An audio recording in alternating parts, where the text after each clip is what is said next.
This family is going through an internal war right now because of their youngest son. DC, the dad, is a Hexa-class spearman known across the Empire as the Blue Tornado, and he wants his newborn son to grow up swinging a spear just like him. The mom is one of the Empire's greatest assassins, and she wants the baby raised in the shadows learning how to kill people quietly. So why are the two older sisters fighting just as hard to drag the kid into their own paths? Because the oldest sister, Arabella, is a magic prodigy already wrecking the academy at 12 years old. Third circle by age 12. She wants her little brother to follow her into magic so she can feel like a proud big sister. And the second sister, Claire, is a gifted summoner who can already control two summons at the same time. She wants him to become a summoner too so she can help him grow up healthy with something to protect him. Four people, four completely different paths, one baby in the middle of it. Bro, he'd barely taken 2 breaths and his dad casually pulled a spear out of his ass and started explaining it to a baby. The mom flipped out, asking him how he could bring a sharp weapon near their son. He shrank under her glare and meekly said he just wanted to show it off. She warned him that if he kept this up, she'd start teaching the kid stealth before he even left his diapers. The two kept going at it, but both knew the real decision would happen on the choosing ceremony. Fast forward 1 year, and here we are. The family tradition where every kid in the house turns 1 and gets 4 items placed in front of them. Whatever the baby crawls to, that becomes his destiny. Legendary spear from Dad, sinister dagger from Mom, expensive magic pouch from Arabella, unique summoning sign from Claire. Each parent and sister is mentally screaming at the baby to pick their item. The prophecy says that whatever item shines represents the most adequate path for the baby to learn. And then our boy slowly crawls toward the table, everyone dying of anxiety.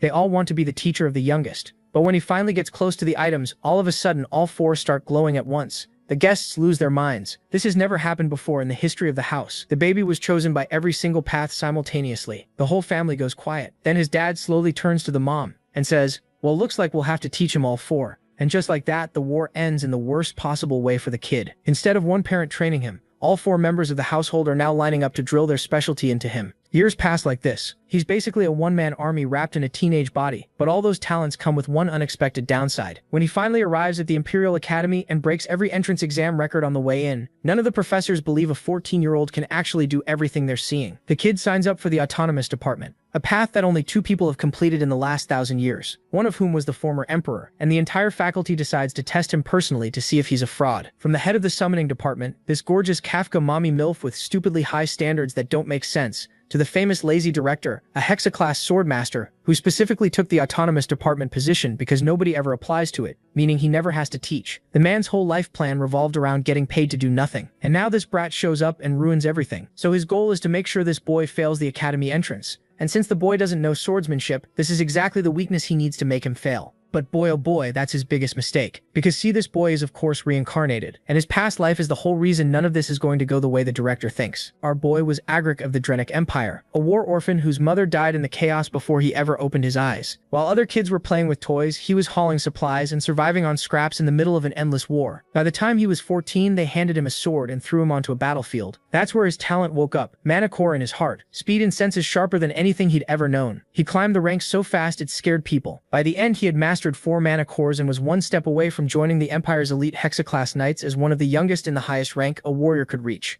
Then on the final battlefield, the moment everything was supposed to come together, Duke Termian of the enemy empire showed up, one of the 6 Hexa-class knights of Altion. The man's mere presence scattered Agric's entire army. Agric still stood his ground. For him, it was better to die as a warrior than to run as a coward. If destiny had put a Hexa-class in front of him, it was for a reason. Even knowing he was outclassed, even knowing he was about to die for nothing, he raised his sword and charged. Duke Termian almost felt bad for him, said it would be a waste to kill a rising talent like that. But then he shattered Agric's sword in 1 strike and ran him through the heart. Broa flew across the battlefield, slammed into the dirt, and bled out staring at the sky, thinking the same thing he'd thought his whole life. All I ever wanted was a family. Everything goes black. But the darkness lifts the moment he opens his eyes. The first thing he sees is a couple trying to play with him, or rather with their son. His father soon picks him up with a huge smile and calls him Dane Sogress. He says the boy should become an amazing. Then his mother, Lily Sogress, snatches him from her husband's arms and insists he'll grow into a perfect assassin instead. Archon, the protagonist Sogress, and his wife keep arguing over what their son should become. They seem to be riding home in a carriage,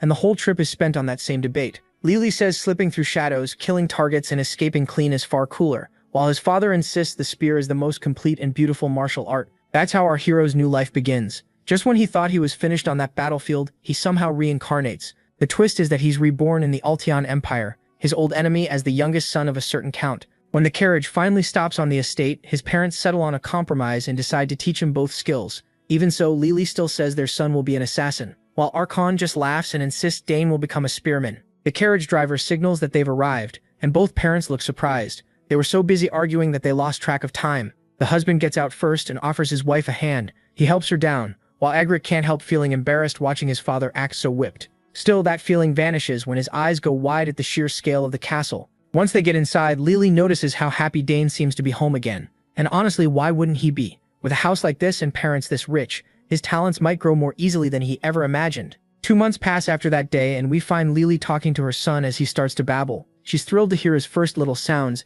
and Dane is just as amazed by it himself. He'd never experienced anything like that before. Back in his old life, chances to be around small children were rare on the battlefield. The few he did see were often wrapped in bandages and crying because they had nowhere to go, many mourning parents who had vanished in the destruction. Compared to that, this new home feels blessed and safe, and he's relieved he won't go hungry here. Suddenly, his father bursts into the room excitedly holding a spear. He proudly announces that this is called a spear. It seems our boy is not a fan of his dad's over-the-top energy. He can barely believe this man is his father, the strongest Hexa-class spearman in the Empire, known as Archon Dane Sogres. He doesn't look much like a war hero, but he really is one, famous as the Blue Tornado. His wife gets mad and starts pushing him away from the baby, asking how he could walk into their son's room carrying something so sharp.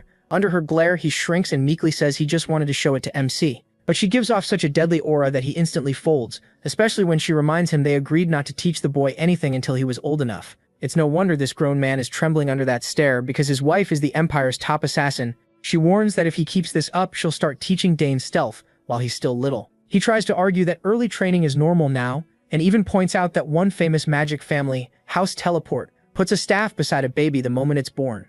That only makes her angrier, and she snaps back, asking if his spear looks like a staff now. He then explains that his parents care so much about his future, because his 2 older sisters chose paths that have nothing to do with spears or assassination. Next, we see both sisters playing with their little brother so much that his cheeks start to hurt. One of them, Arabella, laughs and says he looks even cuter now, with puffed-up cheeks. Dane tells us more about Arabella, revealing that her talent for magic put her on the path of a mage from childhood. At just 12, she had already reached 3rd circle rank. Since the highest rank is 9 circles, that makes her a genius already past the beginner stage. Arabella asks her baby brother if he wants to learn magic from her later, saying she's tired of studying alone every day and would love to teach him a thing or two. While Arabella is full of energy, Claire is the complete opposite. Quiet and shy, she softly says she could teach him summoning someday, since it's a useful skill to have. Just like Arabella, Claire is gifted too. She made her first summon at 7, and now she can control 2 summons at the same time. Arabella then teases Claire and tells her to touch him, saying he's super soft. Claire hesitates, unsure if she should.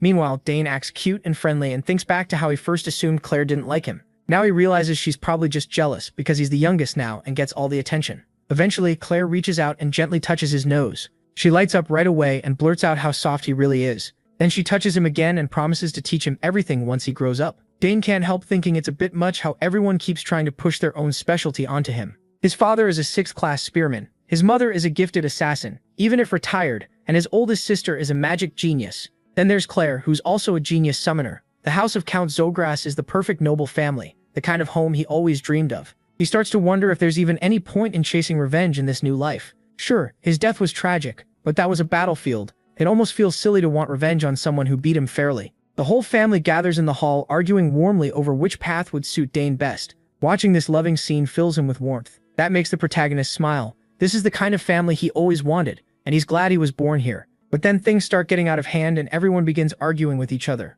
Now he's not so sure this really counts as a peaceful family. Next, we learn about a special tradition in House Zogras, the choosing ceremony. When a child in the family turns 1, several objects are placed on a table in front of them, and people try to guess the child's future from whatever they pick. Since Dane just turned 1 today, it's his turn to choose a class. The guests whisper about how his sisters became a mage and a summoner, and wonder what young Master MC will pick. So everyone heads to the ceremony hall to find out. Once the guests gather in the hall, Dane is seated near 4 items, each tied to a different class. As the crowd gathers around the table, his mother tells him to simply choose what he likes. Even so, he has no clue what to pick. He glances at his father, who clearly wants him to choose the spear. He's already imagining the protagonist being drawn to the dragon-tail spearhead. That spearhead is made from rare dough crayon, and when mana is poured into it, it becomes as sharp and heavy as the user's mana allows. His mother, on the other hand, feels Dane is far too handsome to become an assassin. Even so, she's sure he'll choose the dagger. It isn't ordinary. It's called Night Horn, made from ethereal ore that can hold every element and store several poisons.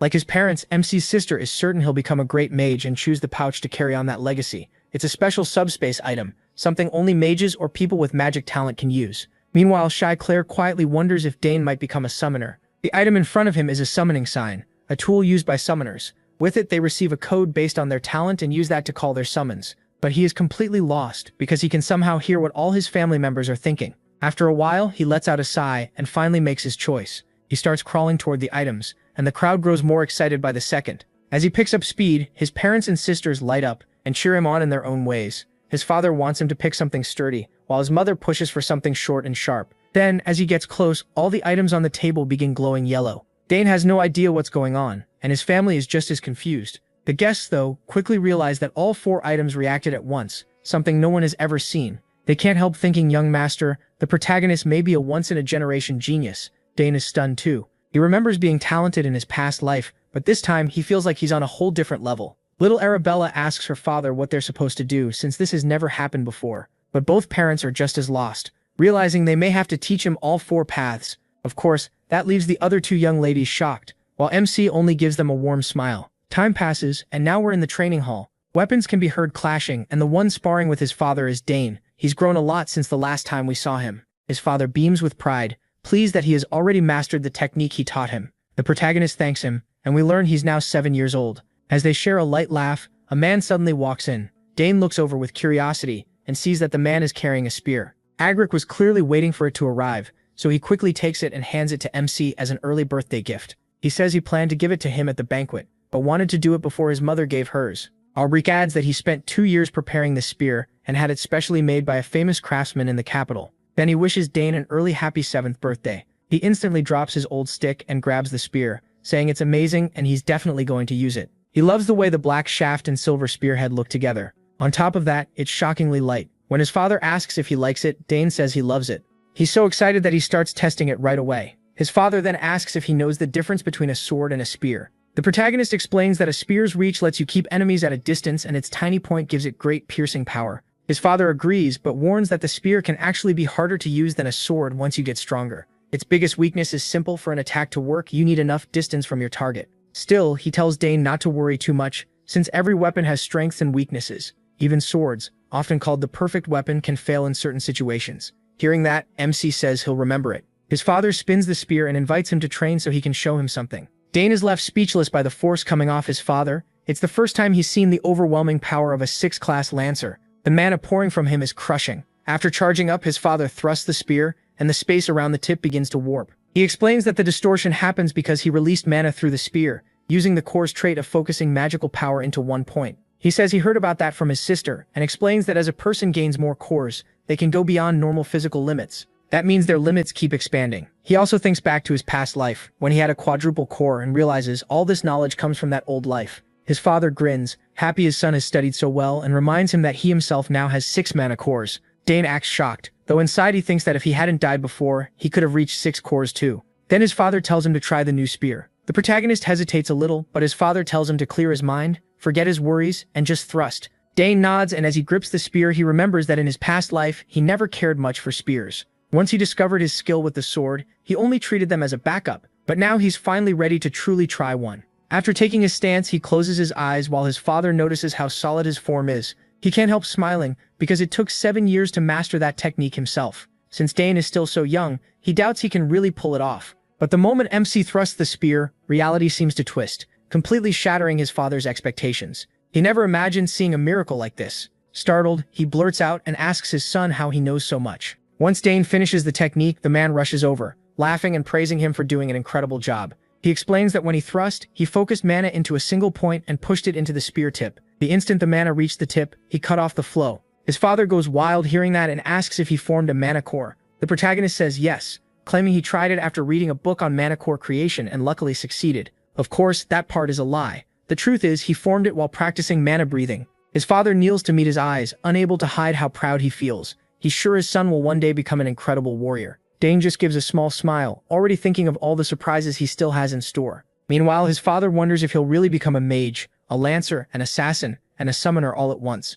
That night, MC's 7th birthday celebration finally begins. Guests start filling the castle, and the hall is packed with music and laughter. Everyone is having a great time. Duke Bolt, the same man who killed Dane in his past life, is also at the party. As soon as Agric sees him, Bolt calls him over. Agric addresses him properly as Duke, but Bolt tells him to drop the formal talk and speak normally. As we know, Bolt leads the Empire's top house, the Duchy of Termian. Agric quickly whispers that too many people are watching, so they have to keep up appearances. The Duke says he can do as he likes, then asks where his son is. Agric calls for him and tells him to greet Duke Termian. The moment Dane hears that title, his mind flashes back to his last meeting with the man. When the protagonist finally stands before the Duke, he introduces himself as MC and bows, saying it's an honor to meet him. The Duke laughs, impressed by the boy's manners, and asks if he is also learning the spear. Agric says yes. Just then, a young lady walks up behind Duke Bolt, and when Dane Zagres sees her, he freezes for a moment in surprise. The girl politely greets Count the protagonist Zagres right away. She politely bows and introduces herself as Layla Termian,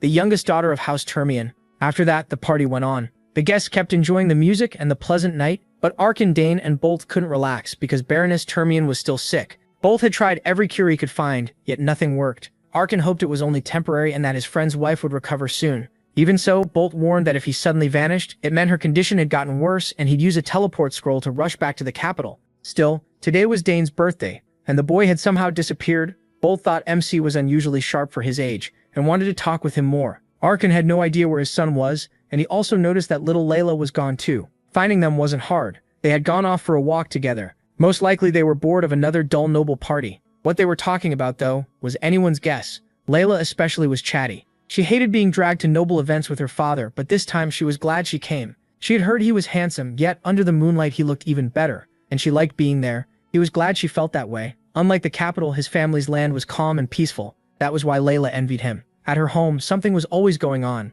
Nobles came every day with business offers, and sometimes even the imperial family showed up. Worst of all, every time visitors came, she had to dress up and greet them properly. She hated that. What she really wanted was simple clothes and a whole day to train with her sword. The protagonist was surprised that such a small, harmless-looking girl trained with a sword instead of magic. He liked his quiet territory too. It was nothing like the busy capital, and that gave him plenty of time to practice with the spear he loved. Layla was surprised at first, then remembered his father's nickname, and it all clicked. She had heard many times how amazing the Blue Whirlwind was, and since Dane trained so much with a spear, she assumed he wanted to enter the academy too. But that wasn't why he trained. Layla was caught off guard by that answer. To her, training hard to get into the academy was the obvious choice. She had heard getting in was incredibly hard. MC, though, had no doubt he'd be accepted. He trained because he wanted to be even stronger after he got in. Layla could hardly believe that confidence, so she asked what he'd do if he failed. Even then, he wouldn't get upset or quit. He'd just try again. And if he failed a second time too, he'd take it as a sign that it wasn't his path. Layla couldn't believe he could be so calm about his future,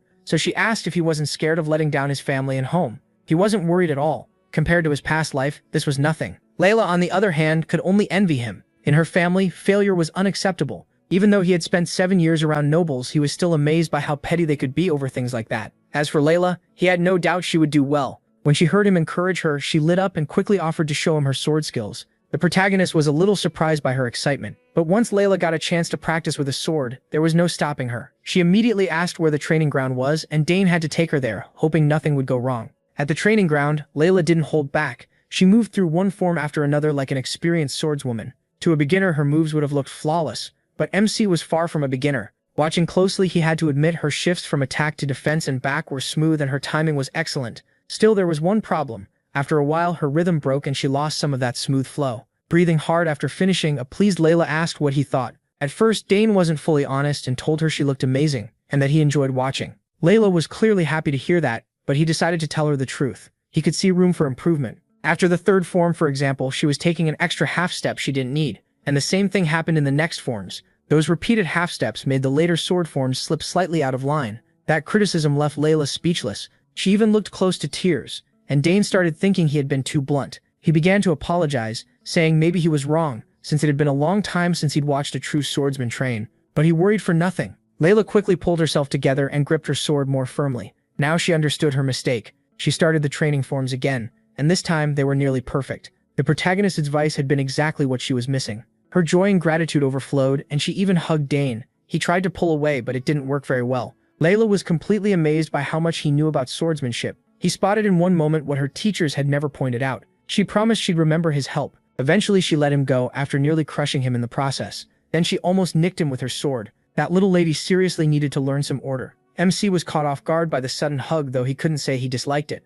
Of course, their quiet moment didn't last long. Servants were already shouting and searching for them everywhere. They had taken enough of a break from the banquet, so they hurried back before they were discovered at the training ground. When they returned, Dane became the center of attention as his parents formally congratulated him on his birthday and on discovering his first manticore, and of course, they gave him a gift, a brooch with the family crest, like the ones his older sisters had. His mother told him to treasure it, because from now on the brooch would be proof of his status and honor. After his parents finished, the other guests joined in too. He had now truly earned the name He, and no one there doubted he would grow into a fine man like his father. The protagonist's parents were overjoyed, and so was he. In both his lives, this was the first time he had received such warm congratulations from so many people. Then the whole hall suddenly shook. Guests started shouting, trying to figure out what was happening. An earthquake or an enemy attack. MC got worried too, but his father quickly calmed him and said there was no reason to be afraid. Arkin knew exactly what was going on. He had hoped for a peaceful day, but apparently his daughter hadn't listened. Dane had no idea. Then sparks flashed near the ceiling of the hall, and a portal opened above the frightened guests in an instant. The guests were stunned when a small figure flew out of that portal, defying all common sense, and landed without any trouble.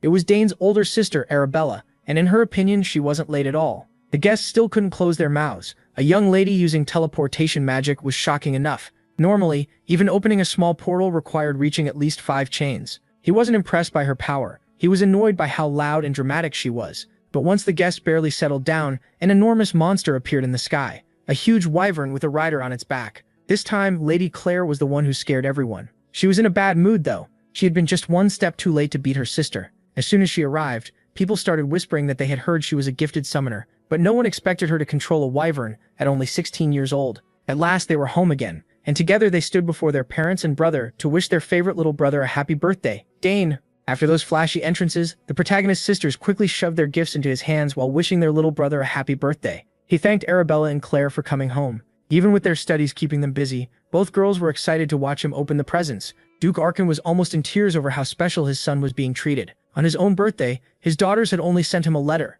Dane opened the box Arabella gave him, and inside was a ring that worked as a handy dimensional bag. She had designed the artifact herself. The subspace magic used to make it belong to a very high level, and Arabella's famous teacher had placed it into the ring. Everyone knew how hard it was to put subspace magic into any item. Arabella took the ring and warmly held her brother's hand to put it on. She must have spent a long time designing an artifact strong enough to hold an entire subspace. She had also tied the ring to MC's mana signature, so no one else could use it. It was made only for her little brother, a truly unique item. Lizzie examined the ring and saw a faint wave of mana running through it, which meant it had been made with top-quality magic stones. Arabella explained that all Dane had to do was pour a little mana into the ring, and the subspace would open. That made it far easier to use than a normal dimensional bag, which alone made it priceless. As far as he remembered, tools like this were usually seen only with the wealthy on the battlefield. Only noble commanders and high-ranking mages had something so useful. The ring. It would also grow with him and fit his body as he got older. The protagonist tried pouring mana into the ring, and a green portal opened in front of him. Duke Arkin was stunned to see his son do it so easily. It looked effortless. Claire, Duke Baltermian, and Layla were all amazed by that bright burst of magic. Dane opened the subspace even faster than Arabella had years ago. There was no doubt now he was a genius. It would be a huge breakthrough if he could grow both a mana core and a mage circle at the same time. After the magic display, Claire walked over and handed her little brother her gift. MC opened it slowly, thanking her with real warmth. Inside the wooden box sat a strange-looking egg on a soft cloth. Confused, he picked it up and asked what it was. Claire quickly warned him to be careful. This was no normal egg. The whole family was curious about the odd present, but Claire only told Dane the truth. In a whisper, she said it was a familiar. She got it by accident while trying to summon Dakaron. Even Claire had no idea what would hatch, but everyone knew how valuable a familiar could be. He tried to picture what might come out of that weird egg. He had heard of familiars before. Unlike summons, they were something else entirely. Once called forth, a familiar could stay in the real world for good. Claire told him to keep the egg secret until it finally hatched, and he promised he would. All that whispering annoyed Arabella, who felt left out. Claire also told Dane to feed the egg his mana twice a day, once in the morning and once at night, so it would accept him as its master. Lily was just happy her little boy was getting such amazing gifts. It showed how much her children cared about each other. Once the gifts were done, Duke Arkin cleared his throat and reminded his daughters to at least greet their parents. They had shown up after saying they might not make it, and still hadn't properly said hello. Realizing their mistake, the girls awkwardly greeted their father. Duke Arkin was soft when it came to his daughters, so he didn't mind much. He was simply glad to see them again. Since leaving to follow their careers, they rarely came home, so he was happy they looked well. From a distance, Layla watched the Dane family laughing and talking so warmly with each other. She couldn't help comparing them to her own family. The protagonist noticed her staring and turned his head. He caught the drop in her mood as she quietly stepped away. Even in a lively crowd of nobles, she looked lonely and sad, and he wondered why. The banquet ended, and the next day arrived. Duke Berthermion had stayed the night and was now walking through Dane's territory. He kept thinking about how gifted Arabella was. As expected from the Academy's top mage, her talent was on another level. She seemed like a perfect match for the Duke's son, the Academy's best swordsman. If the two houses joined through marriage, they could form a force strong enough to challenge even the imperial family. If that happened, no one would dare mess with either house or their children. So Duke Berthermion decided to bring up a possible engagement between the oldest children during today's talk with Arkan. On his way to meet the other Duke, Berthermion heard steel clashing nearby. It came from the training field, so someone was working on their technique very early in the morning. That someone was Dane, fully focused on spear practice. He had become dangerous with the weapon. With years of training under his father and insane discipline, he had long since become ready for real combat. MC's focus was incredible. He moved with the smooth control of a seasoned fighter, chaining one deadly strike after another. Then he pushed even faster and raised the pace again. Soon his arms were a blur as he unleashed a storm of thrusts in just moments. Curiosity got the better of Duke Thermion, so he watched the boy train from afar. He was pleasantly surprised to see the youngest Dane pushing himself that hard. With his trained eye, he could tell his technique was polished far beyond his age. His movements and focus didn't belong to a 7-year-old. Even his simplest attacks were refined to a frightening degree. Everything was done so perfectly that even veteran spearmen could learn from him. When Dane finished the final sequence, he was breathing hard. Duke Thermion was deeply impressed from start to finish. What he had just seen felt impossible. He had heard rumors about the protagonist's absurd talent, even back when he was just a baby, but he had always dismissed them as exaggerations. Now he knew they were real. After a short break, MC started practicing again. This time he focused on his movements and stance. As one of the strongest swordsmen in the region, Duke Thermion couldn't ignore how much the boy's posture resembled that of a master swordsman. The Duke started to wonder if Dane had somehow already learned swordsmanship at a high level, despite being so young. At last, he noticed someone watching from the doorway. He raised his spear, ready to strike, and told the spy to come out instead of hiding. Duke Thermion was so caught up in watching that a child had found him. Not exactly a proud moment for a skilled warrior. The more he thought about the protagonist's movements, the more familiar they felt. He was sure he had seen that same footwork somewhere in his past life. So the Duke stepped out, apologized for interrupting the private training, and said he hadn't meant anything suspicious. Once Dane saw it was Duke Thermion, he felt bad for speaking so sharply to him.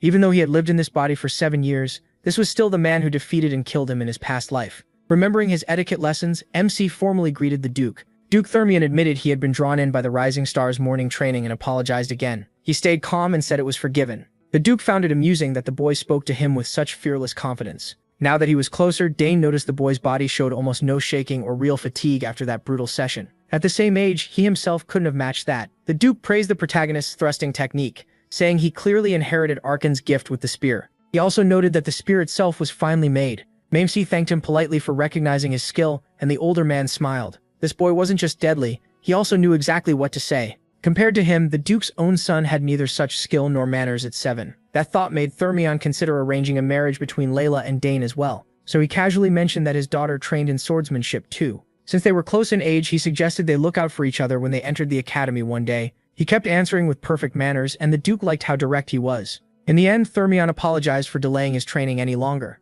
But before leaving the training hall, he asked one more thing. Had the boy studied swordsmanship too? Dane had slipped up in front of the Duke. His old habits must have come out without him noticing, and with Thermion's sharp eyes, even tiny signs were enough. The protagonist answered that he had only read a few books on basic swordsmanship, and had never trained in it for real. The Duke still found it strange that the boy gave off something like raw battlefield instinct, but common sense said an inexperienced child couldn't have that kind of killing intent. Finally, the Duke left him alone and said goodbye, and Dane walked him out. Thermion also invited MC to visit him if he ever came to the capital in the future. The swordsman had taken a personal interest in his talent. The protagonist wondered if the man still remembered him. Just thinking about beating the one who ended his life before made his blood boil. If he built a solid foundation and prepared step by step, he was sure he could surpass the Duke. One of Dane's goals in this life was to defeat the mighty Thermion. As MC kept training, he lost track of time, and Hernano had to come get him. The attendant was always nearby in the shadows, ready whenever he was needed. With how quietly Hernano moved, he figured the guy might have real talent for stealth and assassination skills. Today everyone was busy getting ready for the second banquet. Some nobles had already started arriving, since gathering more than 30 noble families on the exact same day was difficult. As for the protagonist's sisters, they had already opened a teleport gate and gone back to the academy. They had no choice. Midterms were coming up soon. For now, it was time for Dane to get cleaned up and dressed too. He made a note to examine his sister's gifts more closely later. After the hard training session, MC was washed up and dressed. He entered the family hall with his mother and father, and mingled with the nobles. He had to use all his etiquette training as he spent the whole night talking with high society. As the birthday boy, he was put on display all night, with everyone's attention fixed on him. At last, he escaped the banquet hall and got some air. Noble life was exhausting, and his schedule was even worse than usual because of his birthday. Still, he could always find some peace in the garden. Mr. Gardener had worked hard to make that place special, a calm, beautiful spot that brought peace. Dane looked at the flowers in full bloom while butterflies fluttered nearby. Flowers held more mana than most things in nature, or so his older sister once told him. Since he had a little time alone, he decided to test that idea for himself. The protagonist Sogress closed his eyes and focused on the natural magic moving through the air. Without opening them, he slowly started to grasp what his sister meant. He could feel the mana inside the flowers. Even though he'd been training in many fields, his mage and summoner skills still hadn't shown much progress.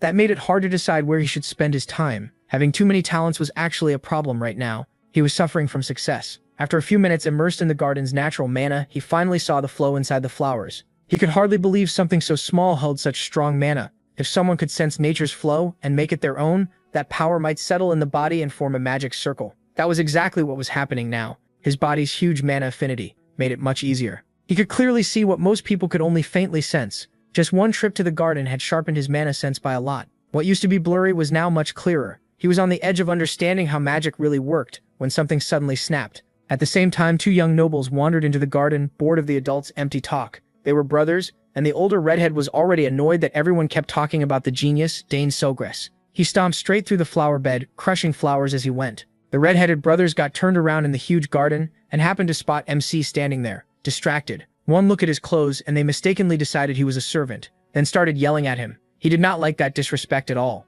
The brat even had the nerve to order him to lead them to the exit. Dane noticed what they were doing to the flowers and shouted for them to stop stepping on them. The red-headed brat somehow got offended after being called out. He asked why they were ruining the flower bed instead of using the garden paths. Seeing he was small, the redhead just got even more annoying. Then came the usual noble kid move, showing off his family name. The protagonist couldn't care less. To him, they were just two thugs wrecking his garden. The redhead hated being called a brute, so he proved the point by grabbing Dane by the collar. He and his brother were sons of Count Tyron, one of the castle's guests. Hearing that name brought back a memory from MC's past life. Count Tyron was the noble he captured after a pathetic defeat on the battlefield. He remembered him as a deeply annoying man, one of the worst kinds of nobles. Judging by the brat in front of him, like father like son, fit perfectly. The red-headed brat kept bragging that his family was famous in the capital. He even claimed their house could make the protagonist vanish without a trace, so he'd better watch what he said. Dane had met plenty of idiots like this before. He knew words would never get through that thick skull full of air. The boy raised his fist and swung at him, still thinking he was only beating up a mere servant. Dane wasn't going to allow that. He slammed his forehead right into the brat's nose with full force. It was a brutal hit that nearly crushed it. The younger brother called out in panic to his older brother. He checked on the redhead, who had dropped to the ground from the blow. When the boy wiped his nose and saw blood, he started freaking out like he'd never bled before. The moment he saw the blood on his hand, his rage exploded, and he threatened to kill MC. Dane found that funny and calmly told him to try. The redhead wanted blood for blood. His little brother had enough sense to stop him, but the older one was far too proud to listen. He threw a punch and he calmly dodged by hopping back. The gap between them was huge. The amateur couldn't touch him at all. As Dane let him wear himself out, he noticed the boy's footwork was sloppy, like he'd never held a weapon in his life. That made him think the brat might be a mage or a summoner. The punches kept coming, but not one got close to landing on the protagonist, Sogress. Blood still ran from the redhead's nose as his patience ran out. MC kept toying with him through pure movement, and then an idea hit him. Maybe he could use the magic flow he sensed from the flowers and force his will into it. If that worked, he should be able to compress that power into a physical form. This was as good a chance as any to test it in a real fight. The younger brother watched from the side with his mouth hanging open. Dane Sogress planted his feet and gathered magic into his hands. He imagined a sphere of pure mana and fired it at the boy's stomach. The blast was strong enough to throw the redhead painfully onto the grass, tearing up the ground on the way. He screamed in pain, his body and pride both wrecked. The little brother rushed over to check on his defeated brother in the flower bed. Dane Sogress was honestly more worried about the ruined flowers than the brat's condition. But the red-headed fool was stubborn. He still got back up.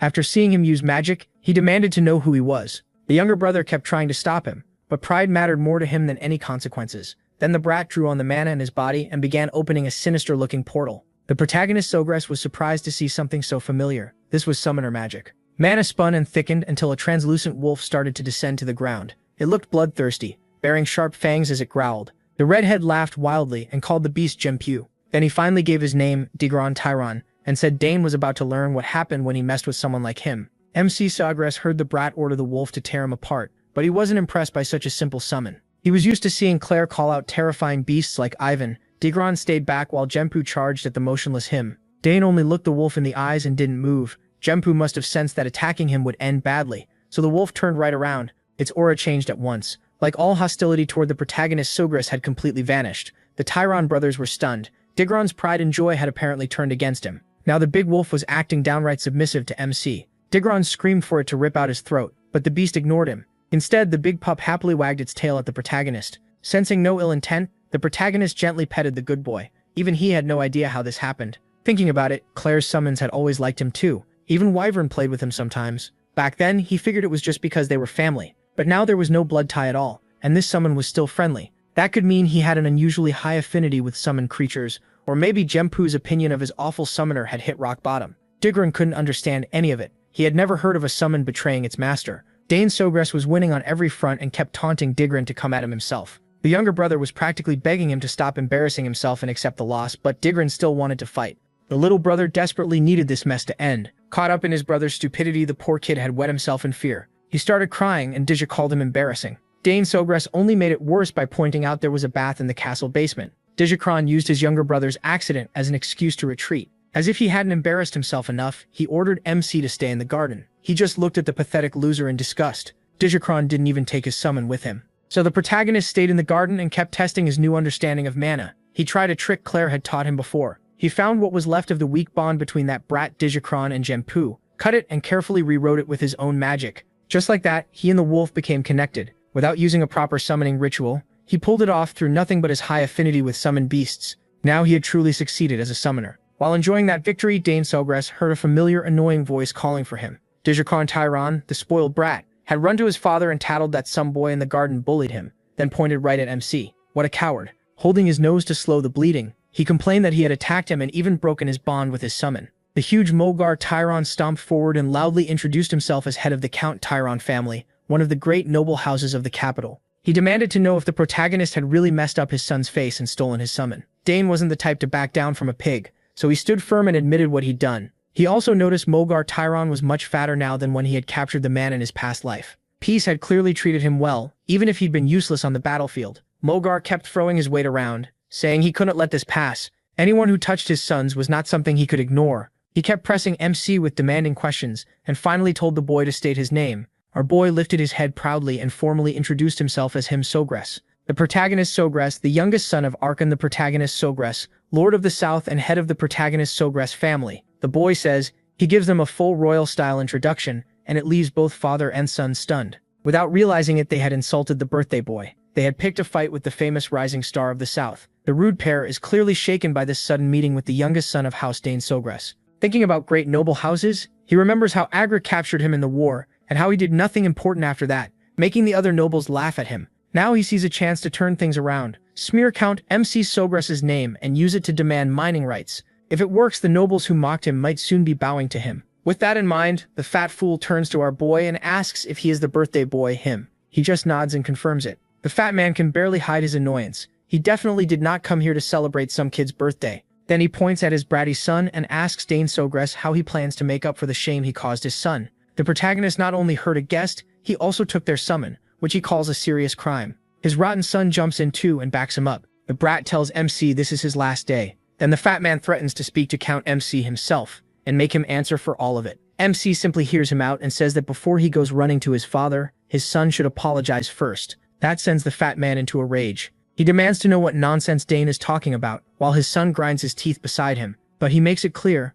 yes, he hit the boy and hurt him, but it was self-defense after his life was threatened, and he didn't steal their summon either. Genpu chose to follow him. The trashy son quickly argues that there's no way Genpu would do that, and tells his father the protagonist is lying. That's when the father stops to think. He remembers hearing that the second daughter of House Sogras is a genius summoner, so maybe she taught MC how to forcibly break the bond between a summon and its master. The fat man keeps going back and forth with our boy, and Dane Sogras can't help thinking this whole thing is exhausting. Eventually Mogar calms down a little. After talking so much, even his jaw is starting to hurt. He tells him he's done arguing, and says they should go hear what Count Sogras has to say about all this. Speak of the devil, the Count himself arrives with Duke Termian. Of course, both the useless son and his father are completely shaken when they see Count Sogras, and seeing Duke Termian here only makes them panic more. As night falls, the red-haired boy gives his version of the story to the Count. He claims he and his little brother got lost in the garden, so he asked Dane Sogress to guide them. He keeps spinning lies while the protagonist stands behind him, calm, wondering why his father is actually listening to this non-stop nonsense.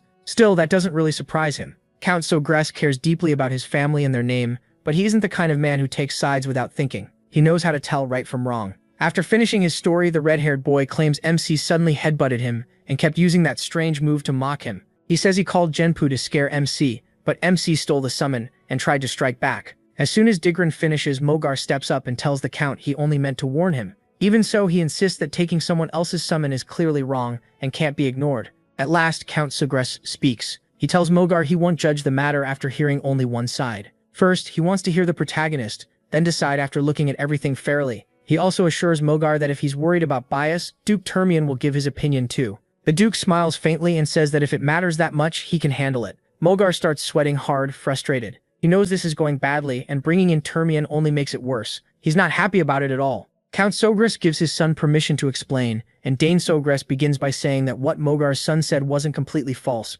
but only parts of it were true. He explains that the flowers carefully raised in the garden had been trampled, so he told Mogar's son to leave. That made the boy furious, and the fight started from there. Of course, the fat man and his son are stunned by that blunt truth, with the boy even trying to deny it and calling MC Sogress a liar. But the Count tells Dane Sogress to continue. So our boy explains that when Mogar's son called Genpu, the order was to kill him. He also makes it clear he didn't steal the summon. Genpu came to him on its own and responded to his goodwill.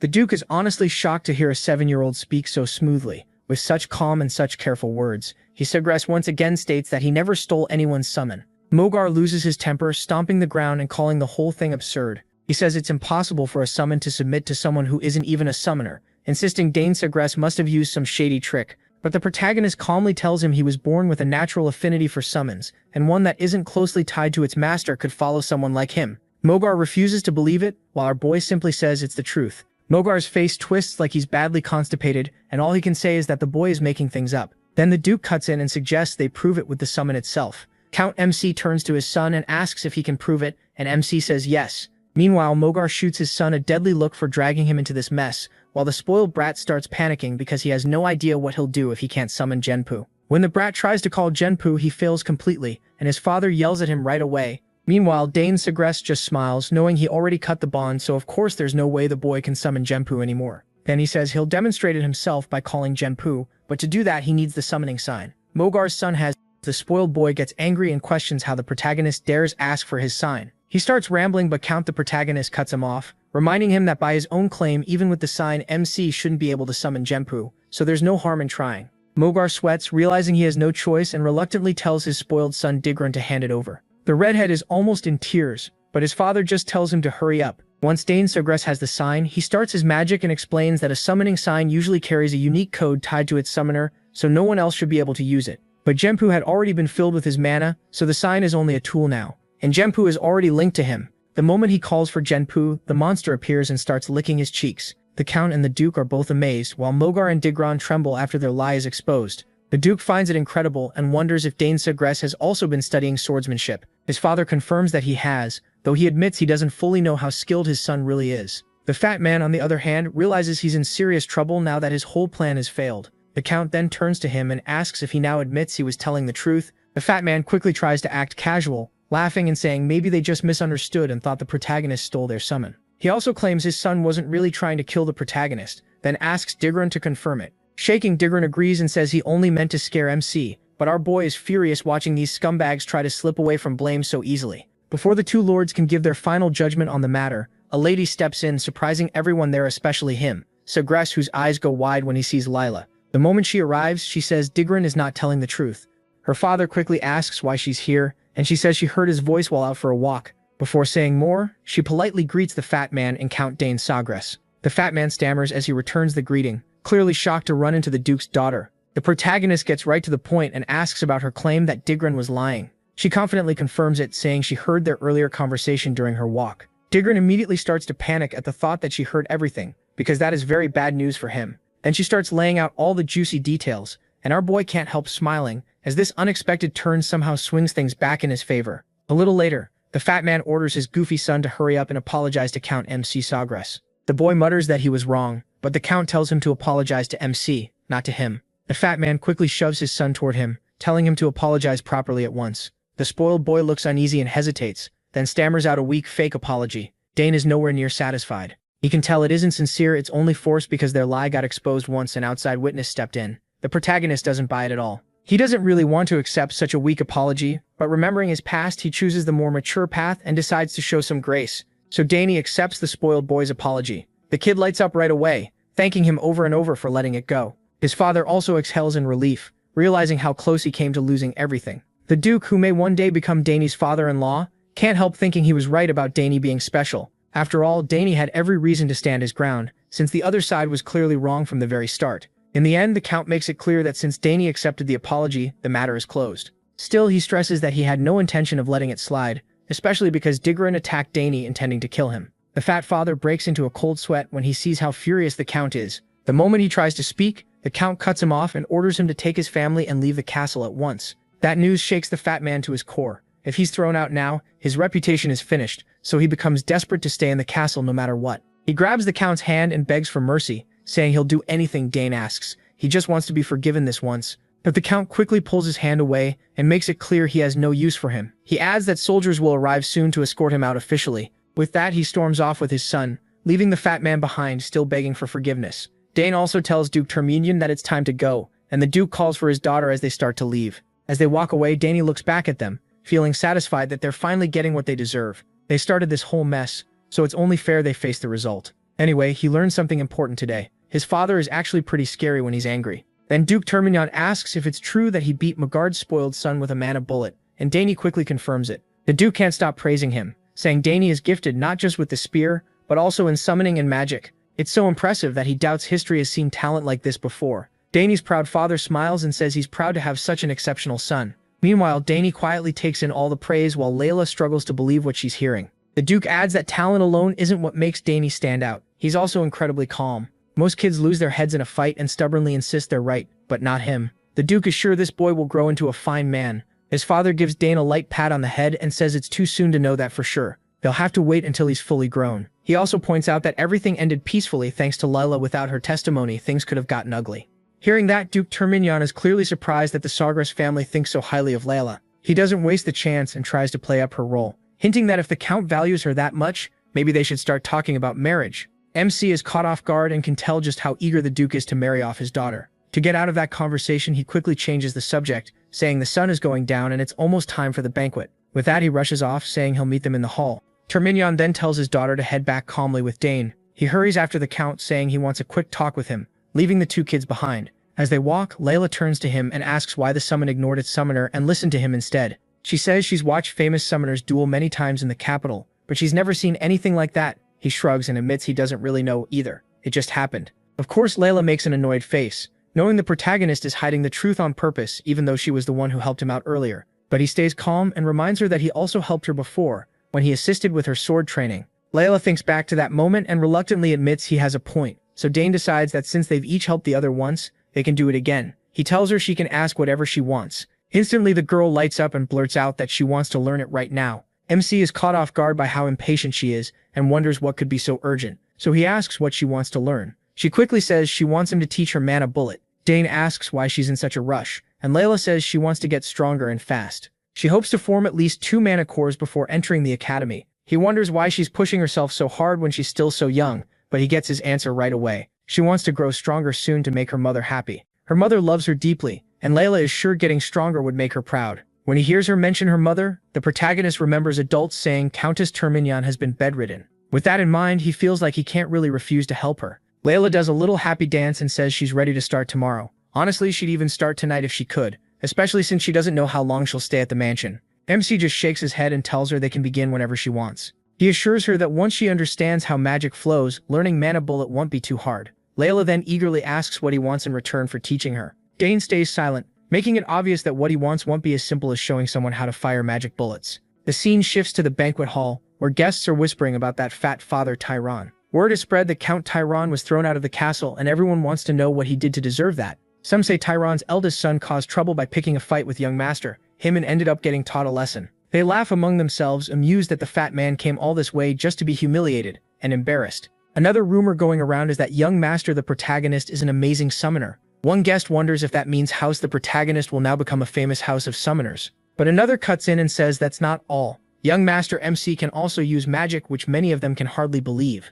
Then a large mustached man introduces himself to him as Baron Opent. He asks if he knows anything about Opent territory in the east. He politely bows his head and says he's heard the land is famous for grilled trout and sapphires. The man laughs and says that's exactly right. He proudly adds that House Opent's trout and sapphires are the best on the continent. Then he nudges his daughter forward, saying he almost forgot to introduce her. The girl steps up and introduces herself as Silvio Opent. She politely greets Dane, who is clearly surprised and awkwardly returns the greeting with his own name. I have no idea why he's so nervous around her, but we're about to find out. She moves right up to him with a mischievous look and whispers that she heard he's the one who will inherit House the protagonist in the future. Dane gives an unsure reply, and Silvio excitedly tells him to stop pretending he doesn't know. She says she's heard he's talented in many ways, then bluntly adds that she'll be under his care from now on, especially since they might become family one day. And there it is, his nervousness makes perfect sense. This girl is unbelievably direct and doesn't hesitate for a second. Right then, Layla walks in while Sylvia is still in the middle of holding hands with MC.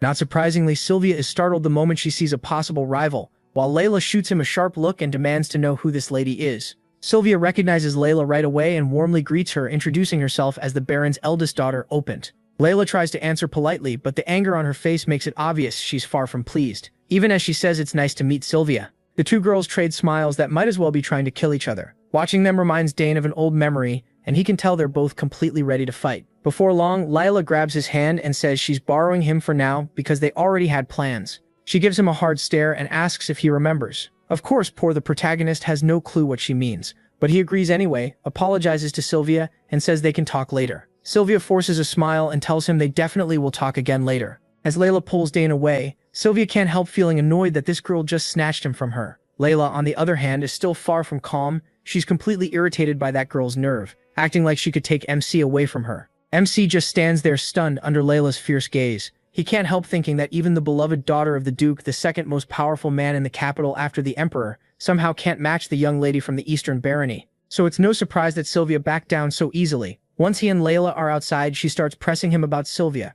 She wonders if there's a chance he might get engaged to her, but he quickly shuts that down and insists they were only talking, just greeting. That idea instantly lifts Layla's mood, and even the protagonist notices it. After a short walk, they reach the secret spot only MC knows about. He's sure nobody will bother them here. The moment they step into the hidden place, Layla lights up and does a little happy dance, thrilled by it. She's also glad no one will know if they do anything there. Dane agrees, it really is a great place to train. But before they start, he asks if she's ever felt mana before.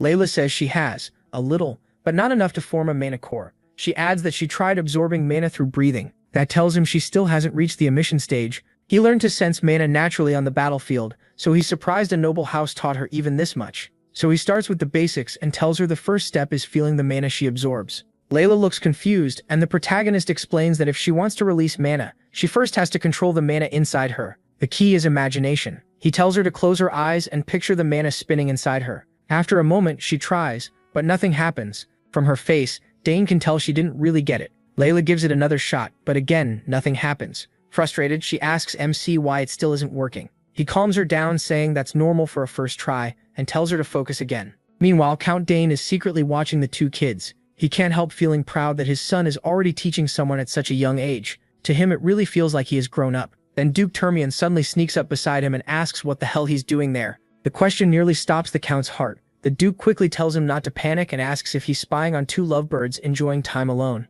Count Dane raises a brow, asks what he means by lovebirds, and wants to know how he even found him. The Duke laughs, saying the Count did a terrible job hiding, especially for the husband of the Empire's legendary assassin. Count the protagonist has no idea how to respond after getting caught spying. The Duke teases him, saying if the lord of the castle goes around snooping on people, others will start talking. Annoyed, the overprotective father insists he was only following his son. The Duke laughs and points out he was just following his daughter too. Turns out both fathers are hopeless. So they stand there side by side like a pair of teenagers, spying on their children. Back with the kids, Dane opens his dimensional bag, and the girl is amazed he already has something like that. When he says his older sister recently made it for him as a gift, she gets jealous. Unlike his sister, her older brother stopped paying much attention to her after they entered the academy. Dane then pulls out a mirror from the bag, and she casually asks what it's for. He says he brought it in case it might help. It's easier to picture something while looking at yourself than relying only on imagination. So he tells the curious girl to stand in front of the mirror, where she can see herself fully. She quickly takes her place in front of it and starts her little magic dance again. This time Dane can tell she's serious. She takes a deep breath, while both loving parents quietly crouch on the ground to keep watching. Duke Termian points out that Lilia seems to like MC. He asks if that's really true, and the Duke says yes. Lilia usually doesn't warm up to people this fast. Count Dane says that's surprising, since she seems like such a bright child. Duke Termian goes quiet for a moment, then says she only seems bright on the outside. He explains that after her siblings left for the academy, her mother became bedridden, so they couldn't stay close like before. Since then, opening up to others has been hard for her. The Count asks that if he already knows all that, why does he always act so cold toward his daughter? Termian looks honestly moved that the Count noticed, and admits he does it on purpose. He says he raised his older children with too much affection, and they grew spoiled, but Count Dane tells him not to assume Lilia will turn out the same way. She'll only end up hurt, and now it makes sense why she asked the protagonist for help instead of her father. Termian points at his friend and jokes that he's nagging like the old days, but the Count fires back, asking when he ever did that, especially since what he said is true. The Duke changes the subject, and asks when he plans to send his son to the capital. If he sends him to the Cal house, he says their doors will be open and the boy can stay at the castle of Cal. Count Dane falls quiet and looks back at his son. Seeing him happy, he simply says he'll let MC choose for himself. He's free to pick his own path, just like his older sisters. We also miss him watching the two loving fathers, clearly embarrassed by how openly they're spying. But in the end, she just smiles, realizing parental love makes them act strange, and decides not to ruin the moment by pretending she saw nothing. Back with the children, Lilia thanks Dane for helping her, and calls him a real genius. She admits that even though everyone calls her gifted, next to him she feels weak. As the protagonist casually looks around to check whether the parents have finally slipped away, he assures her this is only the start and that she'll definitely become stronger too. She then asks if he's going to the academy, since that's where all the Empire's geniuses gather. He says he still isn't sure, and doesn't think he needs it, because he can get very strong just by training on his own. The girl calls that short-sighted, and reminds him the academy isn't only for studying, it's where nobles start building their faction, and make connections early. Dane is impressed that a 7-year-old girl understands the real world so well. He finally answers that he already knows all that, but he still doesn't want to go yet. There's a mountain of books in the library he hasn't read, and he still has a lot to learn from his parents. Lily admits that's fair, but asks if he doesn't want to play with kids his own age, especially since she heard his older sisters also attend the academy. Running out of answers, MC says maybe he'll go in the future if he feels like it. She tells him to visit her house when he plans to come to the capital, and they promise to meet again. Then she remembers to ask when he'll make his request now that he taught her how to use mana bullets. He just shakes his head and says he'll tell her when he comes to the capital. That shocks her, and she lets out a loud cry of disbelief. At last, the day she leaves arrives. When Lilia's carriage begins rolling down the road, Dane looks at a stone-like object in his hand, a gift from his future father-in-law. The story cuts back to when the Duke gave him the strange item. When he asked what it was, the man said it was a birthday gift, and hoped he'd like it. He also explains that House Thermian stands for vengeance, the sword, and the forge, and that their line began with an ancestor who was a blacksmith. Because of him, their house owns the best forge in the Empire. Really, the best on the whole continent.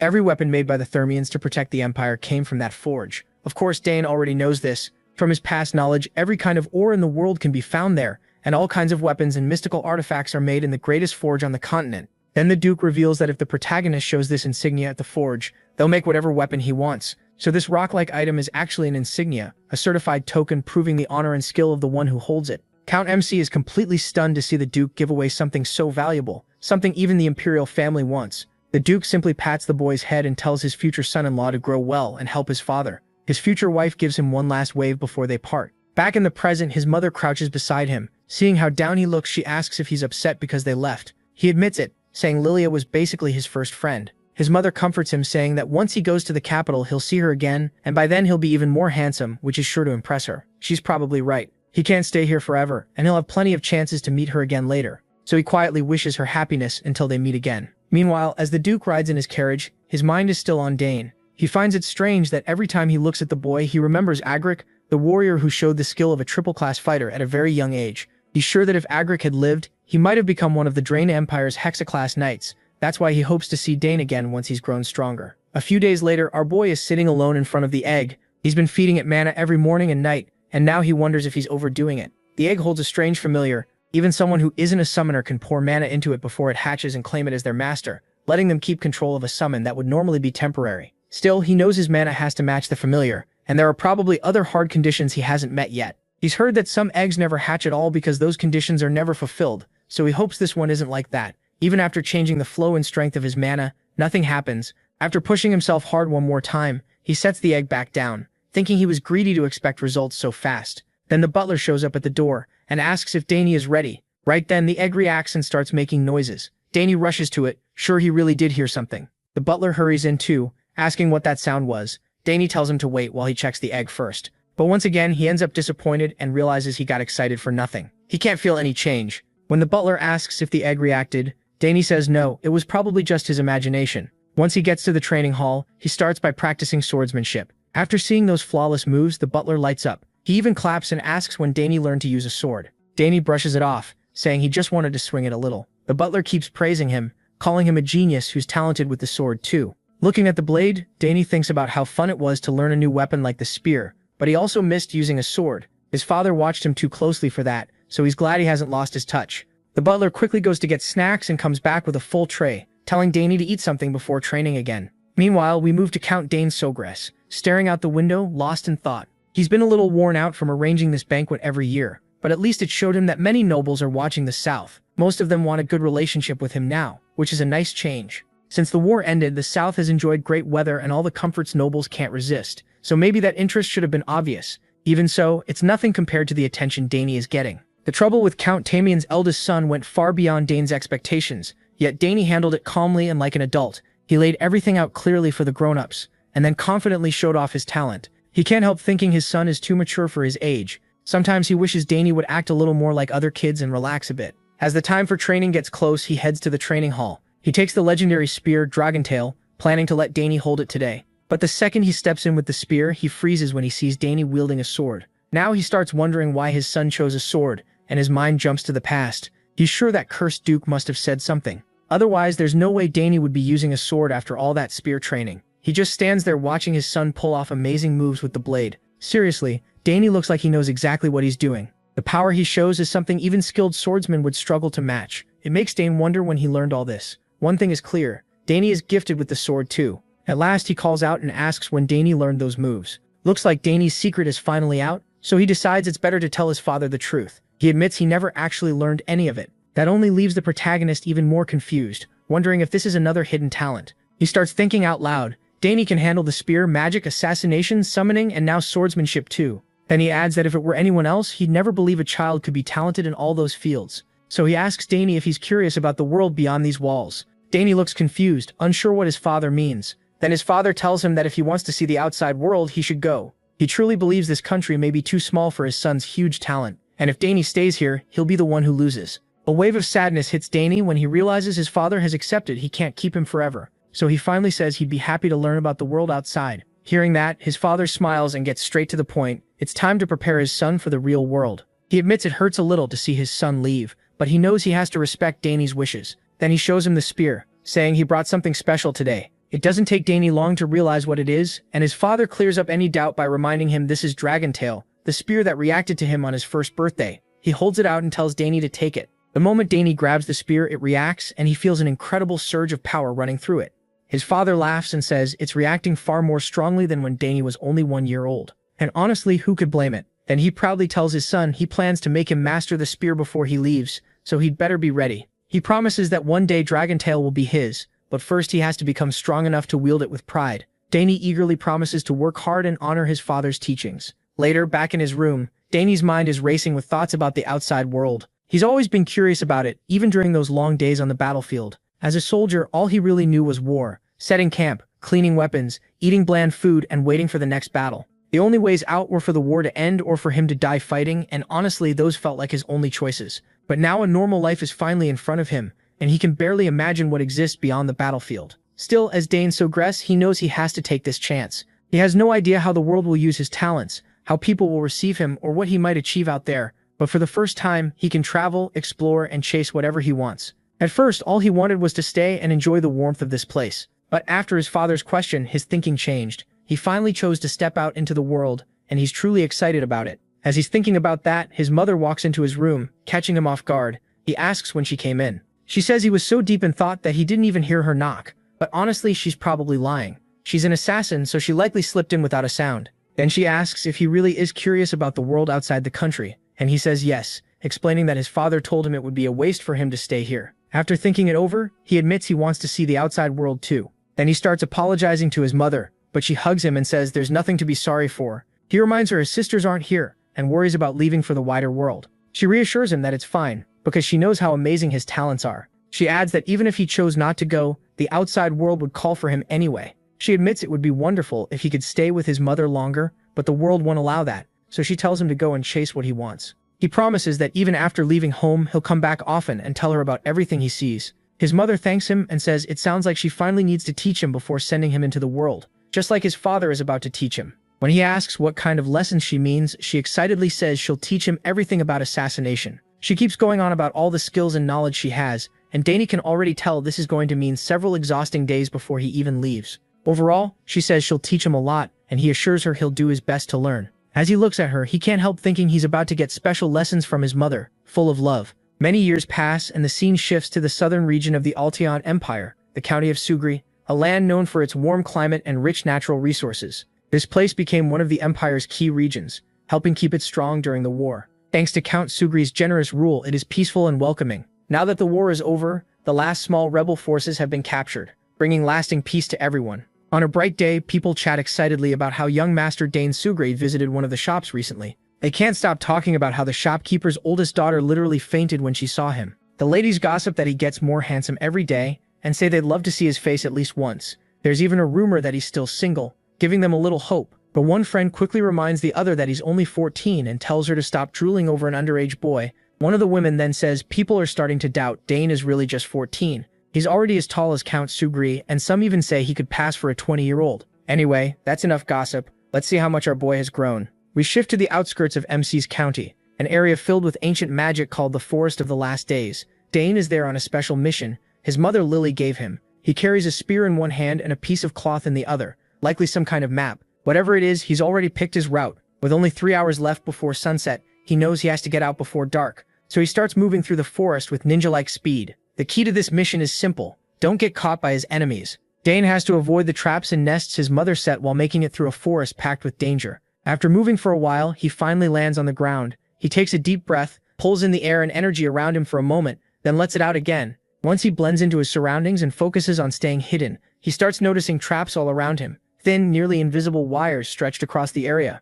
He knows every trap will go off the second he touches them. Wires. It's a basic setup, but that's what makes it dangerous. Luckily, this one looks manageable. Then rat-like monsters rush into the clearing, and the second they spot Dane, they waste no time charging him. There's a whole pack, and he clearly didn't expect them here. Even worse, they're all coming straight at him fast. Before they hit the wires and trigger the traps, he has to deal with them quickly. But if he slips and touches a trap himself, things could get even worse. Still, there's no time to waste. He has to move. Dane breaks into a run, and the moment the rats trigger the traps, sharp needles shoot in from every direction, skewering the unlucky beasts caught in the cross pattern. So that was his plan all along. Lead them into the trap. He's glad it worked and saved him the trouble of fighting them himself. But then he spots one rat that's still alive. As he closes the gap, the monster leaps right at him. Dane keeps fighting the last of the house beast, and the rodent is almost as fast as he is. The giant rat suddenly stops and turns for another attack. This time it uses range, spitting a strange substance from its mouth. Dane quickly reads the situation. He doesn't know what it is, but that spit definitely looks dangerous.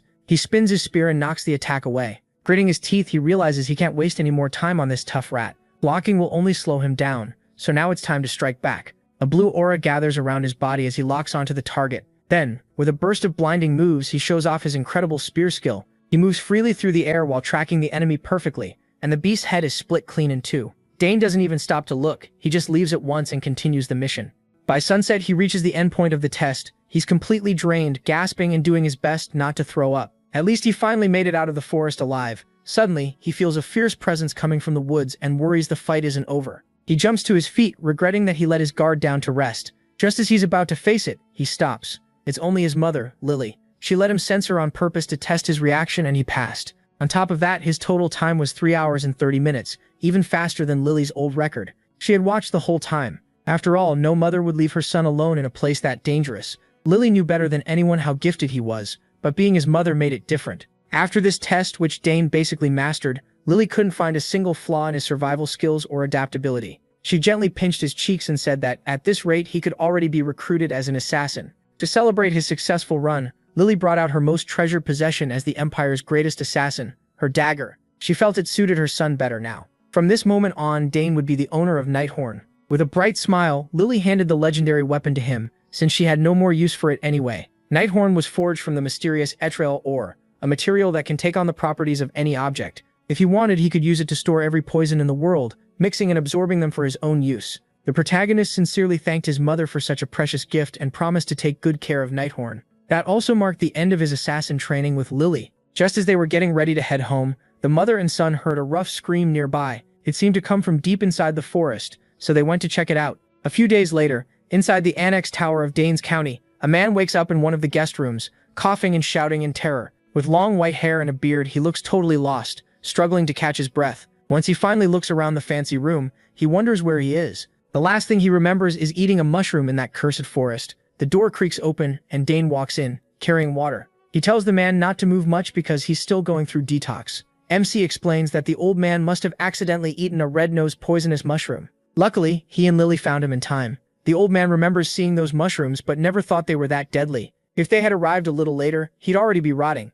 The protagonist hands him a cup of water, knowing how thirsty he must be. As the young man watches him closely, he notices a belt with the Nixian magic tower crest among the old man's things, so this clearly isn't some ordinary person. If Nighthorn hadn't absorbed the poison wrecking his body, the old man would have died. After calming down a little, the man asks where he is, and Dane plainly says they're in the Annex Tower of the County of MC. The old man must have gotten lost in the southern region. Poisoned by those cursed mushrooms, he somehow walked all the way south. He tells him to rest for now and wait for the Count to come see him. He also introduces himself as the Count's youngest son, Dane. That catches the old man's attention right away. He's heard of Arabella, the genius desired by every magic tower in the Empire. The protagonist also explains they found the old man in the forest while he was training with his mother. The old man nearly spits out his water when he hears that insane forest had tormented him. Even as an 8-circle mage, he got lost, and when he cast a spell, the twisted mana flow backfired and wrecked his whole body. That forest is packed with ancient mana, and hidden traps are scattered all through it. Since it belongs to House Dane,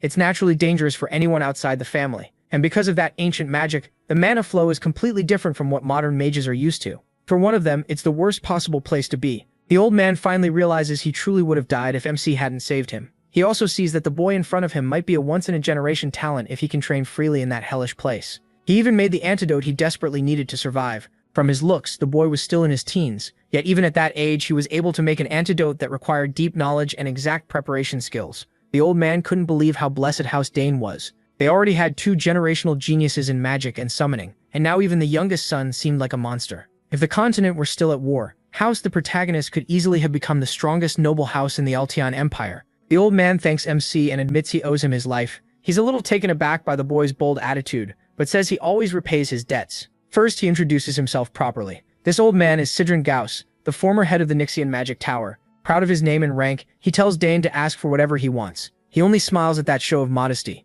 He can tell this wandering old mage is the type who keeps everything he owns in a subspace. Sidron is thrown off by how calm the protagonist stays after hearing his title. Most people would be shocked or nervous in front of a tower master, but the boy doesn't flinch at all. Trying to recover his dignity, Cedric urges him again to ask for anything. Dane pauses for a second, seeming to think over his next words. Cedric smiles, expecting a chance to prove how dependable he is, but MC simply says he needs more time to think about his reward. He never gives Cedric the satisfaction of feeling important, and in the end, MC turns to the door and wishes the great mage a quick recovery, telling him to get some more rest. Once the boy finally leaves the room, Cedric just sits there on the bed, stunned by his indifference. No one had ever treated Sidron like he was just some regular mage. The old man starts thinking he might leave after only a day or two. But not this time. He had just met an interesting kid in the south, and now he wanted to learn more about him. Dane casually told Herman who Sidron was, and the attendant excitedly explained that 8-chain mages sit at the very top, the best of the best. That meant someone with huge power now owed him a favor. Magic towers, after all, work like independent powers on this continent,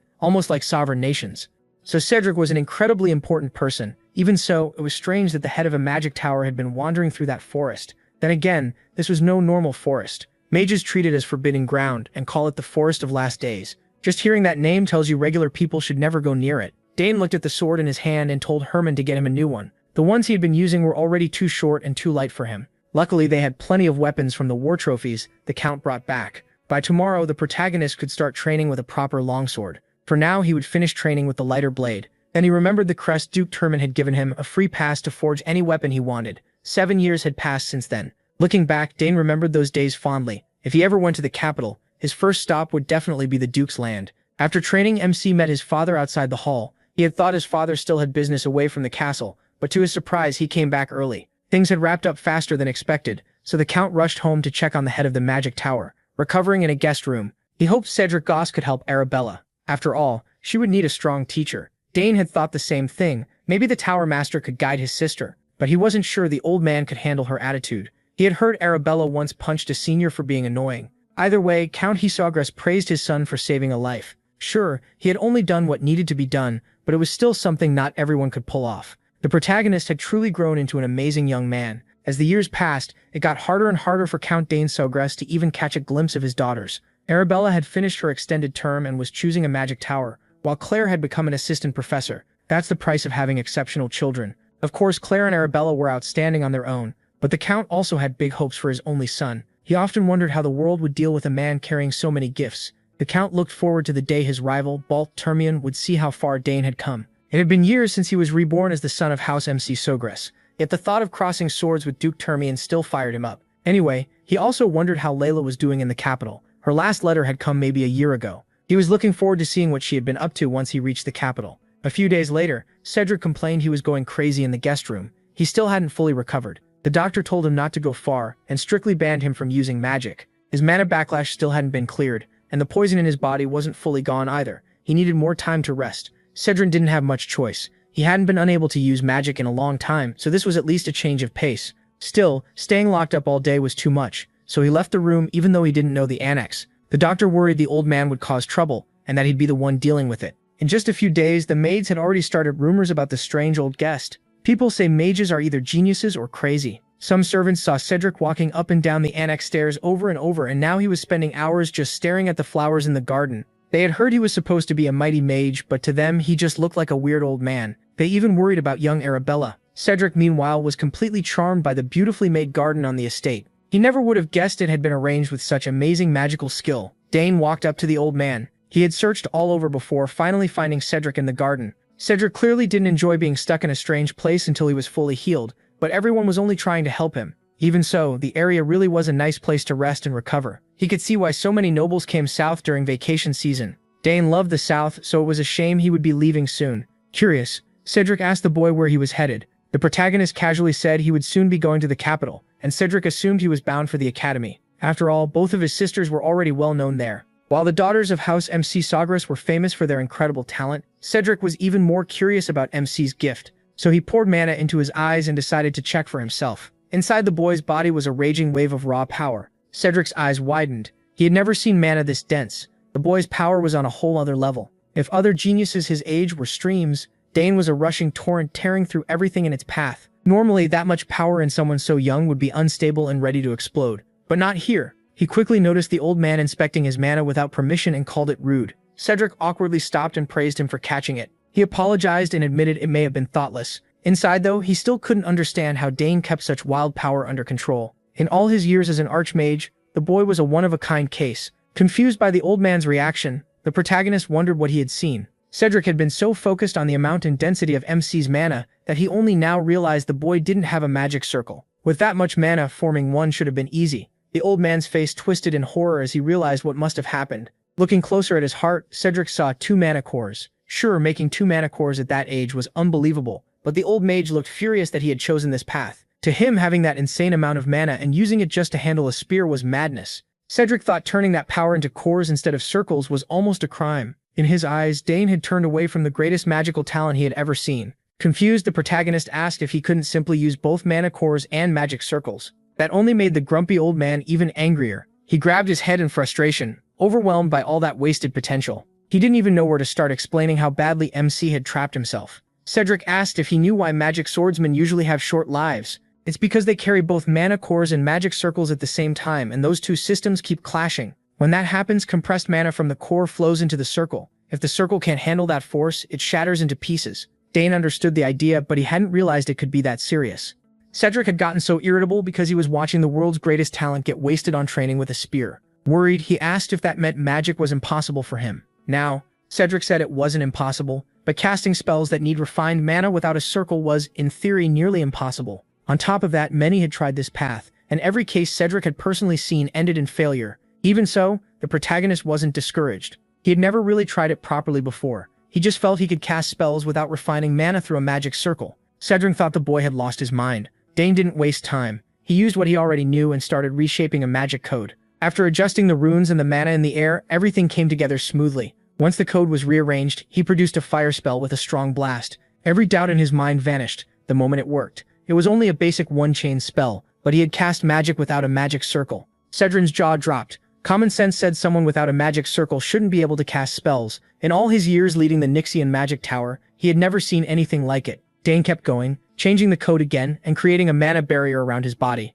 He explained that Arabella had discovered his high affinity for magic, and he wondered if that was why he could do impossible things with mana. Maybe that was part of it, but what he was doing went far beyond theory. Cedric Gauss had stood at the top of the magic world for a long time. This was the first time he felt what ordinary people feel when they face true monsters of talent. He was watching an inborn gift that could shake the world. Meanwhile, Dane was just amused that the spells had actually worked. The old Archmage's knees trembled with excitement.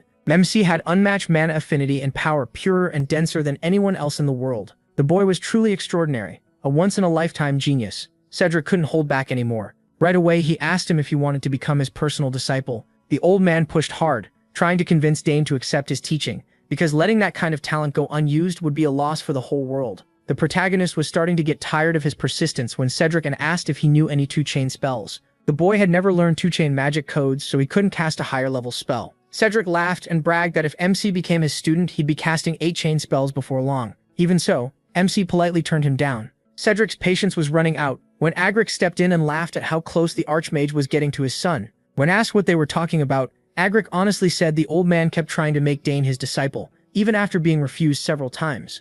At least Cedric knew how to act in front of the head of the house, praising his potential to become a great mage someday. He stressed that the protagonist's future was brighter than anyone could imagine, since he could already use chain-level magic without a circle. As a true warrior, Count Agric understood just how unbelievable that was. At this point, the Count had almost stopped being shocked by his son's inhuman feats. Dane didn't even know the basics of spells, yet he could cast them naturally. The Count also praised the former head of the magic tower for seeing MC's talent right away. But talent wasn't enough of a word. MC was a genius who could truly become an unmatched magic lancer. The moment Count Agric heard that, he pictured his son giving up the spear and taking up a sword. His good mood vanished, and the anger in the room was obvious. The title of magic swordsman clearly did not sit well with Agric. Dane shivered when Sidrin said the one word that should never be spoken in front of his father. Not noticing the mood at all, Sidrin kept pushing the idea of him becoming a magic swordsman. He even promised to take full responsibility and turn the boy into the strongest fighter in the Empire. By the time he noticed the Count's expression, it was already too late. Count Agric shouted at the top of his lungs that his son would never become a magic swordsman. Sidrin argued that sword and magic were a perfect match for a genius fit for both, but Agric kept yelling that his boy would not become a magic swordsman. If anything, he'd become a magic lancer. Sidrin finally understood what the real problem was. Dane just stayed as quiet as possible while his father calmed down. Poor Sidrin had never met a family as strange as the Solgress family. For a mage, taking on a disciple carries huge meaning. Powerful mages usually choose their successors through a rite called inheritance. It's a tradition that goes back to ancient times, even long after formal magic education became common. What Sidrin wanted was not just a disciple, but someone to inherit his life's work and the legacy before it. The fact that an 8-chain archmage was still this desperate to recruit him gave Dane a lot more confidence in his own talent and future. He could feel a strange new emotion stirring inside him. Now that he understood the basics of magic, he remembered a gift Arabella had left him years ago, a crystal ball he could use if he wanted to see his sister. Right now, getting Arabella's opinion sounded helpful. Dane took out the crystal ball and poured mana into it. He called Arabella telepathically while she was studying in the academy library. When she finally recognized his voice, she was stunned. Arabella dropped what she was doing and smiled, happy that her little brother had contacted her. As expected, even Arabella was shocked to hear that the protagonist had used a one-chain spell without a magic circle. She already knew his mana affinity was absurdly high, but not to this level. Since the circle mainly purifies and moves mana, she guessed Dane's mana might already be pure enough to use as it is. To test that, Arabella wanted to send a mana stone to the device in MC's room and check the purity of his mana. It was lucky he had Arabella to help with things like this. She was already a well-known 6-chain mage, and her support was deeply reassuring. Arabella believed that since the protagonist could already use chain-level magic, drawing attention at the academy would be unavoidable, even though that was the last thing he wanted. Still, there was no stopping it. Talent always draws eyes, but Arabella promised she'd crush anyone who tried to bully her little brother. Speaking of bullies, Dane asked about the rumor that she broke the nose of an upperclassman, the second son of the dual duchy. Just thinking about that clingy jerk made Arabella mad. Realizing she was taking the call in a public place, she tried to calm herself down. In any case, she guessed MC's mana purity might keep increasing over time, and that was one possibility they had to consider. Sadly, the talk had to end when one of her professors called for her. They said goodbye, and Arabella promised to send the mana stone. It finally hit Dane that he might be walking a path no one had ever walked before. With mana this pure, he joked that maybe a dragon's heart was beating in his chest or something. Meanwhile, Sidran was still stuck in the annex recovering. He had used mana to inspect him, and that made his magic backlash worse, so he might have to stay there even longer. If the boy would just accept his offer, Sidran could pass on one of the greatest legacies in magic. He kept wondering what he could do to lure the protagonist over. If even 8-chain magic wasn't enough to tempt him, maybe he should offer some priceless artifact or pass down an inheritance refined through many generations. But if he handed over his treasures too soon, Dane might trick him and leave him with nothing. While he was still racking his brain for ideas, MC knocked on the door. Sidran wondered if the boy had come to apologize or maybe changed his mind about the offer. Dane had come to see the old bat because he had something to say. Sidran instantly assumed he had finally decided to become his disciple, but he quickly shut that idea down. No, it wasn't that he had no interest in magic. Sidran asked if he already had a master, but that wasn't it either. Thinking he was being toyed with, Sidran asked what the boy wanted. It was simple. The protagonist still didn't know the rearrangement code for 2-chain magic. Learning from his sister would be hard since she was far away, so the best choice was to learn from Sidran, a real archmage, and since the old man still owed him for the rescue, refusing right away would be hard. Dane admitted he didn't want to walk only the path of a mage. He wasn't going to become just a magic lancer either. He wanted to be a summoner magic lancer assassin. As far as Sidran knew, nothing that ridiculous even existed. Hell, MC said he'd even add swordsman to that title. The sheer absurdity of the boy's dream left Sidran speechless. To chase something that wild, he had drawn a clear line and refused to become the former Magic Tower chief's disciple. From his tone, Sidran could tell the boy had already made up his mind. Then an idea struck him. The old mage stood up and asked if Dane would be interested in a letter of recommendation. Since he planned to enter the academy, one from the former head of the Nixion Magic Tower would greatly raise his standing. The protagonist thought about it for a moment and decided it wasn't a bad offer at all. He accepted the letter, and while they were at it, he had one more request. Cedric laughed to himself, thinking the boy had finally come around. Maybe now he could start securing his hold over this unmatched genius. Seeing the old man in a generous mood, Dane asked if he could also learn the rearrangement code for 2-chain magic. For someone like Sidran, that shouldn't be hard. After all, he knew the rearrangement code for every existing 2-chain spell. MC was still young, so a recommendation letter and a few 2-chain spell codes were hardly too much to give. Even if he wasn't in top condition, Sidran could start teaching right away. He quietly smiled to himself, knowing he had just pulled off a big win. He held out his hand and said that with all of this, Sidran's debt for being saved should now be fully repaid. The old bat had said it himself. Since he owed Dane so much, the boy could ask for anything. So that was exactly what he was doing. Sidran did not like being played like that. He had really thought he was finally getting a disciple. But the protagonist's answer to the invitation hadn't changed at all. It was a big no. The old man had been outsmarted by a 14-year-old. Still refusing to give up, Cedric argued that the boy had asked for 2 things when he only owed 1 favor. Dane disagreed. First, he had saved the old man's unconscious body in the forest. Second, he had neutralized the poison wrecking Cedran's body. He could have also mentioned carrying the unconscious old man all the way to the annex, but he decided to count that as a bonus. Cedric had no comeback. He was completely and logically beaten. He honestly wondered how a child this bold even existed in this world. In the end, Cedran and Dane set their lessons for the training hall. The old man had partly accepted that he might never get MC as an official disciple, but he could still keep trying to win the boy over if he changed his mind someday. Cedric simply could not bear to let talent like this go to waste. The lesson finally began. First, they had to deal with the fact that Dane was using chain-level magic without a circle. He would need to focus hard, because the rearrangement code for 2-chain magic was far more complex than 1-chain. Countless young mages never even reach that stage and give up instead. He listened closely, glad to have such an experienced teacher. Cedran saw the light in the boy's eyes and made sure not to go easy on him. He still had his pride as an archmage to maintain, after all.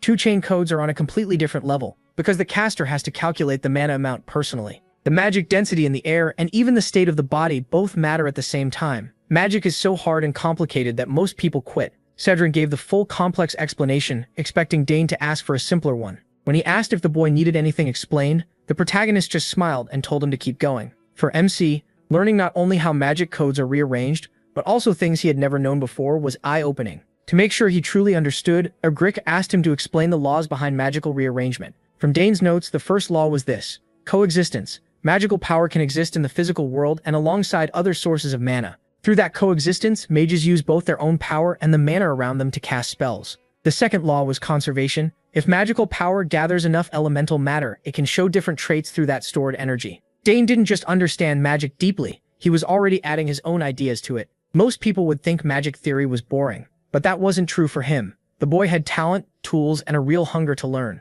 How could anyone be a more perfect mage candidate? As the lesson went on, Agric explained that magic codes grow far more complex with each added chain. Rather than stay in theory, he decided a demonstration would be easier. He skillfully drew out a small amount of mana and built a simple magic grid to show a one-chain spell in its most basic form. But from 2 chains on, everything gets much harder. He changed the mana fragment into a spinning mass of runes and power, showing the rearrangement code for 2-chain magic. Dane fixed his eyes on the display, paying close attention to how complex the nodes were. Arguric then shaped the code into the 2-chain fire spell, Fire Arrow. With magic codes, repetition is what leads to mastery. The old man figured he was finally seeing just how hard magic could be. By his estimate, most people needed at least a year to move from a 1-chain code to a 2-chain one. No matter how smart someone is, the human mind can only grasp one piece of the code at a time. Arguric thought he could guide Dane's progress over about a week, teaching him the method step by step for mastering 2-chain codes. But the protagonist already wanted to try and Arguric allowed it, expecting the boy to fail badly. But the moment MC began drawing mana out of his body to make the first code, Arguric felt like he was watching a master at work. The boy focused and used his hands to shape the pure mana spinning in the air. Soon he formed the same grid Arguric had shown as the basic structure of a chain code. The lines had exact length and width, made with scary precision, and the old man was stunned. Dane could have stopped there and still been called a genius, but where's the fun in that? Instead, he broke apart the mana grid and slowly turned it into a swirl of mana in the air. Arguric was speechless when he saw a perfect copy of the 2-chain rearrangement code he had demonstrated just once. Asked how he did it so fast, he simply said he copied it by watching and memorizing the rules and patterns. He pictured every factor in his head while building the code, and it came surprisingly easily. Arguric was amazed again and again. Even as a magic genius, he had needed time to reach 2-chain magic. Yet a boy without a magic circle did it in just a few minutes. As if he wanted to give the old man a heart attack, Dane then said he would try casting Fire Arrow too. He moved the mana and runes around his body with flawless speed. At last, he rearranged the code perfectly, and created several fire arrows. Arguric stared at the completed arrows, refusing to believe what he was seeing. Watching this boy push the old man into an existential crisis. If he had grown up with the protagonist's talent, he might have already reached his dream of 9-chain magic. Dane easily controlled the fire arrows, sending them around the training hall, while the Archmage tried to recover. Even MC was surprised that everything came so naturally all at once. One thing was clear, the world would go crazy if it saw a circleless mage pulling off magic like this. Arguric knew his talent had to stay hidden before all kinds of shady people came after him. And on top of that, he still hadn't given up on making the boy his disciple. Since the protagonist had picked up the first code so easily, they could move on and learn even more. Arguric started to think he might need to be careful about what he wrote in Dane's recommendation letter to the academy. At the end of the day, MC lay in bed thinking about the lesson. He decided to properly learn both theory and practice. When he thought about his past life, he remembered being forced into a life where he didn't even have the chance to study magic. In those days when he never knew when he might die in battle, finding time to learn magic was a luxury he couldn't afford. He was too busy swinging a sword and trying to stay alive. To some extent, magic put more weight on theory than on simply casting spells. And in this life, he had the time, the resources, and the talent to want to learn much more. Dane could combine the theory he learned from Arabella with the talent he was born with, and now even simple guidance could lead to explosive growth. Since he was being taught by a former tower master, he couldn't help wondering what kind of magic he'd learn in the coming days. About half a month later, Dane went to his father with a request to make something called a magic reagent. They didn't have the materials, so he would need to leave the territory. His father was a little surprised by his son's progress. Arguric backed him up, assuring him that the boy was ready for reagents, now that he had already mastered 4 rearrangement codes. Normally, even a genius would need a month to learn one. Count the protagonist also knew that magic reagents were hard to find. The protagonist had only learned about them by reading books in the family's magic library. Arguric had already accepted that the boy was simply built differently. He was even glad MC cared about something as dull as magic reagents. In the end, the Count agreed, thinking it would be a great experience for his son. Since he was leaving anyway, Dane could also see his territory for himself. He smiled and thanked his father for trusting him to go out on his own. He set off on a short trip to the outer parts of the Sogress territory. With him were Arguric and Herman. Even out there, the people of the county looked at the protagonist and spoke of him with deep respect. The protagonist returned their warm feelings with kindness and a smile. During the trip, Arguric guessed that Count Dane must be a kind lord, judging by how happy his people were. The South really had a lot going for it. Great snacks, nice weather, and good people too. That kind of sight was extremely rare in the capital. That's why MC loved this territory so much. Their small group traveled through the outer region for a while, heading to the magic supply shop. He had never been there before, so he asked Herman to lead the way. The 3 of them sped up and soon reached the shop. The shopkeeper was shocked to see the famous young master, the protagonist, walk into her small store. She praised his silver hair and bright emerald eyes, and the protagonist thanked her. Lately, not many people from the local lands had come by to buy magic supplies. Luckily, many travelers interested in magic had kept her business alive. The shopkeeper also recognized Arguric, the former lord of the magic tower, and said how grateful she was to have him there. The old man was clearly pleased to finally be recognized. She invited them to look around as much as they wanted and asked them to call if they needed anything. Since it was MC's first time in a magic shop, Agric told him to explore freely while he spoke with the merchant. With one quick glance, Dane could already spot all kinds of interesting items. There were potions, gems, amulets, and all sorts of magical goods, though something about the place gave him a strange sense of déjà vu. On top of that, he noticed that touching the products let him feel their magical reaction. He just chalked it up to his high affinity and kept looking around. Then a soft bell-like sound rang in his ears, almost calling for his attention. He felt an especially strong reaction from one side of the shop. When he moved closer, the owner told him that everything on that side was only decoration. Agric called Dane over to look at some potion ingredients together. The old man had already picked a few raw materials, like moonroot, which could be used in at least 50 different potions. The owner assured them she personally processed her ingredients and kept them top quality. Still, he was very curious about the strange sound. As he walked deeper into the pile of decorations, he felt an odd power pulling at him. Then he turned and spotted a stone giving off pure mana. It had to be the source of the sound. Dane hurried toward it, almost like his body was moving on its own.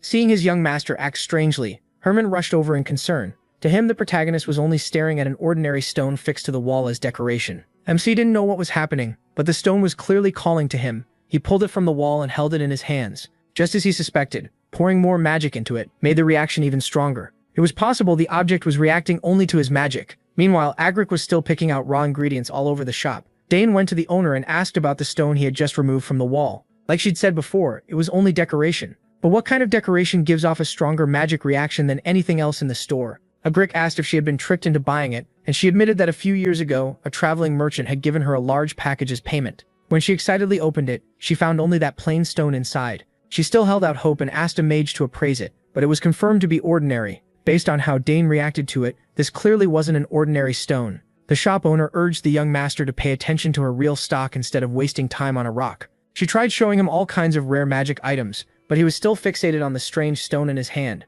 It was the only thing he wanted. She even showed him a scroll card that could read names on its own and store information for records. In the end, the protagonist bought both the scroll and the useless stone. He was sure this wasn't something he could just leave behind. Even Agric couldn't figure out what the boy was thinking. On the way back, the old bat asked if Dane was really into decorations, or if he truly believed the stone had something special about it. Once MC explained that the slab reacted to his magic, Agric didn't dismiss it. He still couldn't see anything unusual, but now he was curious too. Since the streets were crowded, the small group hurried back to the castle. Agric set up a priceless testing device to help Dane learn what the stone really was. He was sure he could judge it properly. A mage had already checked it and found nothing, but Agric proudly said no evaluator was better than his machine. He had poured all his money into this top-level tool for appraisals, and believed it could analyze anything placed on it. Both of them were eager to learn what was hidden in that plain-looking stone slab. Agric placed it on the platform and told Dane to pour magic into it to trigger a response. The moment he did that, the stone gave off a dense burst of magic power. It lit up inside the device, and its glow twisted into something complex.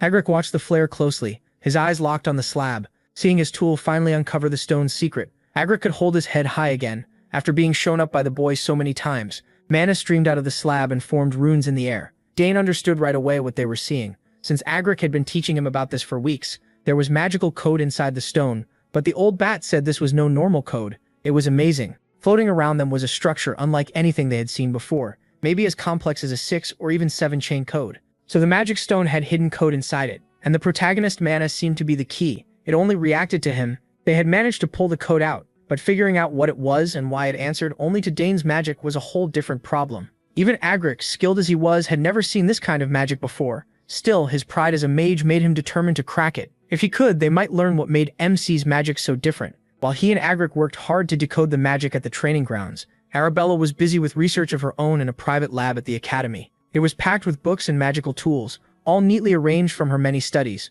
She had stored a sample of her little brother's mana in a magic stone, and confirmed there really was something strange about Dane's power. His magic had a trait that matched no known type. She ran countless tests and read piles of papers, but still couldn't place which branch of magic this anomaly belonged to. She tried everything: magical reagents, portals, magical engineering, but nothing gave her an answer. Even so, she was sure the truth was hidden somewhere. Then she suddenly remembered hearing about a long-lost field of magic that had vanished from the magical world. Maybe Dane's power was tied to that forgotten art. Arabella started digging through stacks of books, trying to remember where she had put an old tome. It covered alchemy, divination, spiritualism, necromancy, and an early form of magical code. As she searched, another dusty book dropped from the shelf. She picked it up and realized it was an ancient magic text. That made her remember she had once studied the vanished magical kingdom of Arcana. a civilization said to have existed over 2,000 years ago, and inherited older magic from an even earlier age. They were believed to use forms of magic that no longer existed. Arabella laughed the thought off. Ancient magic had disappeared long ago, so Dane's power couldn't really be tied to something that old. Still, she had nothing to lose at this point, so she tried something unusual. She placed the crystal holding the protagonist's mana into her magical typewriter and used the ancient magic book as a reference. After a few moments of focus, Arabella opened her eyes in shock. The crystal was reacting. She quickly wrote down the mana's properties, her mind racing as she wondered whether Dane's magic was tied to alchemy, divination, or something else entirely. She could accept any answer as long as it wasn't necromancy. When she finished reviewing her results, it felt like she had been struck by lightning. All she could say was, "What kind of discovery is this?" Back at the training grounds, Dane and Agric were still trying to force more reactions out of the stone. After a while, Agric finally broke the seal on the slab. Inside, there was something else. The old man carefully reached in and pulled the object out. It was a simple accessory, a silver bracelet giving off dense magic power. To most people, it looked like an ordinary bracelet from a market stall. Agric first guessed the material might be rare, but it seemed normal. Since the stone only reacted to MC's mana, Agric suspected the bracelet would do the same. MC put it on his wrist. At first it hung loosely, like it was too big for him, but then it reacted. The bracelet lit up, resonating with the magic in his body. Just as expected, it responded only to him. Strange glowing characters started appearing from the bracelet. Agric leaned in for a closer look while Dane eagerly asked if the old mage could read the symbols. To the protagonist's surprise, Agric's face broke into a huge grin. They were ancient runes, letters nobody in the current world could read. By ancient, Agric meant the language of the lost kingdom of Arcana. MC only knew a little about Arcana from what Arabella told him as a child. She said it was an age when magic ruled every part of life. Then suddenly and mysteriously, that golden era ended, leaving behind only a few relics and legends. And now this strange line of magical code sealed inside a stone had become another piece of that old puzzle. Agric always knew his magic was unusual, but he never imagined it would connect to the ancient kingdom of Arcana. That only made him want him as an apprentice even more. After all, the Forest of the Last Days, which had even defeated Agric, was said to be filled with traces of Arcana's disruptive magic. The protagonist's connection to that ancient power finally made sense. Sadly, all they had right now were a few unreadable lines of text. Agric told Dane to take all the time he needed to investigate the mystery, but warned him to keep it secret for now.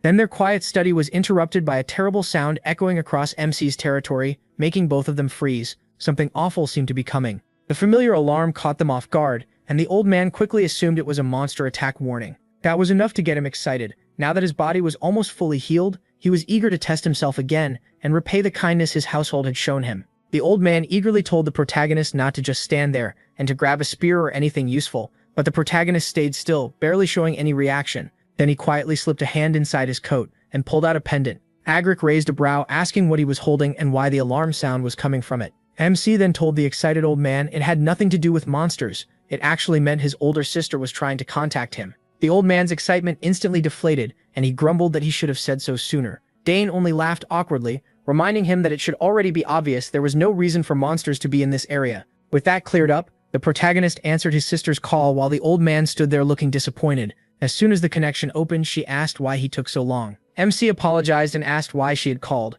She started sharing something important about his magical code, but quickly stopped and asked if someone was beside him. Just hearing her mention magical code was enough for Dane to realize she had discovered the truth. His power was ancient magic. The old man overheard and let out a sharp cry, demanding to know how she figured that out. While they kept talking, he explained their side too. When he and Agric examined some stones, they also found out his magic belonged to an ancient magical realm. The giveaway was simple. The stone reacted only to his mana. Agric meanwhile ground his teeth in frustration. Finding that out just by analyzing the protagonist's magic was insane. He already knew she was a genius, but her talent was even greater than he thought. Arabella then asked if anyone else knew his secret. MC quickly said no. She let out a relieved sigh and told both MC and Agric to keep it hidden, because if the truth got out, he wouldn't be able to handle the consequences. She also apologized to Agric for jumping into the topic without introducing herself first. The old man only laughed, saying he already knew plenty about her through him. And as for keeping his magic secret, he promised not a single soul would hear about it. If that secret gets out, the protagonist wouldn't be the only one in trouble. The whole Sogress house would suffer for it.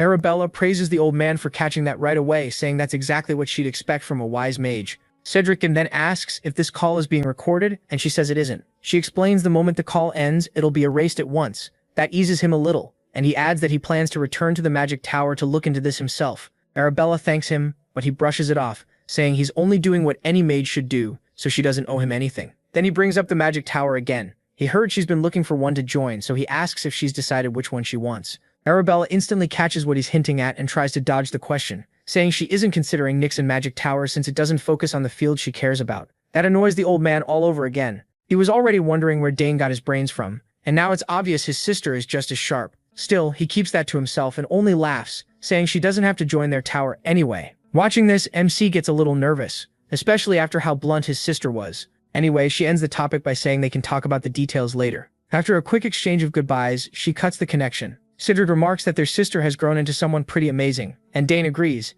adding that the artifact in front of them was made by her too. He says this compact crystal ball is especially popular with young mages. The old man smiles and admits it's impressive, though the frustration on his face is hard to miss as he says he doesn't need something like that. Once a mage reaches the 8th chain, he says wasting time chatting isn't something they do. He can tell why he's saying that. If the old man doesn't want a trendy item like this, it probably just means he has no friends. Later, the protagonist tells his parents everything about the ancient magic. His mother looks worried, but his father calmly says that if anyone targets the protagonist, they'll make them pay. His mother agrees right away when it comes to her son's safety. She won't hold back. Emo feels a little awkward seeing how fiercely protective they are, but he also knows there's nothing safer than being protected by both of them. Then Agric says that if he is right, their bloodline may carry ancient magic dormant within it. His wife agrees and wonders whether any of their ancestors had it too, so she plans to check her side of the family. It's a pretty interesting idea, and Dane can't help wondering what they might find if both sides of the family look into it. Even if it doesn't matter much to him, it still makes him curious. After that, his mother reminds him he's already gone beyond what this place can offer.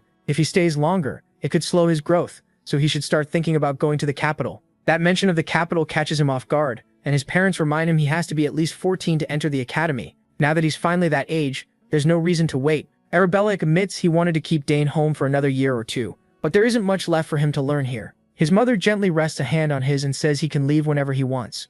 They make it clear the choice is his. The protagonist is surprised they've already accepted that he has to leave this place someday. His father says he's sure his son will make him proud and urges him to go use his talent to the fullest. Dane smiles and says he understands what they both mean, and he promises to get ready for the academy. The three of them smile as the choice is settled, and now MC is excited to move on to the next stage of his life. Later, he tells Sidrin he's decided to leave the manor. The old man asks if he really plans to go, and he says yes, though it's a little earlier than he first planned. The old man supports the choice, saying it would be a waste to keep his talent stuck here. He also warns the protagonist not to show everything he can do all at once. The academy values talent, but not everyone there will be happy to see it. Some people will get jealous. Dane already knows that, since Arabella warned him before and even told him about some ridiculous things she had to deal with herself. The old man adds that average people have a hard time surviving in the academy under those conditions, but he assures MC that House Termine is not one of those weak families. That makes him think of Layla and the promise he made to visit her as soon as he reached the capital.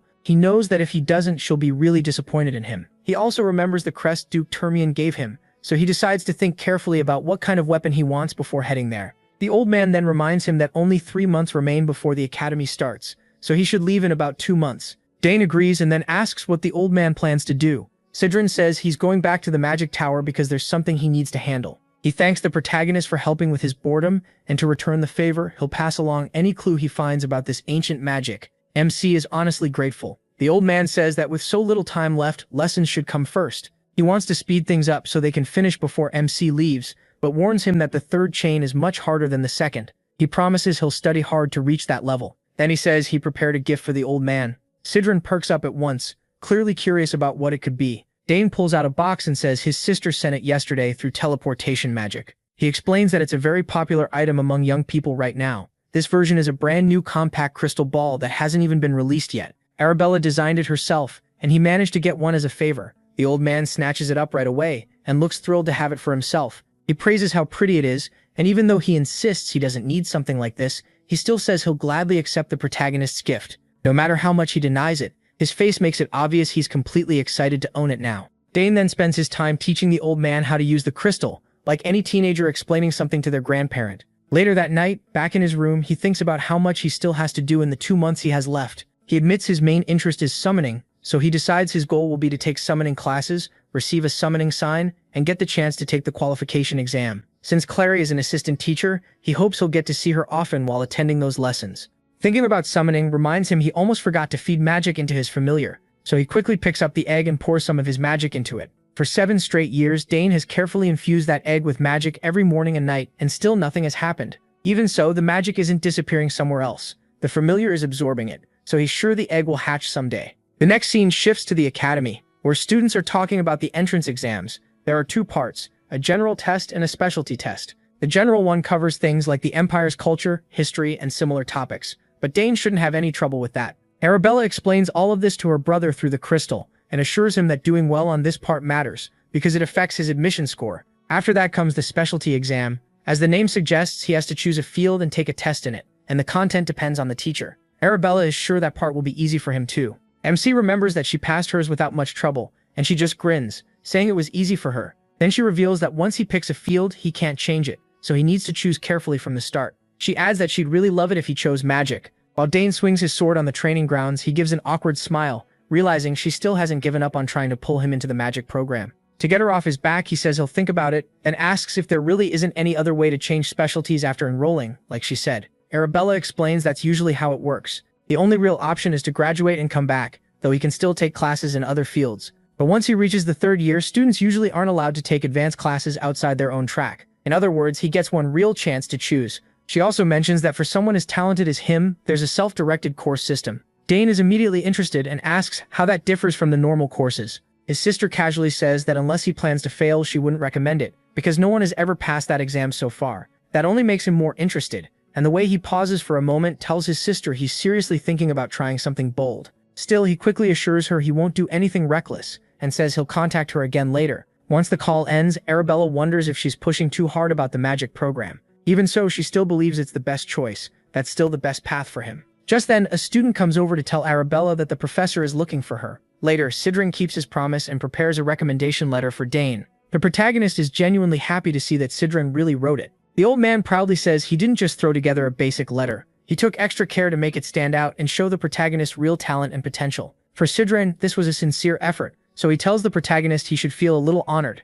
MC smiles right away and promises Sidran he'll live up to his expectations. Still, the old man grumbles that it would have been much better if he had agreed to become his disciple. Technically, they already have that kind of master-disciple bond, but Sidran doubts he will ever truly call him his master. And honestly, Dane's awkward smile makes it pretty clear he doesn't want to see him that way. Moving on, Sidran asks if the protagonist is done getting ready. The protagonist says there isn't much to pack since the academy dorms already have what students need.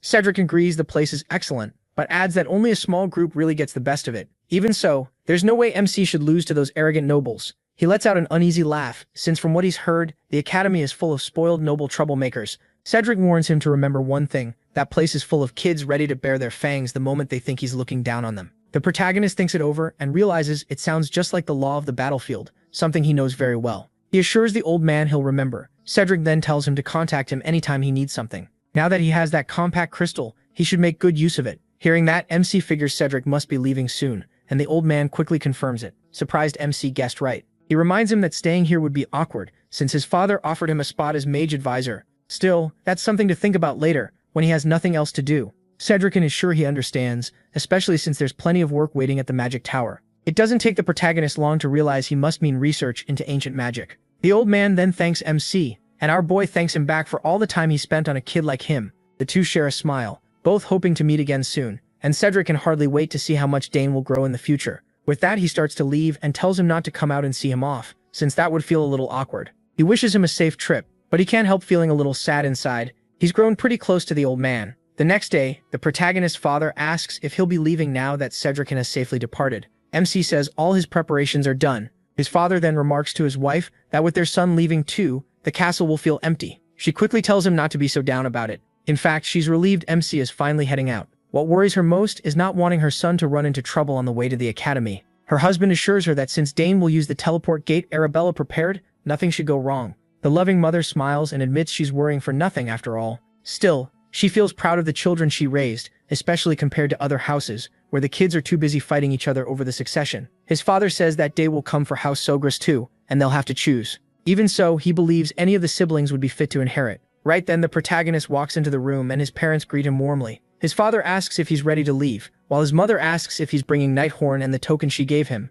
Dane answers with a bright smile, saying he has both. His mother reminds him to take that token to the place she mentioned and show it if he ever needs help getting out of trouble. MC says he'll remember, though he's curious about those people and asks if they're old co-workers or friends of hers. She replies that they really are some of her closest old companions. It's been a long time since she last saw them, but she's sure they'd be more than willing to help. As soon as Count Sogress hears this exchange, his face tightens like he's in real pain. He's worried that if Dane follows his mother's advice, he could cross paths with a full-blown assassin.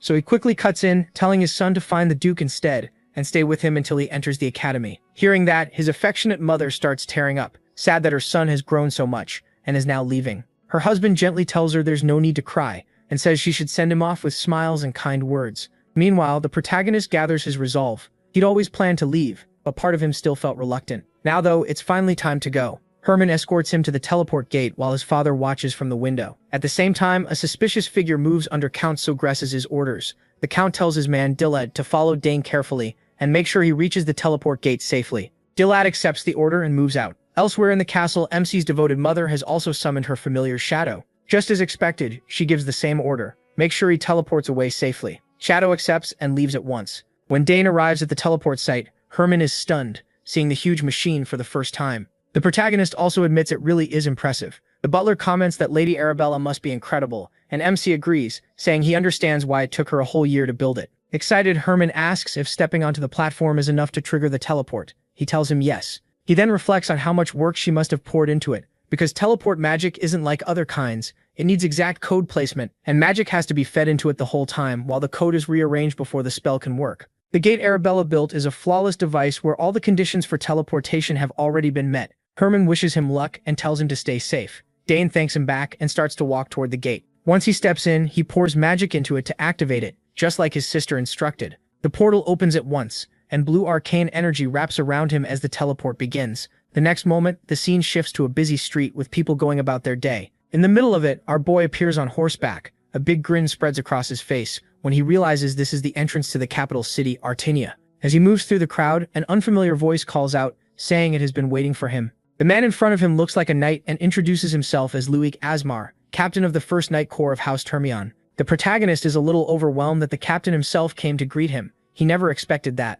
The knight says he and his men will escort the protagonist from here on. Then he turns his head and orders his knights to clear the way, and the soldiers obey without hesitation. As they move on, MC says he's glad to be in Luik Asmar's care, and the knight says it's an honor to escort him. Dane starts feeling something strange in his chest. He never imagined he'd enter the heart of the Atorian Empire, the place he hated most, and do it as someone seen as full of promise. As they continue through the city, he hears street vendors shouting to sell their goods, and is surprised by how much this place has. He didn't expect the capital to be so lively. The knight then says they've finally reached the lands of House Termion. That immediately lifts Dane's spirits, and when he looks ahead, he's completely amazed by the place. Still, he can't shake the feeling that something is off, like someone is watching him, and he wonders if he's just imagining it. As the protagonist nears the entrance, the household staff welcome him warmly, which catches him totally off guard. Their perfect manners and natural discipline stand in sharp contrast to what he's used to in the south. When Dane finally stands before Duke Termion, he quickly greets the head of the house and bows all the way to the floor in respect. Termion accepts the greeting warmly and invites him inside, eager to hear all about his tiring journey.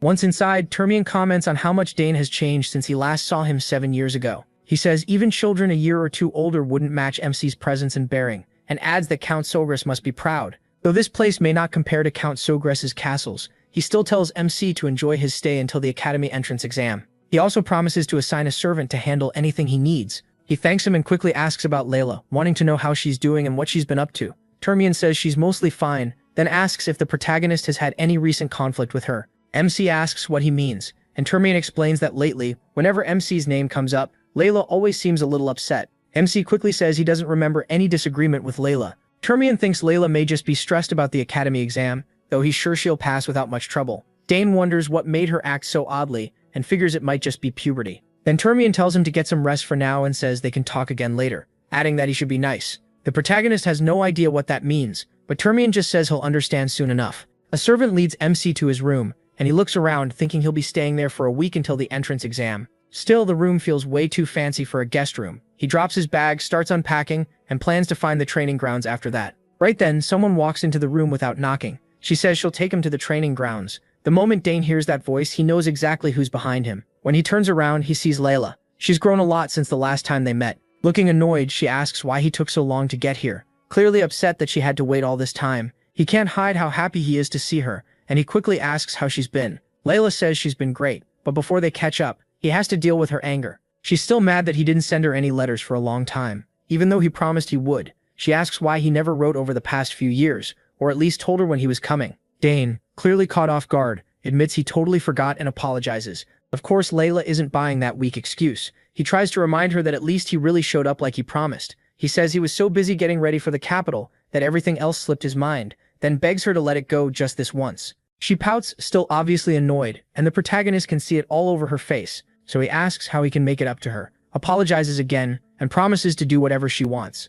Layla raises an eyebrow and asks if he really means that. Dane gives an awkward smile and agrees, hoping it'll calm her down. Then he asks what she wants him to do to make up for it. After thinking for a second, Layla suggests a sparring match. MC is surprised. That was not what he expected. Still, he agrees. Layla lets out a smug little laugh, asking if he's sure he won't regret it. She says she's much stronger now, and not the crybaby who used to learn mana release from him. Her confidence catches Dane off guard. It makes him think she really has changed a lot in the last 7 years. Speaking of that, he remembers she once wrote that she won a competition. Layla looks surprised he remembered and explains it was the Danterway Cup hosted by the royal family. He recalls that it was a tournament for kids under 15. She confirms it and says the matches were tough, adding that if he had entered, the two of them would have made it to the finals together. He tells her they can finally make up for that now. Then Layla asks if he's really okay with training so close to the entrance exam, since getting hurt could cause trouble for him. Dane shrugs and says she doesn't need to worry, though deep down he wonders why getting hurt would even come up. With that settled, she decides they'll fight tomorrow, since it's already too late today. The next day, they meet outside, ready to spar.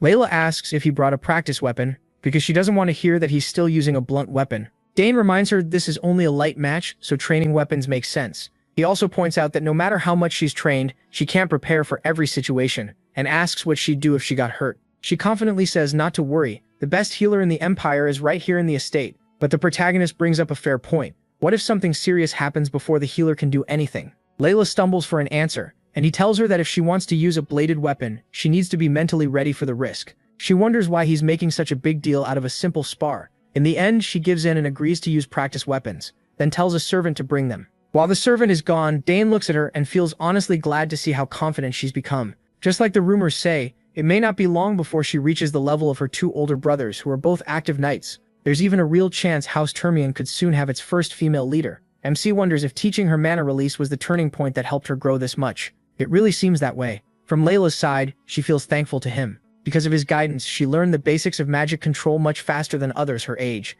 and she's already formed 2 mana cores. She waited a long time for this day, and part of her wonders if Dane would feel bad if she won. At last, the servant returns with the gear they asked for. Once he is armed with a training spear, he loosens up for a moment to get his muscles ready. Then he settles into his stance and asks if she's ready. Layla says she is, and raises her training sword. She remembers fighting a spearman in the Dunter Cup, and he wasn't that hard to beat. A spear works best at long range, so once the distance closes, it loses a lot of its edge. With that in mind, she charges at Dane without thinking to strike him. But before Layla can even touch him with her sword, the protagonist vanishes, leaving her stunned.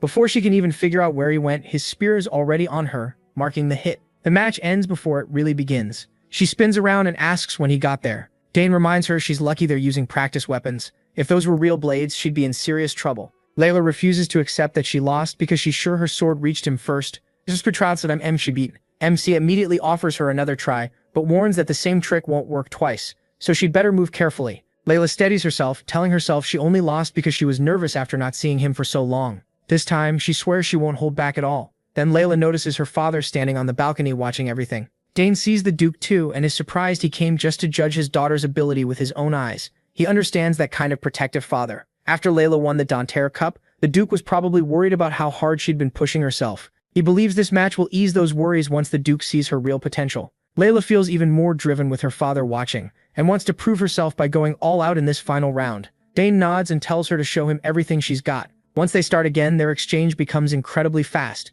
This time Layla is truly going all out. Even so, Dane tells her she still has farther to go, pushing her to try harder. The Duke can't help smiling, proud of his daughter. So far they look fairly even, and he wants to see how it ends. But all at once, something changes. A strange, dangerous feeling fills the air, and the Duke notices the protagonist's easy smile is gone, replaced by the face of a real fighter ready for battle. That sight feels oddly familiar to him. As their duel goes on, Layla throws everything she has at Dane, but it's obvious she can't match him. Her next sloppy move leaves her wide open, and MC quickly sweeps her off balance, making sure she doesn't fall too hard. Duke Termian doesn't look pleased watching his daughter keep losing. He asks his knight Agric if this will finally knock down Layla's pride a bit. Agric says the Duke already knows what's going on, so his opinion probably isn't needed. Termian agrees. He says he noticed the signs before the Danter Cup, but after winning it, Layla changed completely. While the fight keeps going, the Duke mentions that he thought about having a serious talk with her, but decided it would be better if she realized it on her own.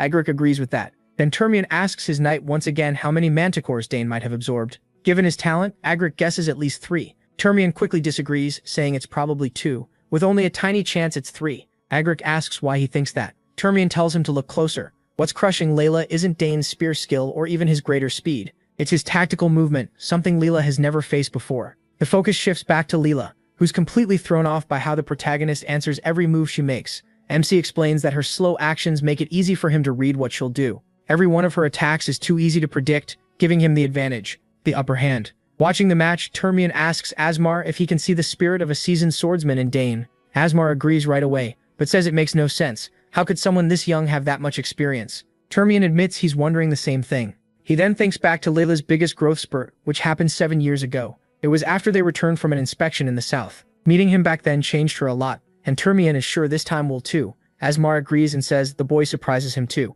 Layla may have won the Danter Cup, but against the protagonist, she's clearly outmatched. It really looks like Count the protagonist trained him hard. But Duke Termian doesn't buy that. In his view, MC isn't the kind of person who trains someone harshly. More than that, he doesn't look like someone who would need that kind of training at all. Asmar isn't sure what the Duke is getting at, so Termian spells it out. This boy isn't ordinary. He was born with overwhelming talent, a real genius. He even thinks Dane probably skipped the Danter Cup for one simple reason. He just didn't care. Asmar nods on the outside, but deep down he thinks that sounds absurd. Every boy and girl in the Empire dreams of the Danter Cup, winning it, so why wouldn't he want it? Termian goes on, reminding him that no one his age has skills anywhere close to his. Right as he says that, his daughter drops to her knees from exhaustion. Looking at her, Termian thinks this may be exactly what she needs to knock down some of her pride. He hopes Layla finally sees her limits in this sparring session. If she can drop the arrogance and focus on improving with the sword, she could leave all her brothers behind. From Layla's side, this is one humiliation after another. She's finally starting to understand that Dane isn't just tough, he's on a totally different level. She knew they were different, but not by this much. Seeing how worn out she is, the protagonist decides to call it for today. So he was doing exactly what Duke Termian wanted, reminding Layla that she isn't the best. As they walk, she's clearly upset and demands to know how he got so good. Dane casually says he just practiced hard. That answer only makes her more upset. To Layla, it sounds like he's brushing off all the effort she's put into her own training, like he's saying she just didn't work as hard as he did. Still merciless. MC tells her she simply needs to train harder. With that, he starts to leave. But Layla isn't the type to give up. She says next time she won't lose. Dane, already expecting their next match, barely responds, leaving her to think about what he means to her. To Layla, he is the only person her age she truly respects. At the same time, he's the one she wants most to beat. She wants to prove she isn't just some child waiting to be taught. But no matter how hard she tries, he always feels out of reach. Even so, she tells herself to wait and see. Next time, she'll win. A few days later, we learn the Imperial Academy entrance exam is more than just a test. It's basically a huge event. Talented people from all over the Empire come to the capital with their families to take part. That means thousands arrive in the city at once. This year, around 6,000 applicants signed up. There were no requirements besides paying the exam fee, which made it open to everyone. Even so, the competition was brutal. Almost 2/3 failed the first test. Now that the first round is over, 2,000 candidates remain, getting ready for the next challenge, the specialization exam. Inside the academy, the important staff gather to talk about the flood of applicants. Since over 2,000 passed the first test, things are about to get busy. One asks how many will make it this time, and a woman answers, confidently, no more than 200. Everyone starts guessing what kind of students will pass. The man leading the talk is Professor Denevo, head of the magic department. The woman speaking is Ingrid, head of spear fencing. Denevo asks when the results will be posted, saying he wants to know who ranked first. Someone casually says the top scorer in spear fighting will probably be the girl from House Termian. She won the Danter Cup and no one doubts Duke Termian raised his children well. The discussion continues with Delphine, the sharp-eyed head of summoning. Next to her sits Esternad, head of the swordsmanship department. While everyone keeps guessing who the top student will be, Dane Foss sits there quietly. Then he cuts in, calling out all their empty guesses. He pulls out a letter and everyone's attention shifts to it. When they ask what it is, Dane Fa explains that it's a recommendation letter from Sidron, marked with the mana seal of the Nixon Magic Tower. That leaves the room stunned. After all these years, Sidron has finally recommended someone he thinks is worthy. Even then, some still insist there's no way this person could beat the Danner Cup winner. But Danevi isn't done. He reminds them that Sidron, who never takes disciples, personally sent this recommendation. And that's not all. The child is only 14 years old and already a three-circle mage. Now everyone wants to know who this prodigy is. Danevia lets the suspense build, then finally says the name, Dane of House, the protagonist. The room goes completely silent.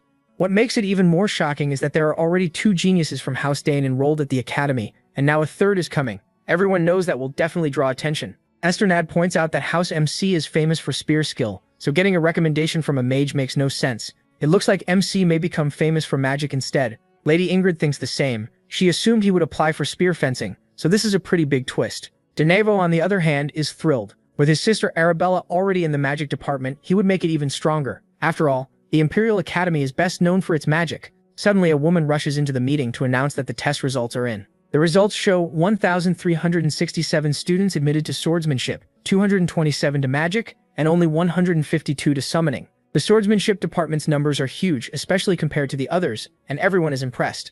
Esternad looks proud, happy to see so many joining his department. He's sure our boy must be one of them. The professors quickly scan the results, eager to see where Dane was placed. But to everyone's shock, his name isn't in any of the departments. An old man asks if there are any applicants not listed. The messenger quickly says there is one entry under the autonomous major. The moment she says that, the whole room freezes. Then she drops another bomb. Dane got the highest score on the first test out of all 6,000 applicants. Once again, everyone is left stunned, and one of them blurts out in disbelief. Later, we catch up with the protagonist. It's already been a month since he arrived at the academy. Time flew, and that spar with Layla feels like yesterday. But now they've already finished the first test, and are waiting for the results. Luckily, it wasn't too hard. Then Layla runs up to him, eager to talk about the one thing on her mind, the rankings. She can't wait to find out where he placed. We already know he got first, which isn't surprising to us. For Layla, though, it's another painful loss. As Dane's rival, she can't hide how annoyed she is at being beaten again. MC, on the other hand, is clearly pleased to see that frustrated look again.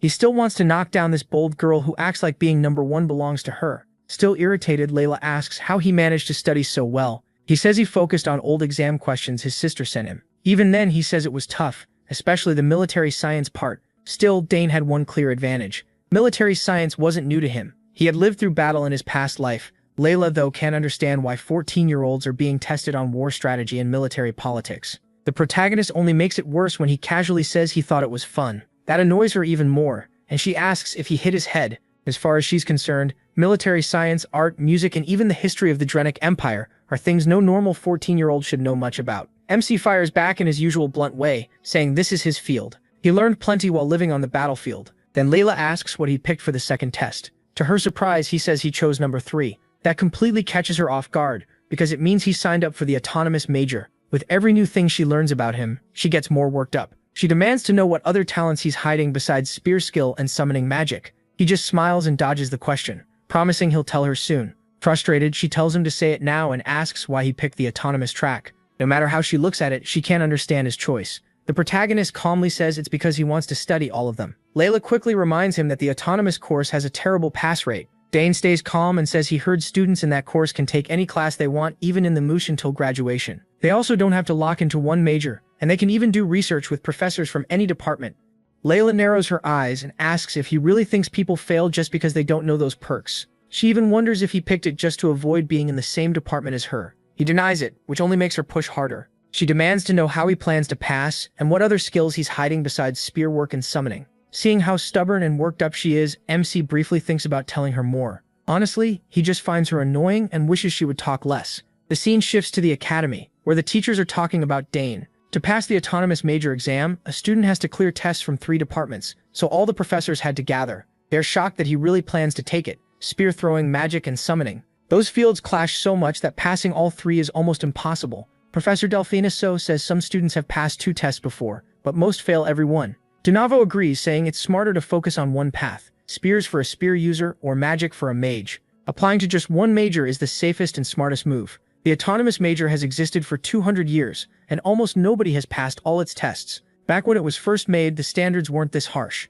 Centuries ago, during the Age of Conquest, the Academy needed every talented person it could get. If someone had potential in any field, they were trained and used, but that's not how things work now. The rules kept getting stricter, and students would rather master one skill than be average at many. One professor even asks why this major still exists when no one applies or passes. Denavo reminds them it's a symbol, a mark of honor, meant only for the Empire's finest talents. Delfinazo says it barely matters anymore and has faded to the point that it exists almost only in name. Denavo adds that he checked the records and found that in the last 1,000 years, only 2 people passed. One quit, and the other was the previous emperor. Hearing that, Professor Ingrid says that unless someone is a true genius, passing the autonomous major is impossible. Delfinazo then points out that the protagonist is the youngest son of the war hero Arkanso Sogres, so he isn't from an ordinary family. She admits she's curious to see what he can do. The teachers also consider that MC might just be an arrogant kid. If they go easy on him, there's a chance he might somehow pass. But as professors, they can't afford to do a sloppy job.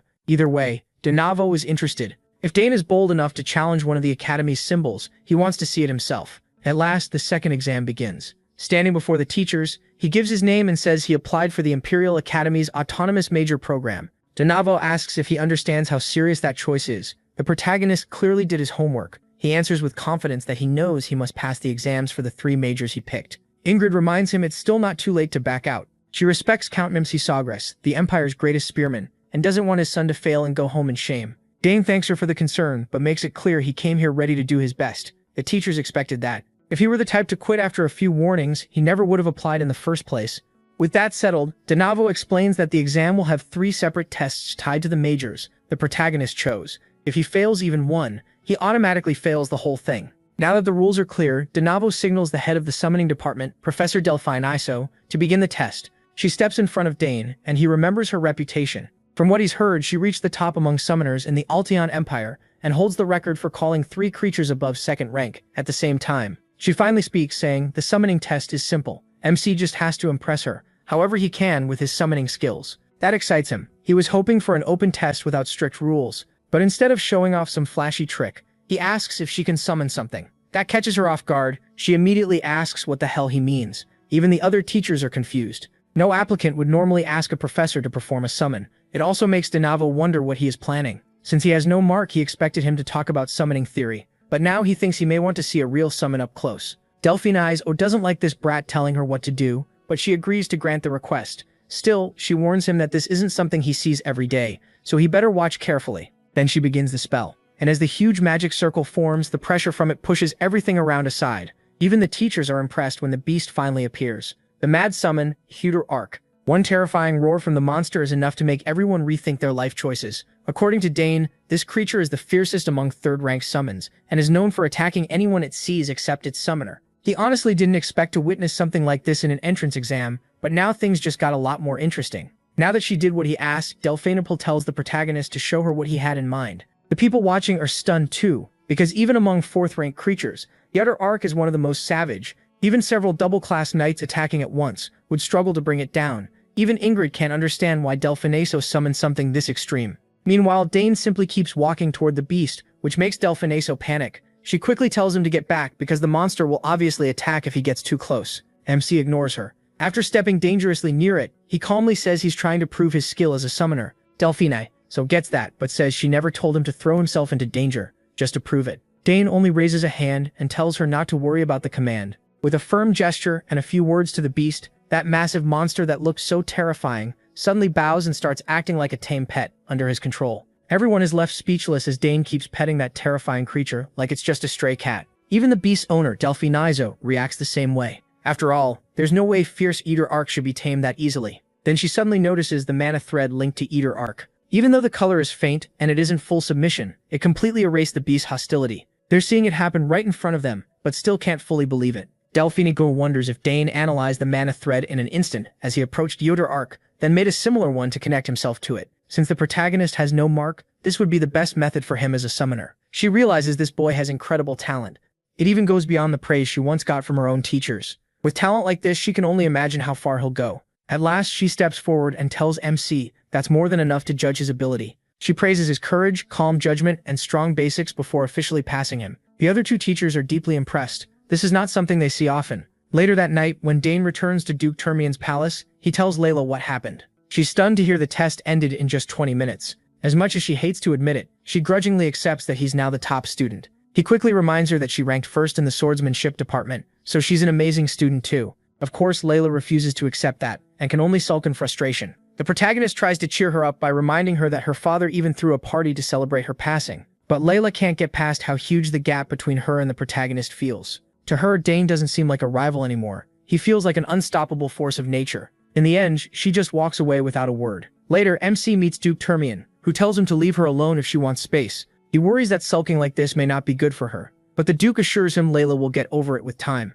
Then he changes the subject, and asks if he told his father about passing the test. He's sure, Count Sawgrass would be proud to hear it. The protagonist says yes, and that everyone back home was really happy. The Duke smiles and reminds Dane that getting into the autonomous department is no small thing. Even people at the school were shocked by it. Now that the exams are over, he tells him to rest and get ready for enrollment. MC thanks the Duke for the care and guidance. Termian then brings up another matter, asking if MC has thought about what he wants to forge. MC says he's considering making a sword, though he hasn't fully decided yet. Then, when the Duke asks why, he says he's still growing. He also doesn't know what kind of sword he wants yet, so he'd rather think it through before making a request he can't take back. Termian finds that pretty amusing. Then the butler arrives and tells the Duke that the Duchess wants to see him, so he steps away, leaving Dane to think about how the Duchess's illness has stayed the same for years. Just then, Layla shows up and says her mother's condition thankfully hasn't gotten worse, but it hasn't improved either. It's been like that for years. The protagonist feels bad for her, especially since he's never seen anyone in a family stay this sick for so long.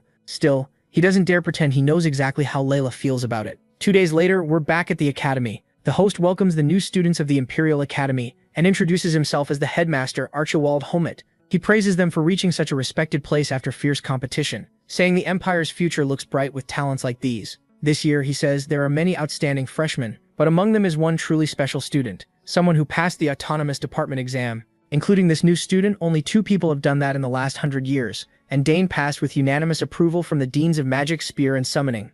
The crowd is stunned. Passing the autonomous test sounds almost impossible, and then the headmaster calls forward the top student, MC Sawgrass. He walks up to the stage without a hint of fear, while the crowd erupts. They can't believe someone this young cleared the autonomous exam. All around, people are talking about Dane and the Sawgrass family, including Count the protagonist Sawgrass himself and the rest of the family. Nearby, Duke Termian warmly praises the protagonist Sawgrass for raising such an amazing child. He can't help feeling disappointed in himself, thinking he's achieved nothing with his own 2 children. His daughter is entering the academy, but neither son is here. One is away on a mission, and the other ran off. Meanwhile, Dane Sawgrass seems to have everything lined up with his daughters, and Termian can't help feeling a little jealous. Looking at his daughter, he grows quiet and sad, regretting that her mother can't be here for this special day. As MC stands in the spotlight with everyone watching him, Delphus quickly asks his sister if he was always good with summoning from a young age. She answers right away, like it's obvious. Of course he was. That's what Delphiniso expected, and now he's even more sure the protagonist was born with natural sympathy.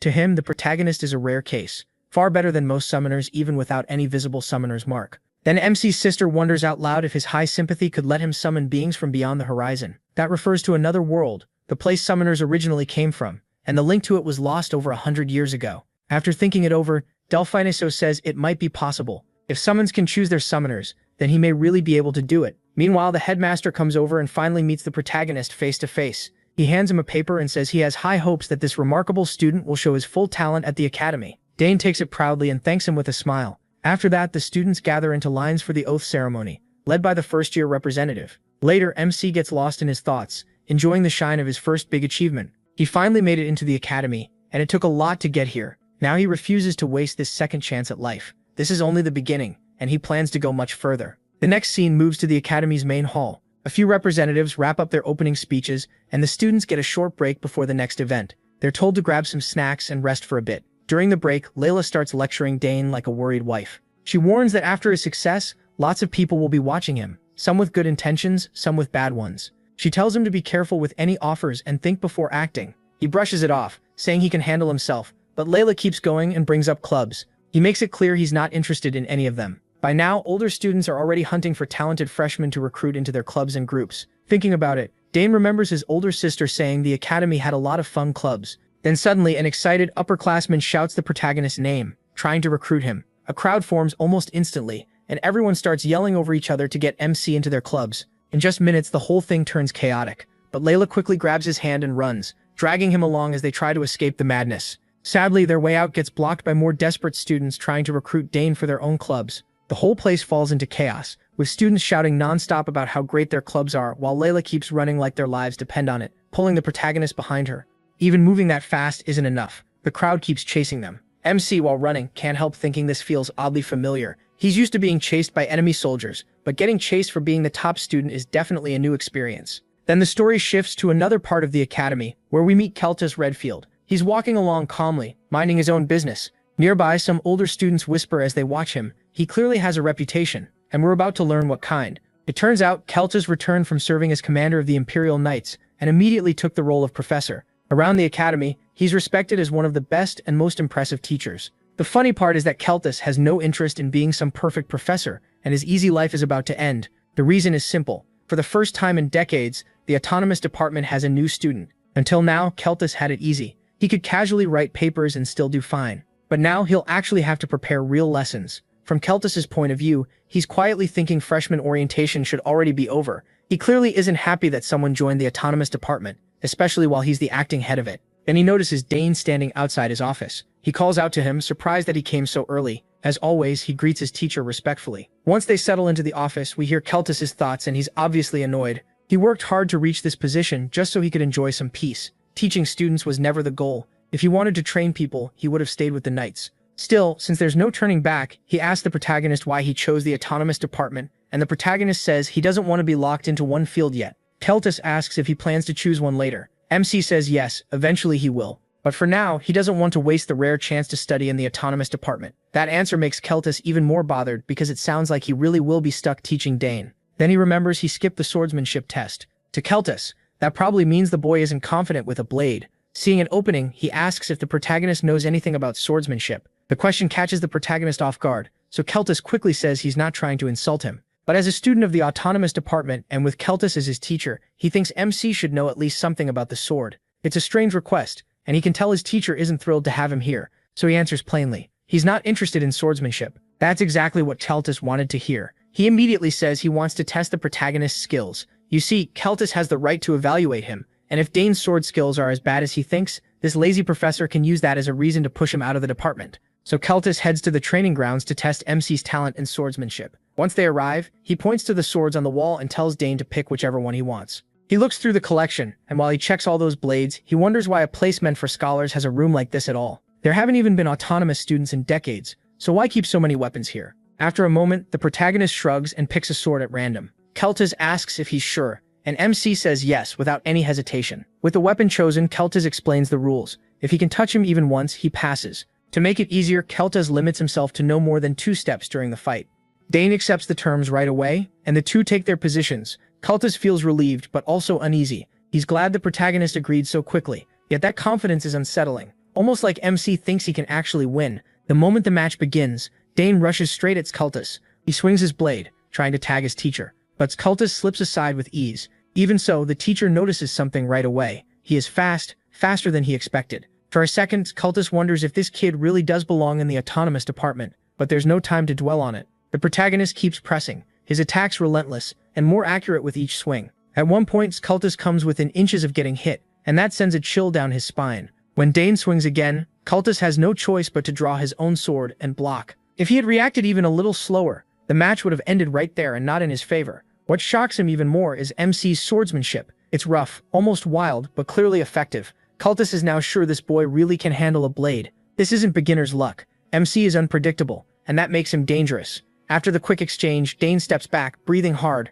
Keltis watches him closely, and the way the boy stands throws him off. It reminds him of a swordsman he once saw on the battlefield. What unsettles Keltis most is that his stance isn't polished like a knight's or a noble's swordsman's. It's raw and unusual, shaped by real experience instead of formal lessons. Still, there's no time to think. The protagonist rushes in again, and their blades crash together once more. The speed of their exchange is shocking. Their movements blur, steel clashing in a wild rhythm. Keltis can't believe what he's seeing. None of this makes sense. He never imagined this would happen. He's a hexaclass swordsman, one of the elite, and yet he has to pour a serious amount of mana into this just to keep up with a 14-year-old boy. It's frustrating and thrilling at the same time, a sign of Dane's huge potential and a challenge Keltis never expected from a simple test. He even starts to slip with his footing, despite trying to stay within the 2-step limit he promised. Every strike from MC feels heavier, and the way the boy fights pulls at something in his memory. It feels strangely familiar. Keltis's mind drifts back to the battlefield, where he once faced a lone knight with that same wild and unbreakable energy. He remembers being stunned by a warrior that fearless,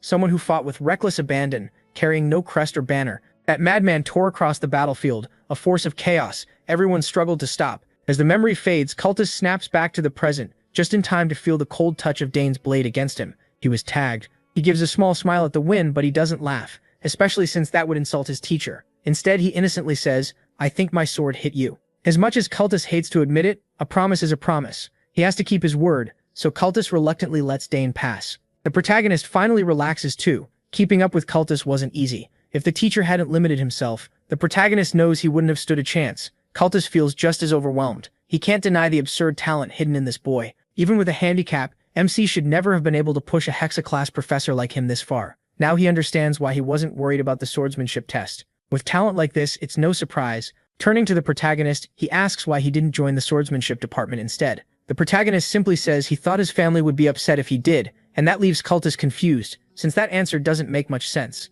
But then he thinks about it. MC's father is a spear genius, and his sisters are gifted in magic and summoning. Then it clicks. Why MC applied to all 3 departments. He was trying to meet his family's expectations. Cultus finally understands the truth, the hard way. It was never that he lacked confidence in swordsmanship. He just didn't want to train in it. With the test over, Dane gets permission to leave. He bows politely and thanks Cultus before heading out in silence. As the teacher watches him go, a harsh truth sinks in. His plan to push this boy away and keep his easy life has failed. There's no simple escape now. As the door closes, Cultus shuts his eyes. His thoughts drift to the past, to a talk he once had with a colleague. He had asked about the night up ahead, and the answer was Agric. Later, Dane meets his second sister, who's pretty shocked to hear he passed the test. As far as she knows, Professor Cultus isn't the kind of man who lets anyone pass that easily. That professor barely even shows up to faculty meetings, and the only time he did was because the director called him personally. He absolutely hates being bothered. Basically, he does whatever he wants, and that's exactly why she was so worried about her brother. She's relieved nothing happened to him. Her reaction makes Dane think. Normally, his second sister would have celebrated his win, but instead, she just looks glad he's safe. That's one of the reasons he likes her so much. She truly cares about his well-being. Then his oldest sister comes running over. As the 3 siblings gather, whispers spread through the students. Everyone is amazed to see all the children of House Sawgrass in one place. People already thought the house was impressive because of Arabella and Claire, and now the youngest is proving to be just as remarkable. Later, Dane meets a senior named Max Hauer, who introduces himself. He says he handles the dorm's general operations. The dorms are split into 3 wings, with students assigned by grades. The top one is Dantary Hall, named after the first emperor. Since the protagonist is the top student and passed the main autonomous exam, Max tells him he'll stay there. He goes on about the place, restaurants, training rooms, libraries, lounges, even magic projection rooms. He also mentions some secret facilities. MC has no idea what that means, but he doesn't push and just listens. Max adds that while he probably won't need to worry, students can be removed from Dantary Hall if their grades drop. He also points out that Arabella and Claire stayed there until graduation, which only adds more weight to his name. Once everything is explained, Max hands the protagonist the key to his room and mentions there's a spare. If MC ever loses it, he can come back for a replacement. The senior also warns him about the strange students around here. They're not bad, he says, but sometimes you'll wonder what's wrong with them. Max tells him to see for himself, and if he has questions, he can reach him through the crystal internet ball. With that, Dane heads to his room. As he walks, he can't help noticing how luxurious the place is, but something feels off too. He doesn't sense a single person around. It's like everyone vanished. Feeling uneasy, he expands his senses. Almost at once, he picks up a faint smell of oil. Then he hears the barely audible sound of gears turning. That's enough for him to realize it's a trap, and he's already in it. But instead of panicking, he just gives a sarcastic smile at how sloppy this setup is. The people behind it are watching through a window. They have no idea why Dane stopped moving, so they start wondering if he figured out he walked into a trap. But the guy with glasses, Arnold, says there's no way. According to him, the Collards Dawes have been hunters for hundreds of years, so they know all about setting traps. He's actually the eldest son of the Collard barony, Arnold Collard, a third year in the shooting department. One of the students worries this prank might go too far, but Arnold assures the timid guy that he removed anything dangerous. It's his first time pulling a prank like this, so he's excited, though some of the others still aren't sure messing with someone from House Sawgrass is smart. Arnold just reminds them that everyone here went through nasty pranks, so he's been waiting for this, and he's sure Dane will end up totally shaken. One of the students, Priscilla Nariel, a fourth year from the theology department and House Nariel, raises a concern. Since he's the top student and in the autonomous department, she worries this prank won't go like the others. On top of that, both his sisters are geniuses, so if he's autonomous, he might be an even bigger one. Some of them even doubt the traps will work, but Arnold is sure he couldn't have noticed them. He made sure to paint the traps to hide them, and even oiled them so they wouldn't make any mechanical noise. Finally, Dane starts moving again, and that fills those idiots with excitement. Since he knows exactly where the traps are, he deliberately triggers the first one. A water balloon drops, but the protagonist, already expecting it, bursts it with a mana bullet. Then comes the next trap, one with a truly awful smell. Arnold is losing his mind, unable to believe Dane found every trap. He insists it's all just coincidence. Priscilla Nariel isn't so sure it is, but Arnold tells her he put the easy traps first as a warm-up and saved the big one for the end. He's certain Dane will fall for that one. While his other 2 friends decide to trust Arnold's traps, Priscilla stays doubtful. And just like expected, MC gets through them like they're nothing, ready for whatever comes next. After spotting where each trap was placed in the hall, Dane smiled and moved in. When he triggered the first one, several boxing gloves shot at him from different angles. Thanks to his footwork, that trap was basically nothing. Next came a Looney Tunes-style drop trap, which he dodged while feathers burst everywhere. Right after that, bronze poles shot up from the floor to skewer and embarrass him. But those were useless too. Watching trap after trap fail, the upperclassmen were stunned. Still, that was to be expected from the young master of House Dane Sogress. A few years ago, even Danny's older sisters got caught by tricks like these during their first-year initiation. Arnold Collard was close to giving up. They had worked hard to build and hide those traps, yet the protagonist got through them like it was nothing. It almost looked like he knew exactly where each one would trigger, but Arnold's pride as a hunter wouldn't let him quit. He was sure the final trap would finally scare the freshman. Curious, Priscilla asked what the last trap was. With a grin, Arnold refused to spoil it and told everyone to keep watching if they wanted to see his big finish. In the hallway, Danny stopped when something that looked like a giant mythical beast appeared before him. A dragon, or something close to it. The final set of traps used summons, a dragon and a terrifying death-like figure shaped like a skeletal deer. They towered over Danny and charged at him like they meant to kill. Even so, Dan Sogress stayed calm and studied them. He was only surprised that someone would use such strong summons in a prank, until he noticed something was off. Sure, the beast's heads and bodies looked solid enough, but the same couldn't be said for the lower parts. If you look closely, the fake summons start glitching and bending where the hallway corners meet. Smiling, Danny figured it out. They were just illusions. Loud, scary, and made to intimidate, but still fake. There was no way some random prankster could control creatures that powerful. A normal student would have run away in terror right there. Once he saw through it, this last trap became even easier than the others. No need to dodge or stop, that would only waste mana. All he had to do was change the flow in the air so the illusion couldn't hold together. As mana gathered in his hands, the upperclassmen in the next room grew confused. Instead of running, Danny looked completely unfazed. Seeing that, Arnold got a bad feeling. He never expected a first year to spot a complex illusion so fast. That was absurd. Older students would have trouble doing that. Priscilla shivered, already sure their whole plan had fallen apart. After gathering enough mana, Danny fired a spinning wave of pure energy straight ahead. It sliced through the dragon's image without a second thought. When it hit the right spots, the illusion started breaking apart and smoke began to fill the hallway. With his level of magic control, doing something like this was as easy as breathing for the young prodigy. Honestly, Danny found this whole mean little welcome pretty boring. Now that the path was clear, it was time to find the one who made it. The moment he found the culprits nearby, screams burst through the hall. The older students ran for their lives while a fierce Edirak chased them down. Since Arnold was the trap expert, the group turned to him, asking what they were supposed to do, but nobody had any answer for a counterattack. This dangerous. When Edric cornered them, the beast let out a bloody roar that froze them in fear. Everyone screamed. Just before the wild creature could bare its fangs at the helpless victims, Danny stepped in and put a stop to it. His way of flushing out the rats hiding in the next room worked perfectly.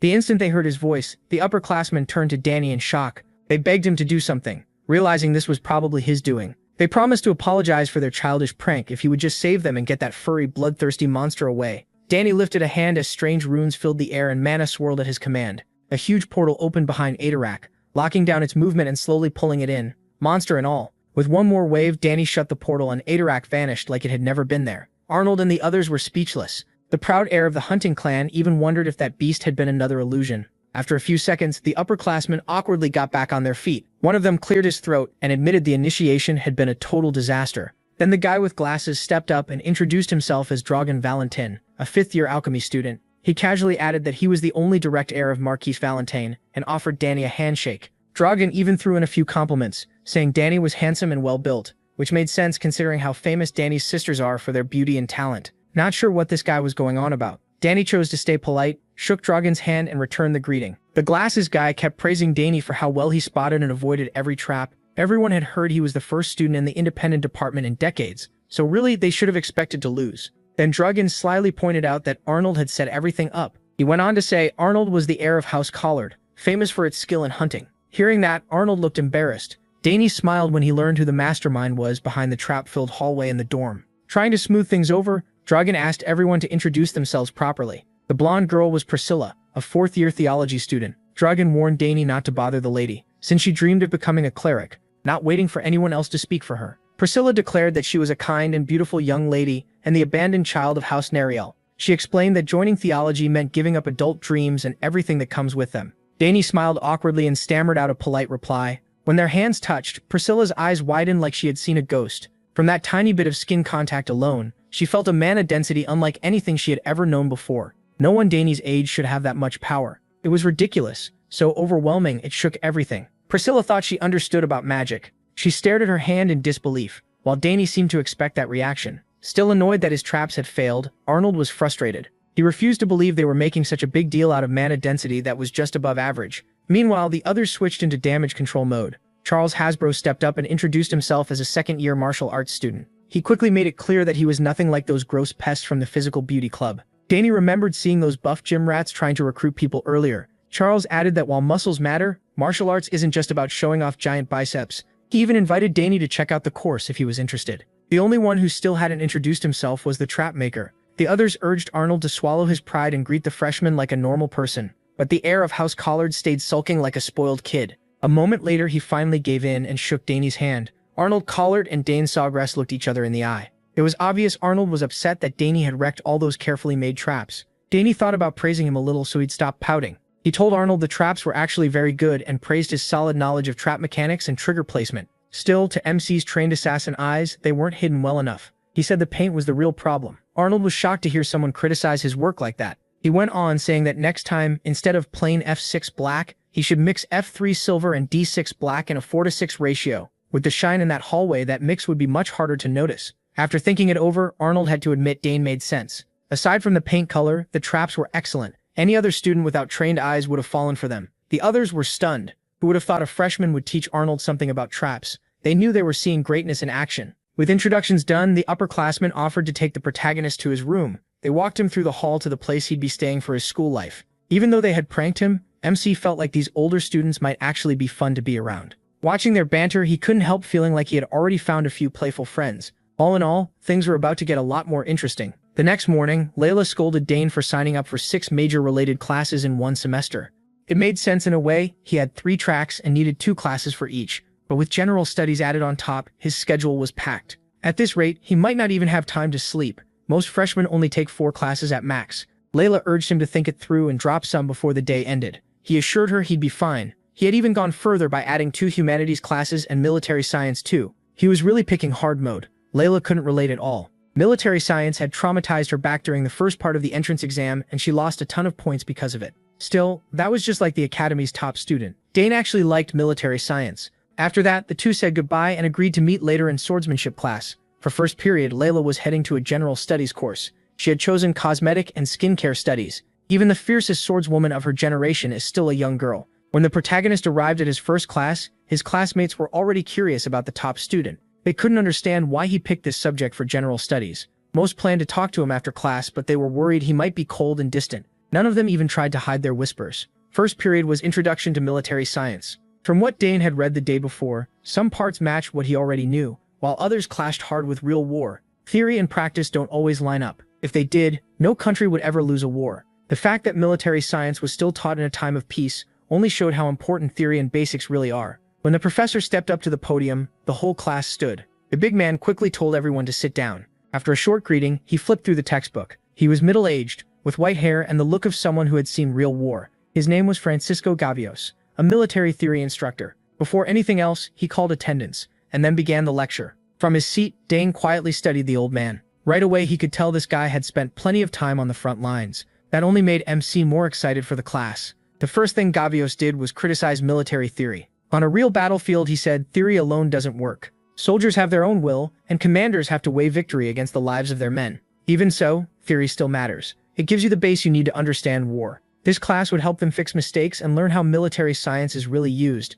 Then Gavios looked over the room and wondered how many of these freshmen might become true elites one day. To test them, he asked a simple question. What is the most important thing in war? Out of the whole class, only one student confidently raised a hand. Gavios turned to him, clearly pleased. Of course it was Dane. Without any doubt, he answered that the most important thing in war is the supply line. The professor was genuinely impressed by that answer. He added that victory and a safe return only happen when supply lines are secure. To him, it was interesting that the best answer had come from the top student. Wanting to push Dane further, Gavios asked him to name the 3 most important parts of maintaining supply lines. He answered right away. First was strict military management. A supply line stretching from the capital to the front is long and complicated. If even one person in that chain stops caring about the cause, corruption can slip in easily. And corruption leads straight to shortages. From what the protagonist knew, most supply problems came from greedy people in the middle. Pleased with that first point, Gavios asked him to keep going. Second was standardizing supplies. If things like amount, weight, length, and width all follow the same rules, mass production gets easier.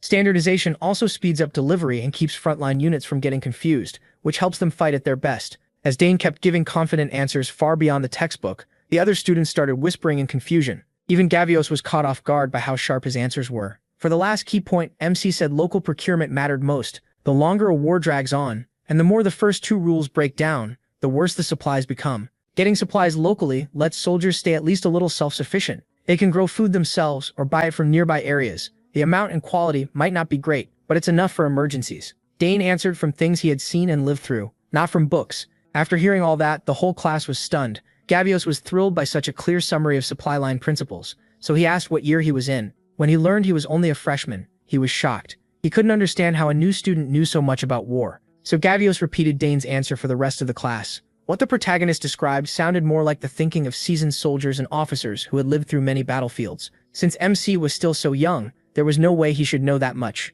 To hide the truth, he said he had heard lots of war stories from his father. Curious, Gavios asked who his father was. When the protagonist said he was the son of Arcan, the protagonist Sogres, the veteran's jaw practically dropped. Once he heard this boy was the son of the Blue Tornado, everything clicked for him. And on top of that, this was Dane, the famous student who passed the autonomous graduation exam. No wonder he stood out so much from other freshmen. More importantly, Gavios explained that the military science taught in this hall would match the kind of answers MC gave. The textbook would just be a guide. The real focus would be on ideas that work in real-life situations. That, after all, was the true goal of military science. Gavios was extremely pleased that such a promising student had joined this time. After first period, students poured out of the lecture halls and filled the academy corridors. Dane came rushing out, annoyed that he had nearly been talked into graduate studies on his very first day. After class, the professor had pulled him aside and offered him a path to go deeper into military science. Recommending graduate school to a freshman was insane. Luckily, his second older sister had already warned him about things like this. Claire told him that if anyone ever offered him a place in the Imperial Graduate School, he should just run.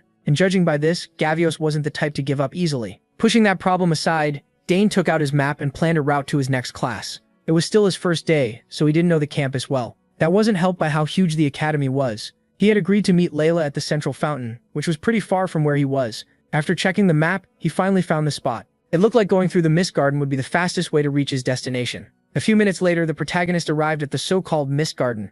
People said that if the weather got even a little cloudy, the whole garden would be swallowed by thick fog. Once that happened, it was easy to lose your sense of direction, so most students avoided the place if they could. On top of that, the Mist Garden had picked up a few creepy ghost stories. Still, Dane thought it seemed nicer than his older sister had described. Since the weather was clear, he figured taking the shortcut would be safe. As he crossed the garden, he suddenly heard a sharp cry for help. Turning toward the voice, MC quickly thought about what to do. Once he pinned down where it was coming from, he realized it was beyond the brush. He took off at once. His mother had always told him that if someone needed help, he should act without hesitation. Since he still had time before his next class, a quick rescue should fit in. With his speed and sharp senses, Dane quickly found the lost student. It was a boy carrying a heavy backpack. He thanked the protagonist for answering his calls and said he thought he was stuck. Thankfully, he wasn't hurt, just worn out from wandering in circles. He introduced himself as Ernest Dillon, a first-year exploration student. MC found it pretty funny that an exploration student had gotten lost on campus. Ernest admitted he got a little too excited exploring the academy. Excited enough to lose his way and run out of energy.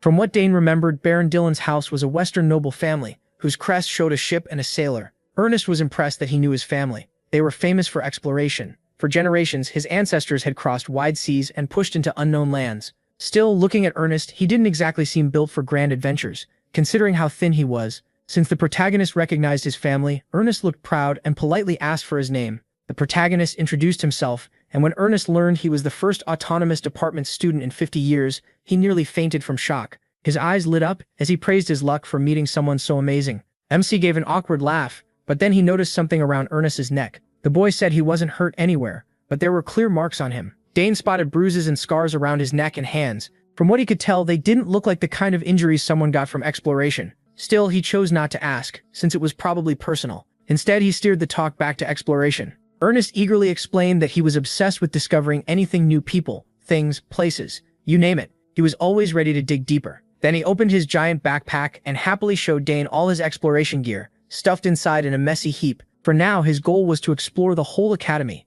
On the very first day, the Mist Garden had already caught his attention. Ernest was sure something was hidden here. The story about fog appearing just because the weather got slightly cloudy made no sense to him, and the protagonist admitted the boy might be onto something. He asked if Ernest had found any clue behind the mist. Sadly, Ernest had no real answer yet. All he had was a gut feeling that some kind of force was at work in this garden, something no one had discovered. He thought maybe no one had bothered to look closely enough. Or maybe some people had tried, but something stopped them. Whatever the reason, no one knew yet, but Ernest wasn't going to give up until he found it.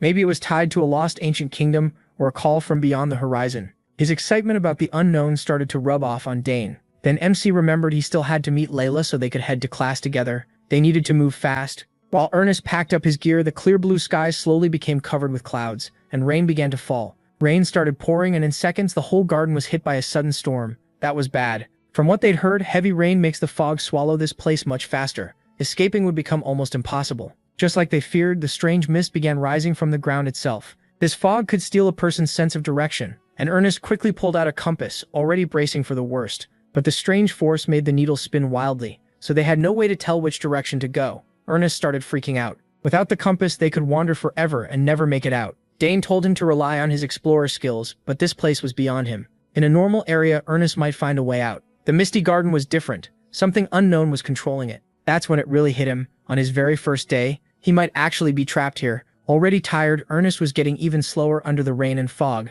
He apologized for dragging the protagonist into this mess and being dead weight. The protagonist calmed him down. They'd be fine. For now, they just needed to wait and watch. Then the fog wrapped around Dane's body and he felt something strangely familiar. Unlike Ernest, who was growing weaker, MC started feeling stronger for some reason. While he adjusted to the mist, Ernest was nearly in tears, blaming himself for getting a classmate stuck in here. Then he froze when a blinding light and a huge wave of energy burst from the young genius. The protagonist's mana rose into view, swirling wildly and pushing the fog away from around him. It moved so violently it almost knocked Ernest to the ground. Watching the mist vanish around Dane, Ernest was completely mesmerized. What was happening? With a steady look, MC told his new friend he knew the way out now. Even if this was the last thing he expected, Dane may have just stumbled into a huge opportunity. There was a real chance he could uncover the Misty Garden's secret today. So the two crossed the garden as if the fog wasn't there. With him leading, his mana kept clearing the way while Ernest stayed close behind. Plenty of mages had tried and failed to solve the mystery of this fog, but the protagonist kept moving deeper without any trouble.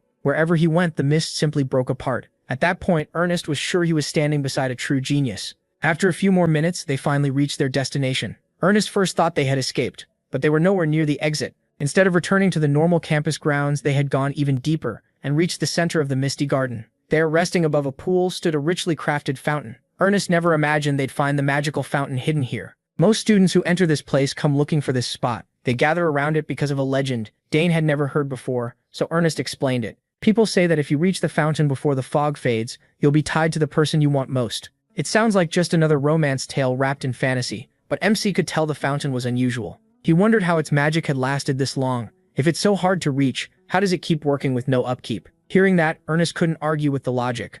If no one is feeding magic into it, then maybe there's some powerful energy source keeping it active for ages, like a battery that never runs out. If that's true, then maybe the entire garden is one giant mechanism. Given how overly complex the layout is, Ernest's guess might actually be right. If the garden really is one huge device powered by something unknown, then this fountain could be an ancient relic. And with so many questions still unanswered, the fog might be tied to it too. Dane stepped up to the fountain and placed his hand on it. The moment he touched it, he became sure of it. Something inside him was reacting. His mana felt like it was meeting an old friend. There was no doubt now. This fountain was giving off ancient magic. When he poured his mana into the structure, hidden symbols and runes appeared. The second Ernest saw them, he jumped. He recognized the writing. It was an ancient secret language. At first he wasn't sure because it had been too blurry, but once Dane touched the fountain, the symbols became clear. This was the language used in the Lost Kingdom of Secret. With his background, studying old languages like this was basic training for explorers in the Dillon family. After all, it would be awful to reach an ancient ruin through all kinds of danger and then get stuck because you can't read the inscriptions. Of course, Ernest doesn't know every old language, but he clearly remembers learning this secret tongue from his father when he was very young. Pulling out his notes and pen, Ernest got ready to decode the symbols carved into the fountain. Dane stepped back and let him work. His explorer instincts had fully kicked in. The first symbol Ernest figured out meant qualification. He kept checking the runes in his notes again and again, careful not to miss anything. After a long struggle, he finally managed to decode a good part of the inscription. Then he put the words together into a clear message. As far as he could tell, it said that those who are qualified must prove their strength. The words qualification and trial sounded like some kind of test. If so, it might be tied to ancient magic. Dane looked closer, and the nearer he got to the center, the stronger that familiar feeling became. Ernest scratched his head. According to everything people know, if this qualification is tied to ancient power, no one alive should be able to meet it. But he wasn't convinced. He waved his hand again, and pure mana gathered around his wrist, spinning in a bright glow. Ernest, confused, asked what he was doing. Dane focused on controlling the mana around him. As far as he knew, runes only held power in their proper forms. If he used the bracelet he and old Sidrain had found, then the ancient fountain might just respond. And it did. The runes on the bracelet resonated with the symbols carved into the fountain. The strange marks on the bracelet were still impossible to read, but seeing that reaction was enough to make Dane smile. Sure of himself, he stepped closer and reached out to touch the secret symbols. To his surprise, the structure seemed to come alive. The runes and symbols moved like illusions, shifting with the flow of the water. Then both the secret runes and the protagonist's bracelet lit up together. The unlikely pair could only wait for what would happen next. Ernest panicked when the ground started shaking, with the fountain at the center of it all. The gem-like piece in the middle began to tremble. Alarmed, Ernest asked what Dane had done to make the whole fountain sink into the ground. MC only smiled. He had taken a gamble, and it worked. He'd found the answer to the Misty Gardens puzzle. Suddenly, mana rushed toward them so hard it nearly swept the skinny explorer away. Between the fog and the activation of an ancient relic, he'd been hit with one shock after another. Who would have guessed that the one qualified for the ancient trial would be Dane? As the fountain drained, something began to shine at the center of the structure. The sun rose and cleared away the dark clouds, revealing a polished, beautiful gem. Ernest thought that had to be the power source running the fountain. No, maybe it was the reason for all the strange events in the entire garden. Chances like this are rare, and he was ready to seize it, even if it meant facing an ancient unknown power. That mysterious force gathered at Dane's feet and formed a complex circle of runes. He could feel traces of ancient magic, along with the strange power already living inside him. Then, to his shock, the unreadable symbols around the fountain started making sense in his mind. Arcana had flourished before a disaster destroyed it. This was the legacy of the Forgotten Empire. Dane was stunned. The meaningless scribbles suddenly revealed their true meaning, as if he had been meant to understand them after taking in the legacy of ruined arcana. Then a sharp pain stabbed his chest. It tightened and sent a wave of agony through his whole body. The protagonist clenched his teeth and focused on his heart. He couldn't fully explain it, but something was happening there. Threads of pure mana wrapped around the organ, squeezing tight and pushing into every tiny gap. With one final surge, the ancient mana fully entered his body in a brilliant flash.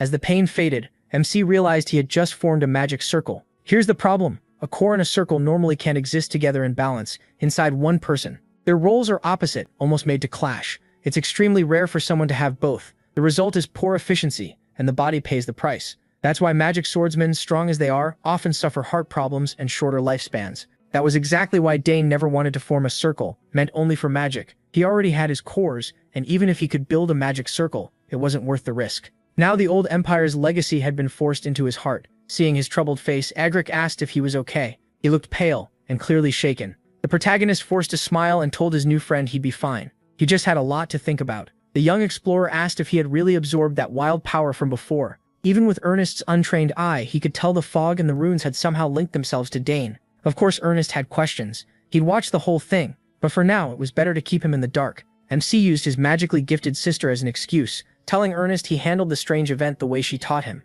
After everything that happened today, Ernest was even more fired up to explore. He suggested they keep searching the Academy's mysteries together and share any strange places or odd events they find, since there might be more spots like that fountain. He agreed.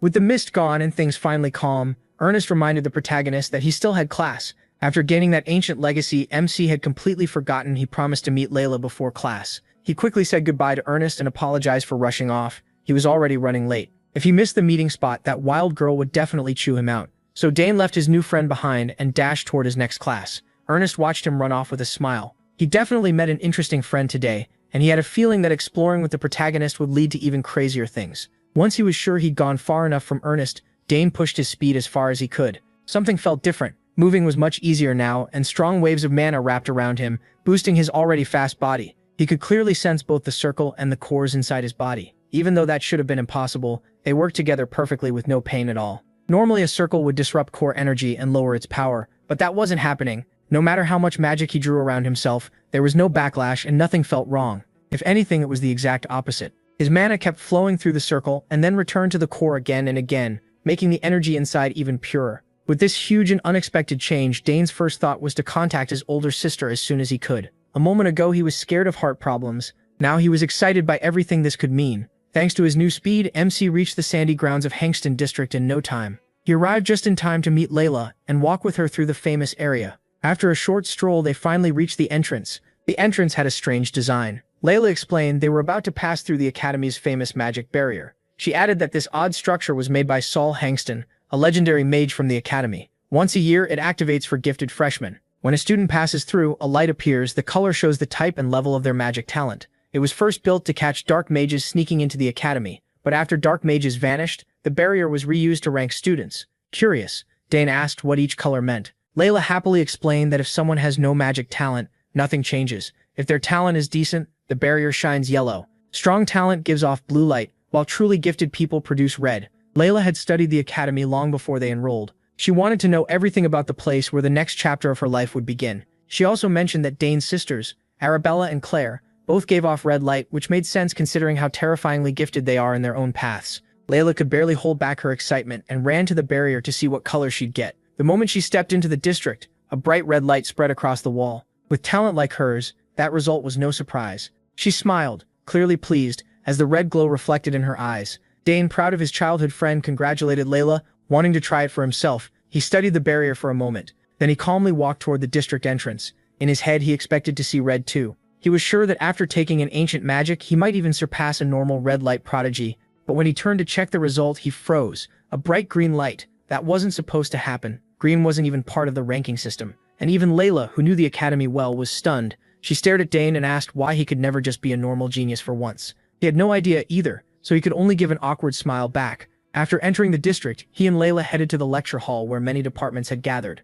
The magic department's opening lecture was famous, so all kinds of students stayed to watch the first orientation before leaving. Among the unusual visitors that day was an upperclassman named Arthur. Judging by everyone's reaction, the guy was clearly important. Arthur Giametti, the fifth-year representative of the magic department, had come to see one person, the academy's only interdisciplinary student, Dane Sogress. The new students had already been told the protagonist would attend the class, but he still hadn't shown up. Arthur told his juniors to bring MC straight to him the second he arrived. Since MC was Arabella's younger brother, people who admired her, Arthur included, were watching him closely. Then the room stirred when two students entered. Most of the freshmen had never seen him before, so they crowded around for a better look at the young prodigy. His good looks and emerald eyes caught their attention, and beside him stood the infamous Layla Termian. The protagonist wasn't used to that kind of spotlight, and when he stiffened under all those eyes, Layla made it worse by teasing him about his popularity. Arthur Giametti turned and smiled when he saw his senior's little brother. He was the first to walk up and greet MC loudly, praising the impression MC made at the entrance ceremony. He, confused, wondered why this annoying older student was acting so familiar all of a sudden. Then he shot back with a blunt question. "Who are you?" He also asked what this guy was doing in an introductory class for the magic department. Put off by Arthur's look, the protagonist didn't back down and told the big guy to introduce himself. Arthur, who already had a short temper, didn't like Dane's tone at all. Their first impression of each other couldn't have gone much worse. The juniors who knew Arthur held their breath. Picking a fight with a senior like him was basically academic suicide. Arthur clapped back, saying he came out of respect to meet Lady Arabella's younger brother, only to be met with arrogance. He warned that MC's attitude could stain the Sogress family name. He still refused to give ground. From his side, Arthur was the rude one, acting nasty while demanding respect. Arthur ground his teeth in frustration. This meeting was not going how he planned. If things ended here, rumors would spread fast and make him look bad. He was already thinking of a way to deal with the protagonist without angering the terrifying Arabella. The problem was, he was worrying about the wrong protagonist, Sogress. Pushed too far, Arthur raised the tension by gathering mana in his hand. He meant to teach the insolent junior a lesson. Dane noticed the mana building in the senior's hand and got ready to respond. Before it turned into a real fight, a textbook slammed onto the podium, and a strong voice demanded to know what was going on. It was the professor. Seeing a faculty member step in, Arthur claimed he had only stopped by to greet the freshman. Donavo, head of the magic department, told Arthur to save socializing for later and stop disrupting class. Arthur gave a lazy apology, looking completely unfazed. After that ugly exchange, Layla quietly warned Dane to be careful. Arthur clearly didn't mean anything good. As he walked away, Arthur whispered to one of his lackeys to bring MC to a certain place, the moment they got the chance to do it. The other student hesitated. He was loyal to Arthur, but messing with Arabella's little brother could bring disaster. Arthur swore he'd explain everything properly to his respected senior later. He just wanted to teach young him a lesson. Class finally began, and Professor Donavo said the first day would just be a simple orientation before dismissal. Since this was a practical combat course, they first needed to measure everyone's mana. He set a mana measuring tool on the table, and every student's eyes locked onto the decorated artifact. The mana test was simple. Place a hand on it and pour in mana. To demonstrate, Professor Donavo sent his own mana into the device, making it glow a bright blue. Behind him, 8 fully formed magic circles appeared. He was practically on the level of a tower master. The students were stunned. Almost none of them had ever seen a complete 8-circle mage before. After amazing the freshmen, Professor Donavo explained that even among people with the same number of circles, a darker color means a higher level. Sometimes circles won't appear at all, but that doesn't mean the student lacks talent, so there was no reason to panic. Some people still hadn't formed their circles yet, which is why today's test wouldn't rely only on circle checks. By the Academy's standards, anyone accepted into the magic department should at least know basic magic. Professor Denevo summoned several spheres and explained that these would be used to measure mana more accurately. Everyone stared at the blue orbs, unsure how those little balls could test mana so precisely. Denevo demonstrated again with basic psychokinesis, controlling all the spheres at once. The students would need to show how many balls they could handle using one elemental spell. With a wave of his hand, Denevo poured huge amounts of kinetic energy into the spheres, creating a steady mana flow and pushing the orbs to top speed. The students watched closely, making sure to study the professor's hand movements. They had never seen runes form so cleanly before. It was hard to believe Denevo had taken something as simple as psychokinesis to such a high level of precision. While most students were amazed, someone like Layla wasn't impressed at all. Even beginner magic changes in strength and accuracy depending on the user. Each sphere just needs mana applied to it one by one. For a freshman, controlling 3 balls at once was already considered the limit.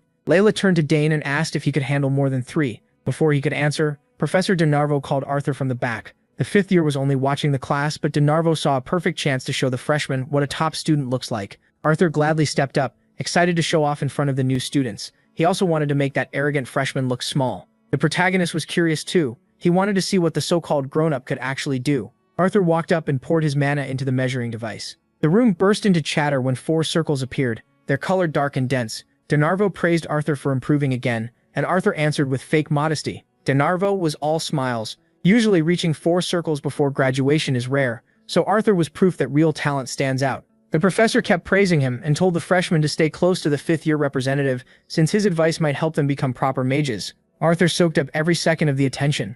In his head, he was already imagining Dane panicking. Any second now, or so he thought. What Arthur didn't know was that MC couldn't care less about his 4 rings. Then came the orb control test. As an experienced spellcaster, Arthur handled it well. His control looked nearly flawless. What really stood out was how many orbs he moved at once. Still, if you looked closely, sweat was running down his face from the strain of controlling his limit. Arthur was sure this display had to impress the freshmen. Dane just watched him without any interest. After that underwhelming show, DeNarvo asked the freshmen to applaud their senior. He looked genuinely proud of his former student. Arthur shot him a smug look, eager to see the young lord's mana level. DeNarvo then turned serious and warned the freshmen. Anyone not confident in their mana control could leave now or risk embarrassing themselves. For a moment, nobody moved. They had already come this far, so there was no backing out. The test would begin from the first row to the last. As the first row gathered at the front, Layla and Dane watched from farther back. Layla didn't like this setup. They called the first day an orientation, but it was really just a public skill check. The protagonist seemed to agree, though that was just how the academy worked.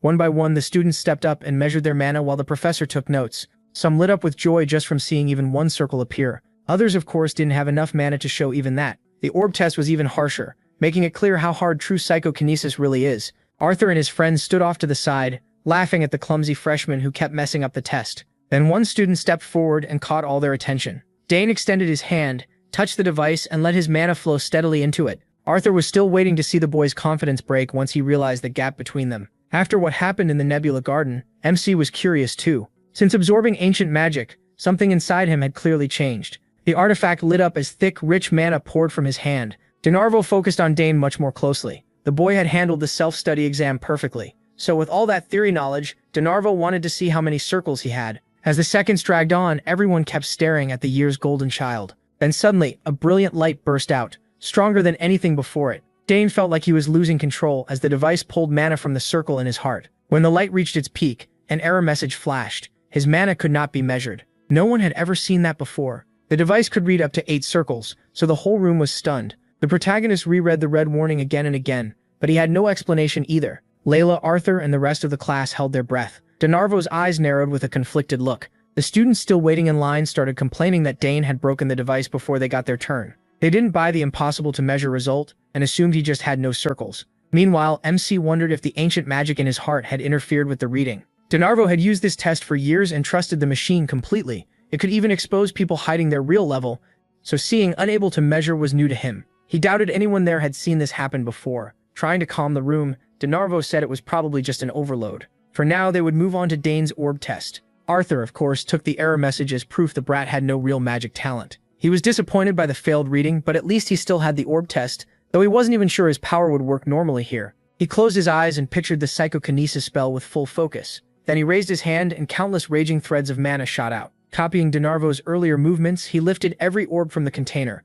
all of them linked by wild strands of ancient mana. The whole room went silent. Dane controlled each orb like it was nothing. Until now, even making 5 float for a moment had seemed nearly impossible. Arthur froze. He had walked up earlier full of confidence, but that confidence vanished the second a real genius appeared. His little brain couldn't process what he was seeing. Layla, already used to the protagonist doing impossible things, recovered faster than everyone else. At this point, she just accepted that logic didn't apply to him. Dane, meanwhile, was panicking. He never expected every orb to rise.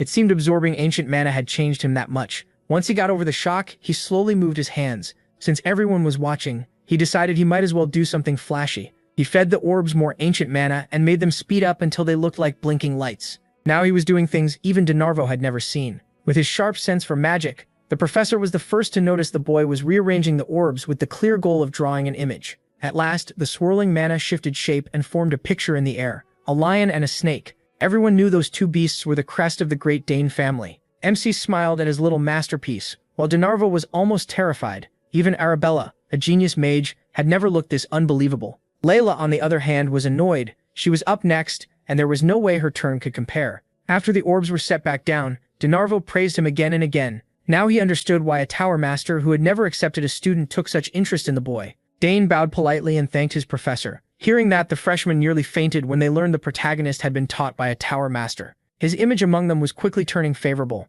One of Arthur's lackeys asked if the plan was still on after seeing MC's performance. Arthur clenched his fist. He blamed his family for raising one monster after another. If the protagonist was already this strong, they would need to change their plan. As much as it annoyed him, Arthur had to admit they might lose in a direct fight, and there would be no coming back from that humiliation. Then his brain finally came up with one possible answer. If they couldn't beat the boy by force, they would have to win him over. Arthur decided to bring Dane into the student council. As a council officer, he could help place the boy under his wing as a senior. Getting into the council wasn't easy, and freshmen had never been allowed before, but Arthur was sure they could break that rule. With MC's talent, the magic department's fame would rise fast. And of course, Arthur's own status would rise with it. DeNarvo pulled him aside after that and showered him with even more praise. If he had known the boy was this gifted, he would have fought the other professors to keep him in his department. Then he used his display to fire up the rest of the class, and before sending him back told the rising star to visit any time. The protagonist never turns down a chance to learn. After class, he and Layla left the lecture hall. As usual, she complained that he had stolen all the spotlight, and he answered with a sly grin, teasing her on purpose. If not for his absurd performance, Layla's control of 5 orbs would have been the highlight. Competitive as ever, she stormed off in frustration. Right then, Arthur and his group walked over. His tone had changed completely as he praised MC's talent. He claimed he only wanted a quick word with the young master. Seeing that sudden attitude shift, Dane immediately got suspicious. Sure enough, Arthur brought up the Imperial Academy's student council. He explained that the council sets academy policy and manages the budget. Because of that, it holds huge influence and plenty of perks. For example, the council can decide disciplinary action against students who go too far. It also has the power to approve academic department events. Dane didn't need the speech. His older sister had already told him how powerful and exclusive the council was. In the end, Arthur offered him a recommendation to become an officer, saying he easily met the requirements. He also added that any officer automatically gets into Dantera Hall. What Arthur forgot is that this year's top student is already in Dantera Hall. While the annoying senior kept listing perks, Dane started wondering if the council members thought they were gods. After Arthur's long pitch, the protagonist turned him down. If he ever joined the council, he'd do it on his own, not through a shortcut. And to him, every advantage comes with a price. Arthur's goons could already see the plan falling apart, so they quickly started praising the council again, acting like Arthur's recommendation was some huge honor. Layla had been forced to sit through this nonsense, and their pushiness was getting on her nerves, so she grabbed Dane by the hand and dragged him to the cafeteria. Arthur was left standing there with his lousy plan in ruins. MC was just thankful Layla stepped in at the perfect time. Even after being rejected, Arthur and his crew weren't planning to give up, and Layla could tell exactly why they wanted to turn MC into a pawn. More than that, the young Duchess was annoyed that she hadn't gotten the same recommendation.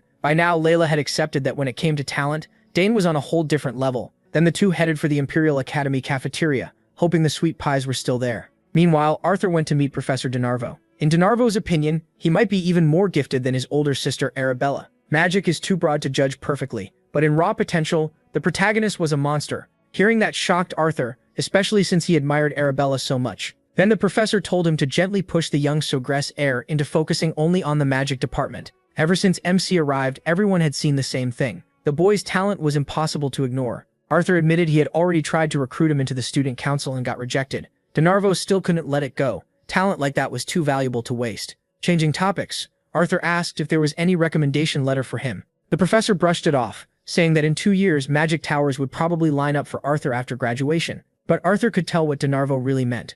If Arthur got into a magic tower too early, Denarvo would lose his favorite student and his errand boy. Arthur had even heard rumors that during his 3rd year, Denarvo was the one who blocked 2 tower offers. Knowing his future rested in that selfish teacher's hands, Arthur kept obeying. He had no real choice. On the way to the cafeteria, Dane noticed the place was packed because of the club events. Every club was trying hard not to get shut down. The two of them tried several booths and won a bunch of prizes. It was a fun break. Inside the protagonist's bag were 20 mana storage stones, 15 lunch coupons, 5 general meal tickets, and 8 convenience store vouchers plus a treasure map. The senior running that booth said it had been bought in a blind auction at the Arkander auction house. The moment Layla heard Arkander, her eyes lit up at the chance it might be real. Dane's father had once told him about that auction house. Arkander was known for handling rare and beautiful items from across the empire. The best appraisers checked everything carefully, so whatever they sold was guaranteed to be real. The treasure map's seal was still unbroken. And with all the stories about hidden places and mysteries around the academy, a real treasure didn't sound that crazy. Looking at it, MC immediately thought of the one person who would love it most, that exploration nerd. Demetra Hall is where most general education classes happen. Right now, he was heading inside for Imperial History. Before coming to the academy, the Sagras family's head butler had already taught him most of the material, so Dane felt pretty confident. Then a familiar voice called out to him excitedly. It was Ernest, the nerd. Since Imperial History is required for freshmen, it looked like they'd be sharing this class. With a worried look, Ernest asked the protagonist about the changes to his body after the incident. It was a messy topic, so the protagonist avoided it. Just as he was about to tell him the exciting news about the treasure map, they were interrupted by a pack of thugs. From Ernest's terrified reaction, Dane could tell there was some history there. The leader looked old enough to have a wife and kids, and he greeted Ernest with a smug grin. Poor Four Eyes barely knew how to answer. To MC, he looked like a soldier reliving trauma. Once Ernest finally managed to speak, we learned the thug leader's name was Brown. He was out here bullying kids. Dane couldn't help thinking about what that would do to the glory of their so-called great king. Then the thug leader grabbed Ernest's head like a basketball and mocked him for shaking like a leaf. These copy-paste villains weren't even paying attention to him.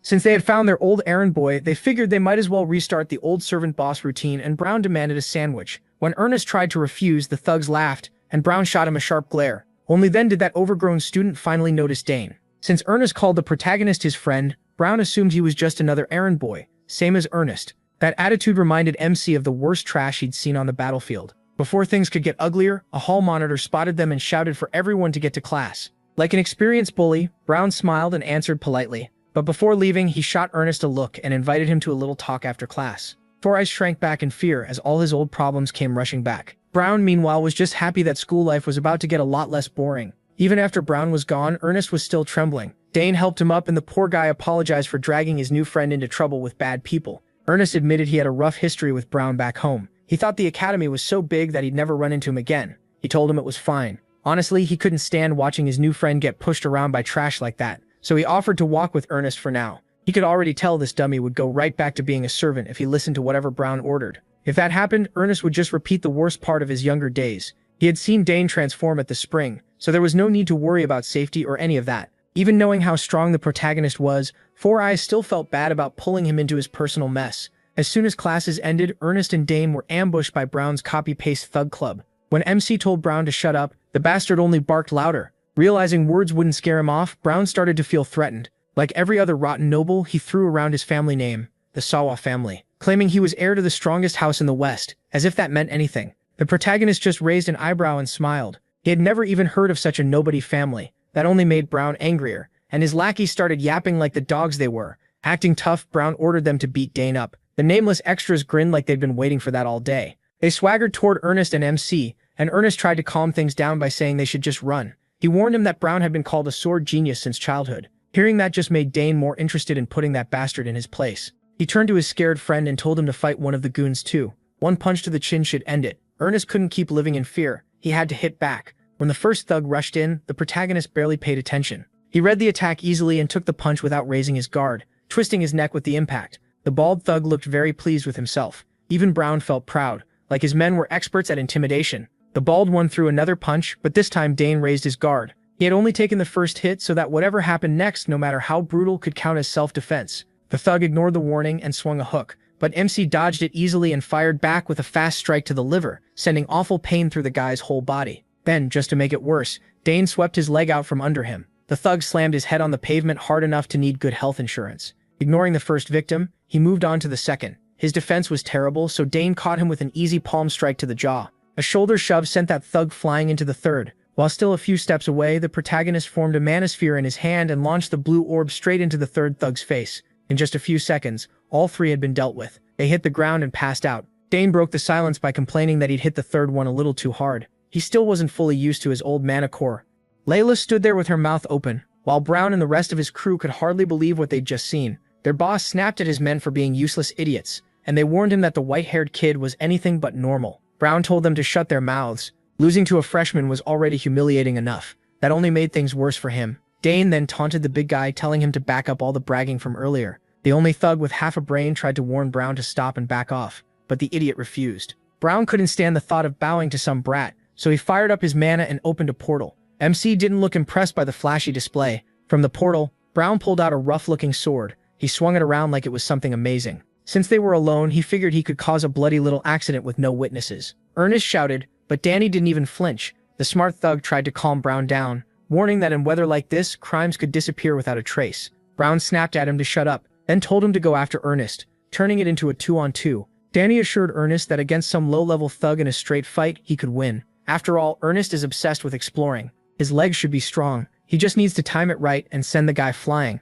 Ernest doubts he has the nerve, but Danny believes he does. The fight finally started, and Danny jumped in to pull Brown away from Ernest. Brown was used to magic nerds keeping their distance from swordsmen, so Danny just smiled at that bad read and kept fooling the big idiot. At the same time, Ernest started taking Danny's words to heart. He couldn't keep living as a victim forever. The thug walked up with a mocking grin, snapping his fingers and telling Four Eyes to lie down and take the beating. It's not easy to shake off years of trauma in a few seconds, so Ernest thought about what Danny would do and recalled the dodge he had just seen. When the thug threw the first punch, Ernest copied Danny's move. He was too slow and got hit, but for the first time in his life, he punched back. Then he braced himself and fired another shot straight into the thug's face. The old Ernest was gone. The scared boy was becoming a man. Caught off guard, the thug was knocked out and dropped hard. Looking at the result, Ernest really did have some fight in him. Once the adrenaline faded, his knees gave out, but the relief was incredible. He had finally fought back. Meanwhile, Danny led Brown farther away. Once he noticed Ernest had won, he stopped running. Brown looked back and cursed his men for being useless. Danny glanced around and spotted a few brooms. Those would do nicely. He grabbed one and snapped the handle. Brown felt insulted that this kid planned to face his sword with a wooden stick. For Dane, that was more than enough. What better tool for trash than a broom? Brown was in real trouble now. With no backup, he rushed in anyway, still arrogant enough to claim he'd hold back before killing Danny. He said he'd only leave a small scar on the boy's face, one that would remind him to fear Brown every time he looked in a mirror. He was embarrassing himself. The moment he got in range, Brown launched a flurry of slashes and thrusts with a smug grin. But as every strike got blocked by a stick, he slowly realized Danny was just toying with him. Meanwhile, our guy was having fun with Brown's obvious attacks. Brown couldn't stand having his sword skill mocked, so he pushed harder. In his mind, only Duke Termian or someone on that level had the right to judge him. Even after Dane poured mana into the stick, Brown still believed real steel gave him the edge. As he prepared his strongest swing, Danny calmly focused mana at the tip of the stick. Then, in one smooth motion, he drove it into Brown's body. A burst of pain like nothing he'd ever felt tore through him. Power like that coming from an ordinary stick shouldn't have been possible. Ernest watched the whole thing nervously. He knew Danny was strong, but not this strong. As Brown coughed on the ground, Danny told him to get up. Once Brown drew a real weapon, this had to be seen through to the end. That's how his father taught him. At last, Brown found enough sense to ask who he was facing. Danny Dane Sogris introduced himself calmly as the only son of Count Sogric and a first-year independent student. That's when it finally hit Brown. This was the prodigy everyone had been talking about, the youngest and brightest genius on the continent. Still, he never expected someone like Danny to hang around an idiot like Ernest. Danny didn't let up. Since Brown drew his sword and lost, honor rules said Danny could take his life if he wanted. From a duelist view, he had every right to kill him right there. Looking into Danny's eyes filled Brown with fear. That cold calm made him feel Danny truly would do it if this kept going. So he swallowed his pride, got up, and dropped to his knees begging for forgiveness. As Brown poured out humble words, Danny looked at him in disgust. Even after getting crushed, this guy still didn't understand who he should be apologizing to. Instead of kneeling to Danny, he should have been begging Ernest. Realizing his mistake, the pathetic coward grabbed onto Ernest and stammered out an apology, tears in his eyes as he begged for his life and apologized for years of bullying. Ernest looked him straight in the eyes, something he never would have dared do before. He remembered all those years of fear, pain, and trauma Brown had caused. To Ernest, Brown had always seemed like the scariest person in the world. Now that same threat was crawling on the ground, sniffling and begging. Danny gave Ernest the final choice. He could beat Brown half to death or end it with that apology. Desperate to stay alive, Brown begged his former bus worker to spare him. Ernest really did want to let out all that buried anger, but in the end, that wouldn't satisfy him. Someday, he wanted to beat Brown fairly, then maybe forgiveness could come after. Danny felt proud of his friend's choice. It took real courage to decide that. As the two walked away, Ernest thanked Danny for changing his life. On the way back to campus, they ran into a worried Layla. One look at the cut on Danny's cheek, and she knew he'd been in a fight. She glanced at the thugs they had beaten, and a knowing smile crossed her face. Brown recognized Layla too, and the fear came rushing back. Since they were both from the swordsmanship department, they had probably crossed paths before, though Layla clearly didn't remember his name. Ignoring the losers, she asked who the Four Eyes Kid was, and Danny properly introduced Ernest Dillon from the exploration department. Since Layla was Duke Termian's daughter, he still called her Miss Layla.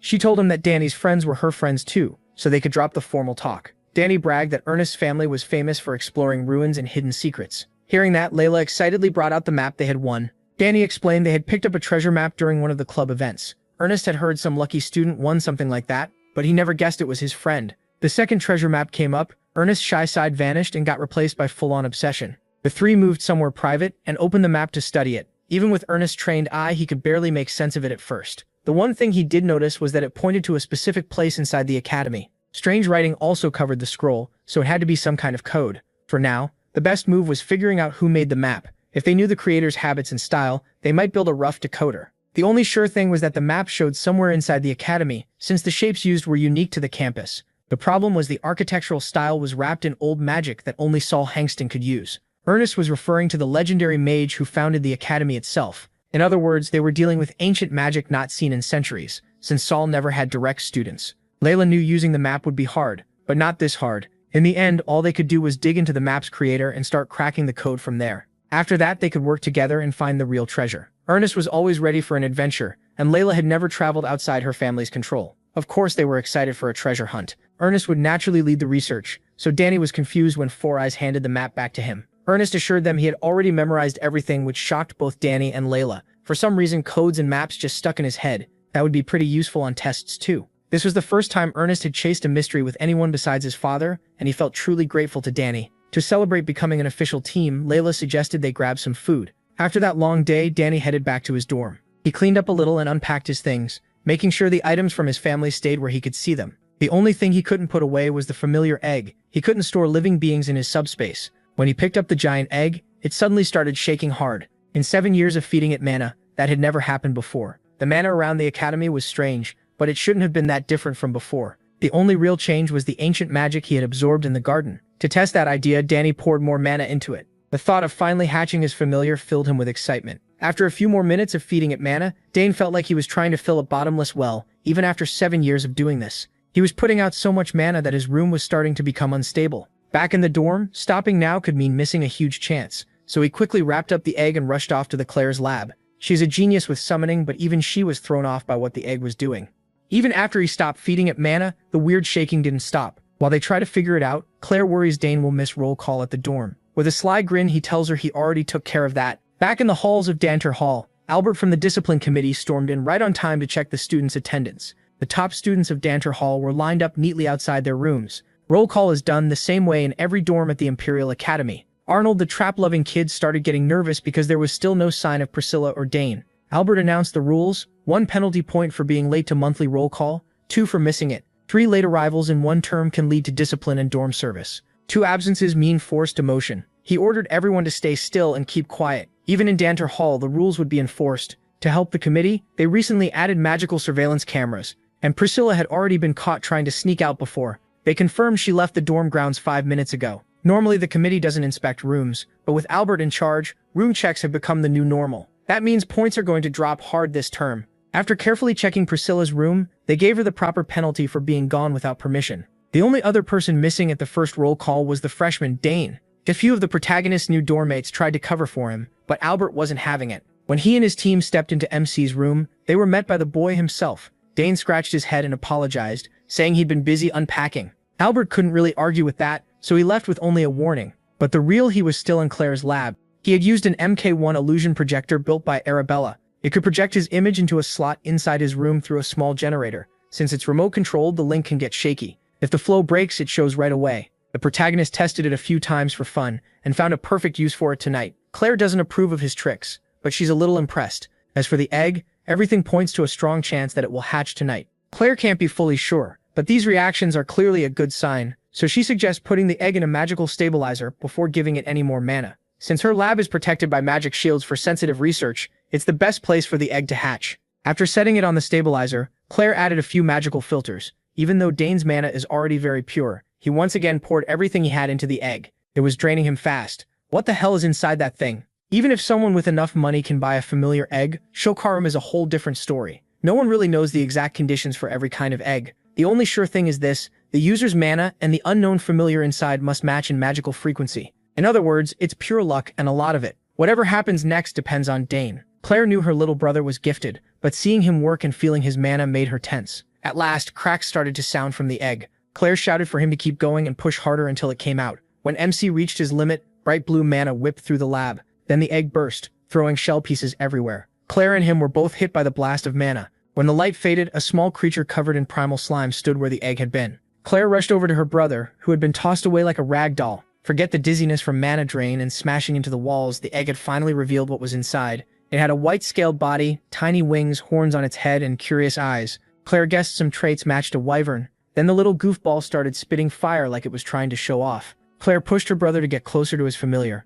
Sometimes newborn creatures claim the first person they see as their owner, and so the white-haired boy and the little white lizard looked each other in the eyes. Dane smiled at his new familiar and greeted it. He introduced himself properly, and the two formed an instant bond. Claire was charmed by how cute the little thing was. She praised her brother for making it look easy, even though she knew how hard hatching really is. Now she could study a newborn unknown life form up close. After a few minutes of careful checking and looking for clear signs, she became sure this little guy had been summoned from beyond the horizon. Only a handful of summoners can even reach that place. Even Claire herself can only summon a few minor spirits right now. Bringing out a full familiar from beyond the horizon is a huge achievement. Claire trusts her knowledge of normal summons in the human world, even their young forms, but none of them look quite like this. Ivan is a little similar, but the finer details are clearly different. For now, they still can't be sure what this little creature really is. Claire promised to do more research, though she doubts the Academy has any books that will help. One clue may be its link to ancient mana. Before Dane left, Claire told him to keep the eggshells, since some species eat them after hatching for nutrients. As for daily care, the protagonist needs to keep track of everything about the little creature: what it likes and hates, how much it sleeps, how aggressive it gets, how fast it grows, and everything in between. It's a lot to manage, but MC felt it would be worth it. For some reason, he already felt he had to protect and raise this little one with everything he had. Claire suggested keeping the familiar in the lab to avoid trouble in public, but Dane didn't want to hide his new buddy forever. Besides, if people give him trouble, he has two strong sisters to back him up, and honestly, it's better for the little guy to be outside than stuck in a lab. Claire also said he should apply for an official summoner's sigil right away. He may still be a beginner, but he already has the talent to ask for one, and with everything else going on, now is the perfect time. Tomorrow is orientation for summoning classes with Professor Temerek's piano. Claire told the protagonist all he had to do was show his talent and special recruitment would follow. There'll be a faculty meeting, but Claire is sure he'll get special qualifications. Before leaving the lab, Dane wondered what he should name the little goober. When he got back to Danter Hall, one of his new friends questioned him for almost missing roll call. According to the Purple Glass's Four Eyes, his sisters were also known for pulling wild stunts like that. Still, at least he escaped punishment for now. As soon as he got back to his room, Dane dropped onto the bed. When he looked up, the little lizard was flying in circles overhead, full of energy. While exploring the dorm, it even spat fire here and there. A little earlier, MC had tried to sneak back into the dorm through a secret path his sisters told him about. Sadly for him, the discipline committee was paranoid enough to cover the whole dorm with magic. To deal with the barrier, Dane started studying the mana flow for a weak spot. A barrier that big had to have some hidden flaws. Before he could finish checking, the little scaly got impatient and blasted fire at the magic. To his surprise, the barrier shook hard and then tore open completely. That shouldn't have happened from normal fire. The only answer he could think of was that his familiar's flames might somehow shut down mana. Based on that alone, he already knew he'd hit the jackpot. The next day, Dane met Ernest and told him all about his new buddy. He said the little guy's name was Happy, and Ernest was not impressed. Since Four Eyes hated the name so much, the protagonist challenged him to come up with something better. Ernest thought hard. The little one was cute, sure, but a name should carry more weight. At last, Ernest said one word: Carnus. Dane liked how Carnus sounded. It was mysterious and oddly fitting for the little fire spitter, so he happily dropped the name Happy. From now on, the little guy would be called Carnus. MC's next stop was Bermudez Hall, named after the famous scholar Bermudez. That's where all summoning classes are held. As the students entered the classroom, he spotted a familiar face in the crowd. De Grand Tyron, the brat he beat at his birthday years ago. De Grand realized Dane was in the same class as him. He had never forgotten the boy who took his summons. Because of that humiliating day, House Tyron fell in noble rank and barely held onto its capital noble title. DeGran wasn't even supposed to be in this class. He failed last year and had to retake it. At least the kid had learned his lesson and knew to stay as far from Dane as possible. As he dreaded what was coming, an upperclassman walked over and assured him there was no shame in repeating a class. In fact, this was the second time that veteran was retaking the course. Then the professor entered, and everyone sat down. Professor Temerix, Piano introduced the course outline. This class would cover the theory behind summoning, the crucial first step for any summoner. Most students had already heard that Professor Temerix was strict. He also reminded everyone about a special selection test that anyone could take, as long as they met the requirements. To explain it better, he brought up a magic screen. To qualify for the special selection, you need to summon a level 5 creature or higher with a blank sigil. Then you have to keep it out for over 30 minutes. The whole room started complaining. Holding even a lower level summon is already hard, so this sounded ridiculous. But Temeric wasn't done. He added one more step, a subjective observation test. That means even if someone clears the 3 conditions, they can still be rejected. Special selection is only for truly exceptional students, and honestly that last part may be the hardest. The first 2 are brutal, but winning over an examiner's personal judgment might be even worse. Danny wasn't thrilled by all the red tape around special selection. In the end, too much power sat with the examiner. Then Temeric made it even worse. Applicants also need at least 2 recommendation letters from people tied to the summoning department. Inside, he was pleased by the class's reaction. Temeric enjoyed knocking cocky freshmen down a peg. His gaze moved across the room and stopped on Danny Dane Sogres, the boy who passed the main autonomous exam. He'd already heard what happened during the entrance test from Professor Delfiniso. No matter how he looked at it, he couldn't believe a freshman had formed a contract with a 4th-level Edaroki. He wanted to see the boy's talent for himself. Part of him still suspected Danny got in because he was from House Dane Sogres. Either way, normal students should be happy just passing the regular exam. For future summoners, theory class shouldn't be a problem. In other words, he was basically calling the repeaters idiots. Danny found that odd since the entrance exam had already tested theory and affinity. Then Temeric asked if any freshmen here could already summon, or if they were all just disappointments. Danny could feel the man staring right at him. Since he was clearly being singled out, he decided to play along. Danny stood up and accepted the challenge. The professor asked for his name and department, even though he already knew. So Danny Dane Sogres introduced himself properly as a student from the autonomous department. Temeric tried to praise him, but the sarcasm was obvious. Even so, Danny didn't answer with pride or fake modesty. He calmly gave credit to the deans who evaluated him. Without wasting time, Temeric called him forward to show the talent that impressed the deans. Danny didn't like the open doubt, but he stayed respectful. Still, he added one condition. If he proved himself, he wanted Temeric to write a recommendation letter for the special selection. The man was surprised by his nerve. So was everyone else in the room. Now all Danny had to do was prove his talent really was that special. To him, it sounded easy. He even admitted that failing hadn't crossed his mind. That made Temeric furious. Even Danny's sister Claire had never sounded this boldly confident. Still, he accepted. Danny would get his chance, and if he succeeded, Temeric would write the letter, though he warned that he wasn't easy to impress. The class buzzed right away. Some knew Danny as the golden freshman, and others as Claire's little brother. As it turned out, the professor already had a blank sigil ready. Danny calmly walked up and took it. This challenge wasn't part of his plan, but it could earn him a lot. He poured mana into the blank sigil and quietly called on it to answer him. At once, a huge wolf appeared and pure mana spread through the room. The beast landed and glared at the students in their seats. Anyone with basic summoning knowledge could tell the wolf was a grade 5 summon. Calling something like that with a blank sigil was nearly impossible. No one was more shocked than the wolf's original owner, Agric. One look was enough for him to recognize Gampu. Danny turned to the professor, waiting for his judgment. Even Temeric had to admit this was beyond normal. Still, he was counting on Danny failing the 30-minute requirement. Keeping up a professional face, he praised Danny and reminded him how hard the second condition was. Danny didn't want to waste everyone's time, so he offered to show something else. Before anyone could stop him, he smiled at the professor's cracking expression. The doubt on Temeric's face was falling apart. No one in class could look away from the stage. Since the third condition was to show something special, Danny said the next move could be judged by the professor. If Temeric thought it wasn't enough, he had every right to fail him. Surely there was no room for pettiness in front of a whole class of summoning freshmen, right? Then Danny called Gampu over and patted the good boy on the head. He rose and slowly guided his mana around the level 5 beast. As Temeric watched, he started to realize what Danny was trying to do. Danny spoke an ancient chant, and pure mana flowed into Gampu. The wolf's eyes turned sharper and its fangs grew deadlier.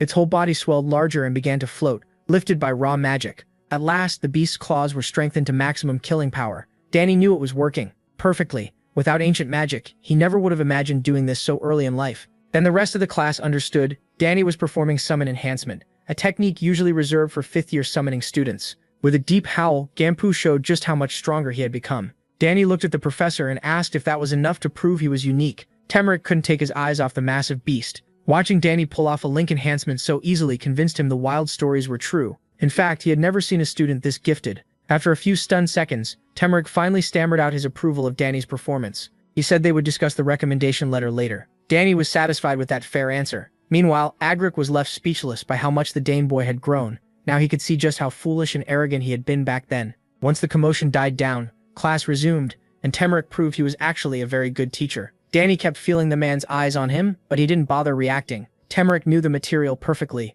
though the earlier shock had clearly thrown him off. Danny kind of enjoyed seeing the grown man flustered. He'd heard Temeric was famous for being strict. Claire would probably love hearing how he was acting now. Meanwhile, Temeric wondered if he should ask Professor Delphinasso for help since he wasn't in the best shape to keep going. Even so, he finished the introduction to summoning theory by the end of the day. When class was dismissed and Danny left Bermuda's hall, someone called out his full name. He recognized Agric right away. Agric felt a little bitter that this was how Danny remembered him. Danny stayed alert, thinking the red-haired jerk might be here for revenge. But Agric seemed strangely calm. Like he'd matured, he admitted he had planned to avoid Danny until graduation. Now though, he wanted to apologize for what happened between them in the past. He bowed his head and fully admitted he'd been an idiot as a kid, taking all the blame. He held the bow for a long moment and Danny smiled. Seeing Agric was sincere, he let the old grudge go. Agric promised he wouldn't cause trouble anymore. He must have thought Danny might report him and get him expelled or something. When the golden freshman accepted the apology, Agric lit up with relief. He even told Danny to ask for help anytime. After that long talk, Danny felt something move inside his blazer. Looks like Karnas had just woken up and was already getting restless. The little guy was probably hungry after such a long nap. Since Agric knew the summoning department well, this was perfect timing. Danny needed to buy some supplies for familiars. Agric smiled and offered to take him to a shop he liked. Yos and Batan. It had been started by 2 former students 30 years ago. He even talked about what kinds of familiar food were popular lately. Danny didn't sense any hostility from him, so he lowered his guard. Meanwhile, Karnas kept squirming harder and harder inside his coat. That's it for this video. If you enjoyed it, comment for the next part, subscribe to this YouTube channel, and leave a like. Thanks for watching.